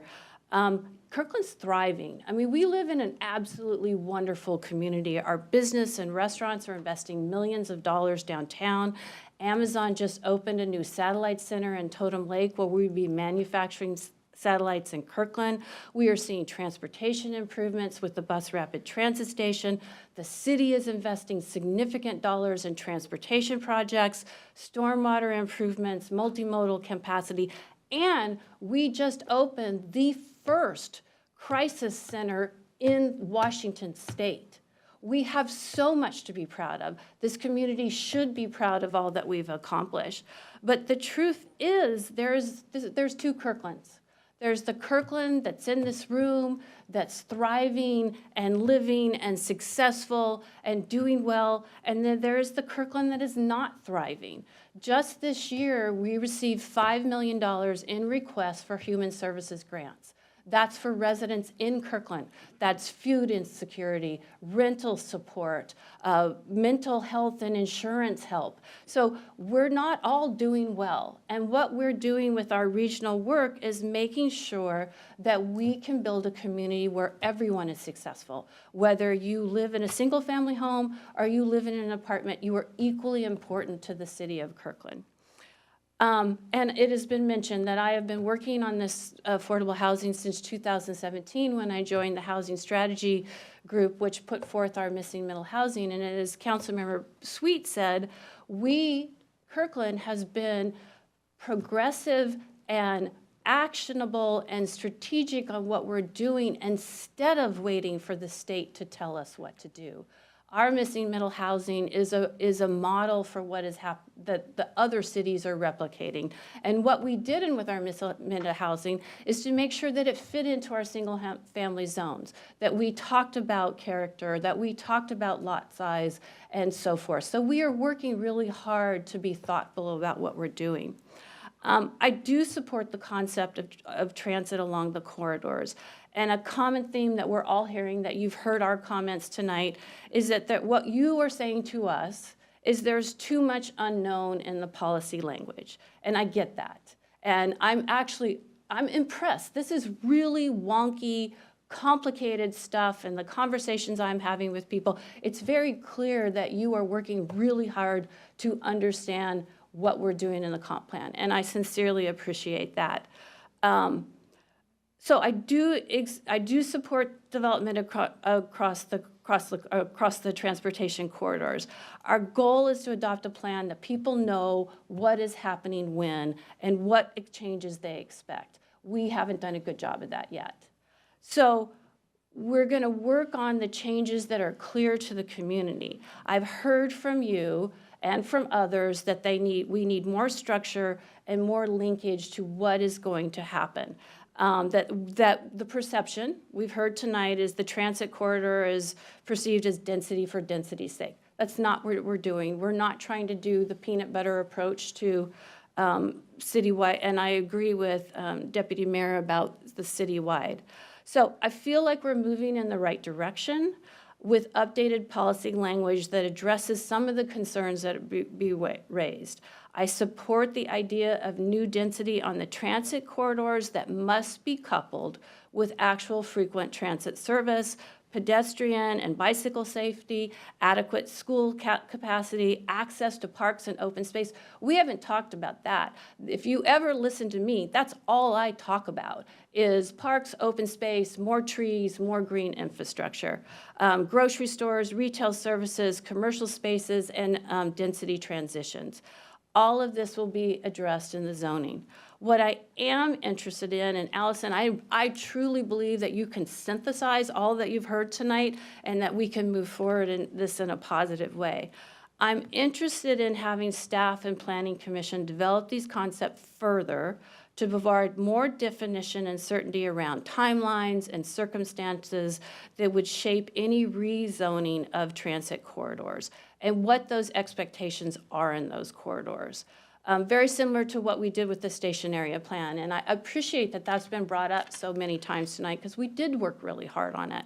We talked about sustainable buildings to address climate change. We talked about more walkability, park space, more trees, green roofs, everybody, goods and services, setbacks, consideration of shadowing on adjacent properties, robust affordable housing, both in inclusionary and incentive zoning, form-based codes, better transit, and people-centered spaces. I think all of us, that's the kind of community we want to live in with all of those amenities.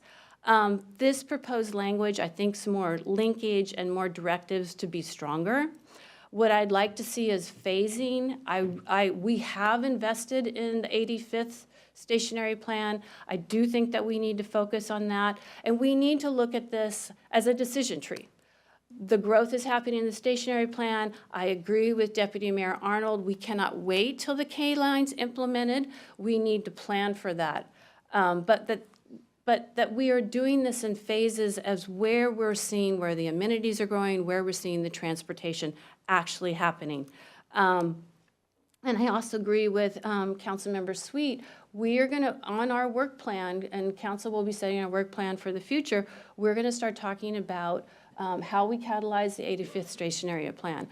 Do we need to build our own local transit service because Metro honestly is letting us down? So we have a lot of additional work to do with our goals and strategies. But again, I think that we need linkages so that we can get, what was your word? Signposts, guideposts, something that if this happened, this triggers this. So I think that's really important. And again, it's like we need the K-line to happen. So I'm hoping that with this very long conversation that everyone has heard and we've heard from the community, that planning and the Planning Commission can come together, take our feedback. We're not making policy decisions. We're just saying we need more and come back with recommendations to council. I can see people starting to get up. They're like, oh, thank gosh, we're done. Because it's 10. So those are my feedback. I think that transit corridors are valuable. We need to make sure that we're addressing what needs to happen next and do this in phasing. So, thank you. Thank you very much for the feedback.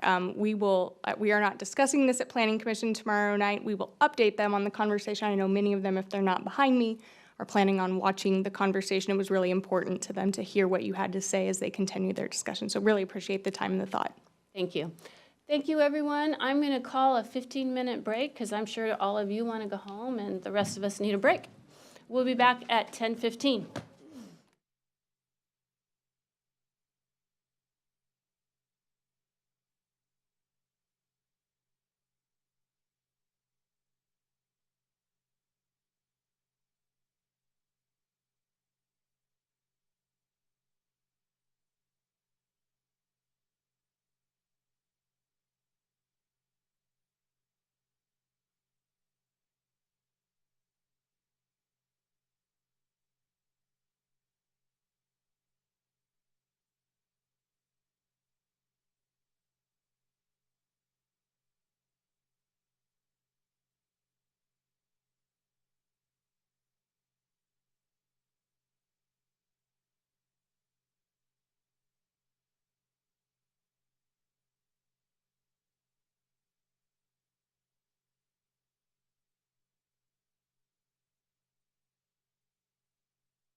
Thank you.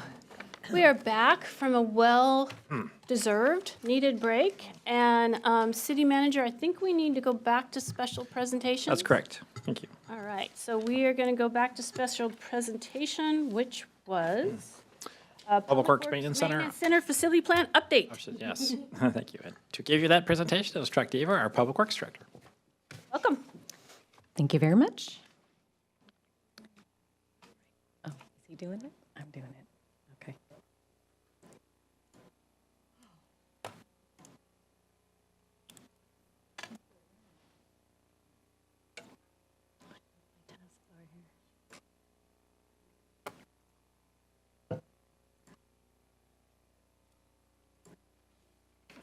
Let's go back.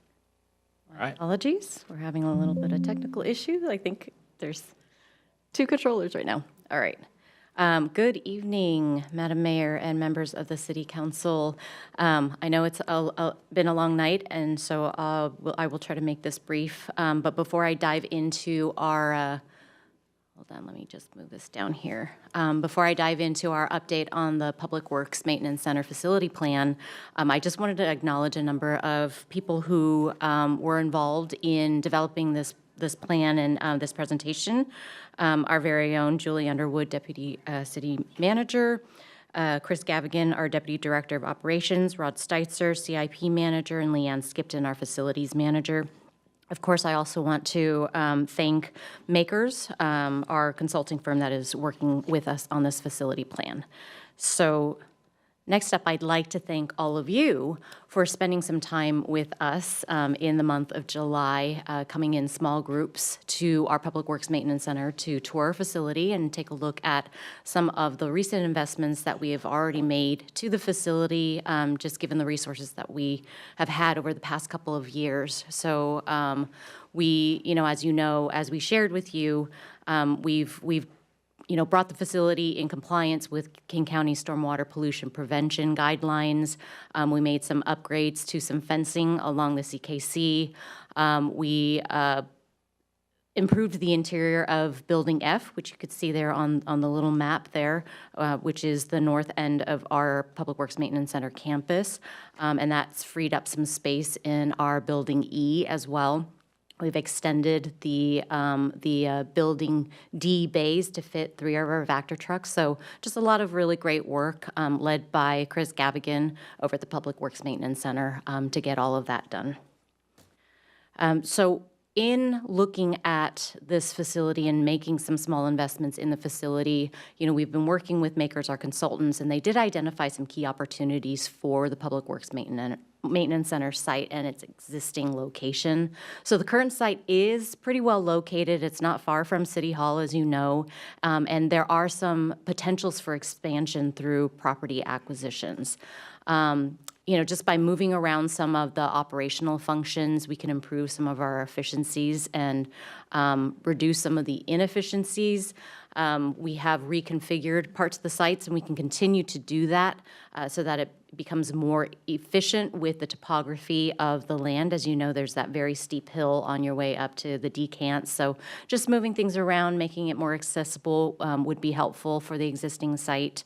Renovating some of the existing facilities and, of course, acquiring new facilities would maximize the space and the life of that space. But ultimately, developing new facilities and or acquiring some property would allow us to meet our long-term needs and meet the service levels for the city and for our growing city. So having said that, we wanted to look and ask the council to consider what is our next step, what is our strategy moving forward with this facility plan.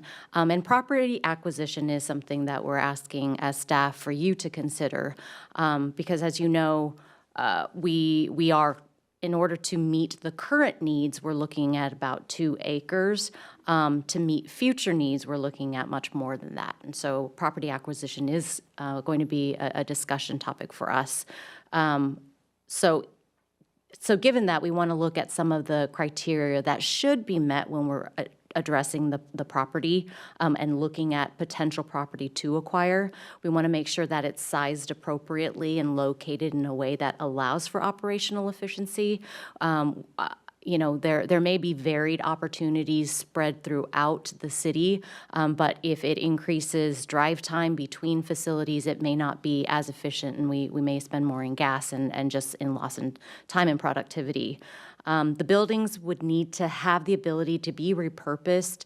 We're primarily looking for not only space for the crews, but some shop space. We're looking for parking space, indoor parking. So we'll go over that in a little bit. Any potential for a right-of-way vacation is also quite a benefit for us. So if you can enclose an area, use the right-of-way, use the street, it would add some benefit to what we're looking for. And then, of course, we're looking for a property that has relatively limited current business activity. So I think it then stands to reason that we would look at the immediate vicinity around our current Public Works Maintenance Center site. So you can see from this map that there are a number of mixed-use areas directly around the site, a public storage, distribution center, there's some warehouses, Daewoo Market, I think everybody is familiar with. There's a business park, there's a fuel station over there. So we were looking in the general area that would probably provide the most efficiencies to be closest to the Public Works Maintenance Center site. Some of our priorities for the newly acquired space would include, as I mentioned, crew space, crew offices. As you know, in touring the facility, we were quite deficient in locker space, in bathrooms, in lunchrooms, in meeting rooms. So just having some more available space for all of our employees would definitely be of benefit and be a priority. We are limited in our shop and warehouse space right now, so we can't keep a lot of supplies, for our sign shop and for, water supplies. And so it would, again, improve efficiencies if we were able to house more supplies on site and equipment. Dry equipment storage is necessary, shared yard, so a shared yard where we can have some of that covered parking and heated parking for our specialized vehicles. When some of the snow and ice vehicles are out there, they've got certain product in them that can't sit out in the cold, so you have to be in a heated facility. So there's a need to have some temperature controlled space for our fleet. And then, of course, the fleet shop, as you know, some of you were in there when we had a fire truck in there and it sticks out on the other end. And so we can't really close up the bay doors and keep those fire trucks in there. So with the Vactors, with our large fleet equipment, it's very difficult right now given the space that we have. So it is definitely one of the priorities for us if we are looking to acquire some space. So next steps is really to seek guidance from you and confirm the preferred direction of potential property acquisition, amongst others. And then that direction would be reflected in our 25-26 budget and CIP. Thank you. Council, any questions, comments? Nope. Thank you very much. Thank you, Truck. Oh, Councilmember Tim Chisholm. I just want to thank Chris Gavigan, Rod Seitzer, and Truck for giving me a tour of this facility. And it was really eye-opening to me as a new council member just to see the amount of work that we probably take for granted every day. So thank you. It was our pleasure. Thank you. All right. We are going to go to item 9C, South King County Fire Training Consortium Interlocal Agreement. And we're getting late, and I know everybody works so hard on their presentations, but if you want to jump a little bit to the conclusion, since we read the memo. Of course. So good evening, Mayor Curtis, Deputy Mayor Arnold, and council members. It's our pleasure to be here tonight. And I will just jump to the main slide. Thank you. So we are seeking your approval tonight to sign an ILA between the City of Kirkland and South King County Fire Training Consortium. Questions? Well done, Maggie. Thank you. It was an excellent memo. It really was. So, council, any comments, questions? I'll entertain a motion. Councilmember Sweet. Madam Mayor, I'm going to move resolution 5639. Thank you. I won't read it. We all know what it is.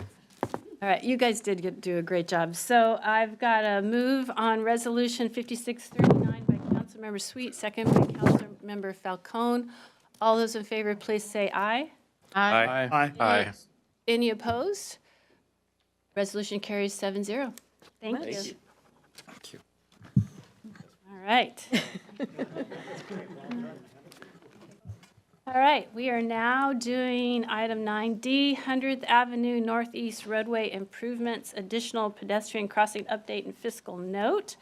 City Manager? Okay, this may be another one where the council might just be ready to vote. This is to authorize funding for the Hawk Crossing across 100th, the council had previously discussed, but our capital project supervisor, Laura Drake, is here to answer questions or make the presentation, so. Thank you, Laura. I want to see if you can beat Maggie. Good evening, Madam Mayor, Deputy Mayor, and City Council. I'm Laura Drake, Capital Project Supervisor, and today I've come to you with a fiscal note for $750,000 of REIT reserve funding, which would be used to construct the Hawk Signal crossing as presented in February earlier this year. All right, any questions for Laura? I will entertain a motion. So moved. Thank you, Councilmember Pascal. It's been moved by Councilmember Pascal, second by Councilmember Falcone to approve the fiscal note for $750,000. All those in favor, please say aye. Aye. Any opposed? Fiscal note carries 7-0. Thank you, Laura. I know it's frustrating. Well, no, we will be coming to a future council meeting with an update on the overall project, so we can also add more about this if the council has further questions. I feel bad. Everybody plans and preps and prepares. And No, you want to go home. First, it's a nice tribute. We trust the presentations and the memos, so we appreciate that. We do. All right, now we are doing Marina Park Dock and Shoreline Renovations Funding Transfer Authorization. All right, I'm not actually sure who's making this presentation. This, again, may be one where we can maybe go to the recommendation, which is to approve the fiscal note. Okay. Maureen's got it, okay. This, again, was council gave direction at the last meeting to fund options 1 and 2, which we have, and then to look at option 3, which is the Marina Park parking lot and sidewalk. And our recommendation is that's more complicated than we wished it was, and we want to come back to you in a future conversation about that lot. So we'd be looking for council's approval of the fiscal note, which is do options 1 and 2. Thank you. I think you just did your And Maureen, presentation. sorry. Maureen and Mary are here to answer any Totally questions. Thank you. Do you have anything to add, Maureen? No, Okay. he hit it. If you had any questions, just All right, let us I know. think we might have a few. So Deputy Mayor Arnold? Thank you, Madam Mayor. When we had this during the study session, I'd asked about the transfer from the Parks Acquisitions Fund, and there's some parts in the memo, page 389, that talks about other opportunities to replenish this fund. Just wanted to put it on the record that this at least satisfies my concerns about the fund transfers, that we certainly have other opportunities for acquisition if opportunities should arise. So this was covered well in the memo, and I appreciate it. Thank you. Thank you. Deputy. Do you have anything to add? Okay. Councilmember Falcone? Thank you, Madam Mayor. Well, thank you for this. I will be supporting this. I'm really happy in particular to see the funding of the ADA improvements. I do support moving forward in the future with exploring what we could do with the parking lot and the sidewalks and all of that. We hear that from not only the business owners there, but community members. I have gone on multiple walk-alongs in that area with various community members and business owners with concerns about that, and I certainly see the need there. I think we all do. So I know that's going to be complicated. So I appreciate that that's separate from this, so as to not to delay this work. At our last meeting where we discussed this as well, there was comments by multiple council members about wanting to do even more than what's being proposed for the pavilion as well, with refreshing it, improvements, not exactly, there are multiple ideas probably on what we could do there. And so I also want to make sure that we're moving forward with exploring what we can do there additionally. So I really see there's 2 additional projects for us to look at here and kind of scope out and see what we could do and how much it would cost and everything, in addition to what we'll be approving tonight. So I just wanted to mention that. That's something that's really important, especially as we're doing so much refreshing of this space. That's just an iconic, part of Kirkland. It's in our logo. It's something that's really cherished in our community, and it's important that we give it the attention that it needs to really be in good shape and be something that looks nice and is also really functional. So I'll be looking for options to improve both the aesthetics and functionality of that. Thank you. Anyone else? I'll enter Deputy Mayor. I move to approve the fiscal note recognizing several fund balance transfers to fund the recommended project elements of the Marina Park Dock and Shoreline Renovations Project. Second. I heard Black. Councilmember Sweet. Black. Okay. It's been moved by Deputy Mayor Arnold, second by Councilmember Black to approve the fiscal note. All those in favor, please say aye. Aye. Any opposed? Aye. Any opposed? Motion carries 7-0. Thank you. It's the easiest presentation I've ever had to make. Easier than your first one, right? Thank you very much. Thank you. Thanks, Brent. All right, we are going to move to August 2024 Board and Commission Recruitment Interview Selection Appointment Committee. City Clerk, who gets the honor of being on the committee? In the interest of efficiency for your time, I've pre-pulled the lot of names, and we have Councilmember Pascal, Councilmember Black, and Mayor Curtis. Thank you. All right. Councilmember Pascal, Councilmember Black, and I will do the honors. Thank you very much. All right, we are moving to low clearance bridge mural project recommendations. All right, here to give you that presentation is our Manager of Diversity, Equity, and Inclusion and Belonging, Erica Mascaro. Thank you, City Manager. Late for me, too. I'm also here in the capacity of being the city's liaison to the Cultural Arts Commission. And so we are respectfully asking council for your guidance and direction on this mural art project. And so there's 3 different areas of consideration. Staff respectfully recommends that council approve to proceed with this project now. And then also for council to approve the cost estimate of $15,000, and then the funding source if council can approve the use of the City Council Special Project Reserve as the funding source. Thank you. Any comments, questions? Councilmember Falcone. Thank you, Madam Mayor. Well, thank you for this, Erica. I'm excited for this. It's no secret that I love public art. I think there are canvases all throughout our city. I see it everywhere. There's so much opportunity to bring the community together, to show our values, to just beautify the city. I love it. I love, in particular, this location and just the community enthusiasm over the years around this. It's really a fun thing. I mean, it's not fun for trucks to crash there, right? Of course, but it's fun, the response from the community and the desire to, the banner that has been created in the past and the work that the city's done with the community on that, I think is really beautiful. I saw some language in the memo around memorializing the existing banner design, and I just want to just clarify that my understanding of our last council discussion on this, and certainly what I continue to support, is really to keep it open, right? Just like we do for other calls for art, is that what we call it? I know it's in here, but other calls for art that are for designs, that we really leave it open so that anybody can submit anything that they think is appropriate for this potential mural, and not to really limit ourselves to the current design. I think it's a really fun design, and I really hope that the creators of that will submit that design or something similar. I think that would be really fun to be one of the projects that the Cultural Arts Commission considers. But I just want to be clear that our intent with this is really to keep it open and not necessarily just memorializing what's there, but still in that same spirit, right? Of like community building and like having fun with it, and having a really cool piece of public art. I would love for it to be a community art project too. I know we've had some in the city where the community can participate since there's been so much community interest and engagement on this project that we have, an artist that can lead a community art project. So we can each, folks in the community who want to can come and paint a little part of the mural. I think that would be particularly cool if we could make that happen. But aside from that, I'm fully supporting this. Thank you. Anyone else? Councilmember Black? Thank you, Madam Mayor. So I wanted to ask, I just thought of this question, so I'm putting you on the spot. I'm sorry, Erica. But I'm probably one of the few people, although I'm not probably entirely alone, that actually has an affinity for the railroad livery that's logo that's actually on the bridge.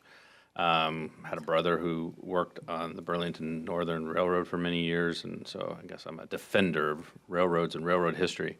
Do we have a plan for what we do about the logo? Is it getting painted over? If that's maybe what we're talking about, do we have anyone in the community that's, I guess, a defender of that we want to at least bring into this discussion so that we have some conversation about the history of the railroad livery on the bridge?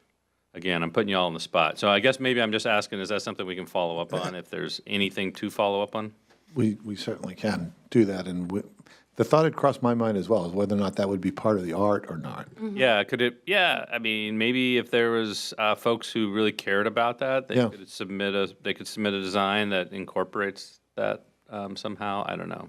So anyway, I'm just going to be throwing myself out there as the defender of railroad history. And There is an East Side Railroad Society that was very active when we bought the corridor, and they also helped with the rotary installation that we did along the corridor. I'm sure we could actually reach out and find them. And kind of loop them into they very the much care process. about these kinds of things. Yeah, so at least aware of what we're proposing.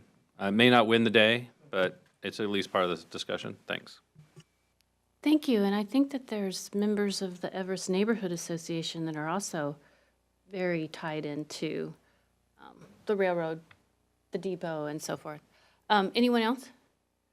Okay, so Councilmember Falcone? Oh, yeah, I support both what Councilmember Black and Councilmember Falcone says. I think that we should not go into this project with any assumptions of what it is.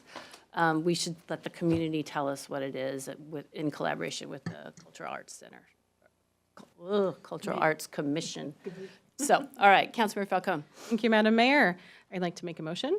I move that the council authorize staff to proceed with the low clearance bridge mural project on the proposed timeline and using $15,000 of the council's special projects reserve to fund the project. Second.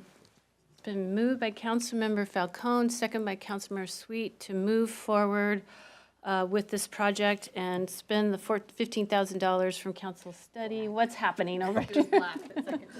Oh, it was. See, you guys got me confused. Okay. Moved by Councilmember Falcone. She's melting down. Second by Councilmember Black. All those in favor, please say aye. Aye. Aye. Any opposed? Motion carries 7-0. Thank you, Erica. Thank you, council. Can I just make one comment as that she's moving off? Because we didn't give you the full presentation, one of the guidelines of any potential art was that we run it by our transportation group to make sure it's not a dangerous distraction. So even though we want to have it wide open, we also want to make sure that whatever we accept is going to be safe as well. So, Absolutely. thank you. Okay, we are now on council reports, and since we still have an exec session, what I'd like to ask council to do is email their reports to council. Anybody object to that? All right, we're going to do that. Deputy Mayor? Madam Mayor, if I may take a point of personal privilege. During the discussion earlier tonight, I made a comment that discussed the motives of a fellow council member. This was inappropriate, and I apologize. By our code of conduct, we support each other, staff, our commissioners, and the public. I will review the recording to make sure that I understand Councilmember Tim Chisen's comments more accurately. Thank you. Thank you very much. Councilmember Tim Chisen? Thank you. During the discussion, I blurted out while not being called on, which was also inappropriate on my part. For that, I apologize, and I look forward to having a beer with you, Deputy Mayor Arnold, which is the way things like this should resolve after a rough day in the courtroom. When we disagree, hopefully we can all grab a beer at the end of the day. And It's on me. Thank you to you both. I do appreciate the congeniality with this council. I think it's really important to all of us, so thank you. City manager, reports. So I will also just see if council has any changes to the calendar. As you know, we do not have a second meeting in August. You all have some time off. But if there's anything else council wants to make sure we include, let me know now. Otherwise, I'll finish my report. Nope. Okay, thank you, Madam Mayor. You're done. I'm done. That's it? Yes, Okay. All right, we are gonna. Oh, I'm sorry. I did have one. I wrote it down on a different piece of paper. I apologize. So since we had the discussion about the Kraken in executive session, in study session where we don't take action, I want to confirm that the council's direction after we've received that presentation is that we should go ahead and develop a term sheet to engage the Kraken and bring it back to you at the September council meeting. I'm seeing head nods Yeah, that's okay. everywhere. Thank you. Sorry, I apologize for missing that. Thank you. That's all I have, Madam Mayor. All right, good. We're going to go into executive session to discuss potential acquisition of real property. We expect to reconvene our regular meeting in approximately 11:05. 11:05, only for the purposes of adjournment. Because of that, I just want to say thank you to staff, all of you, for all of your hard work. I know that you're really looking forward to us being on break for the next 3 weeks. Get a lot of work done without us bothering you, and we appreciate you. So, I'd like to make a motion to cancel the next meeting. all right, we're going to go to exec session now.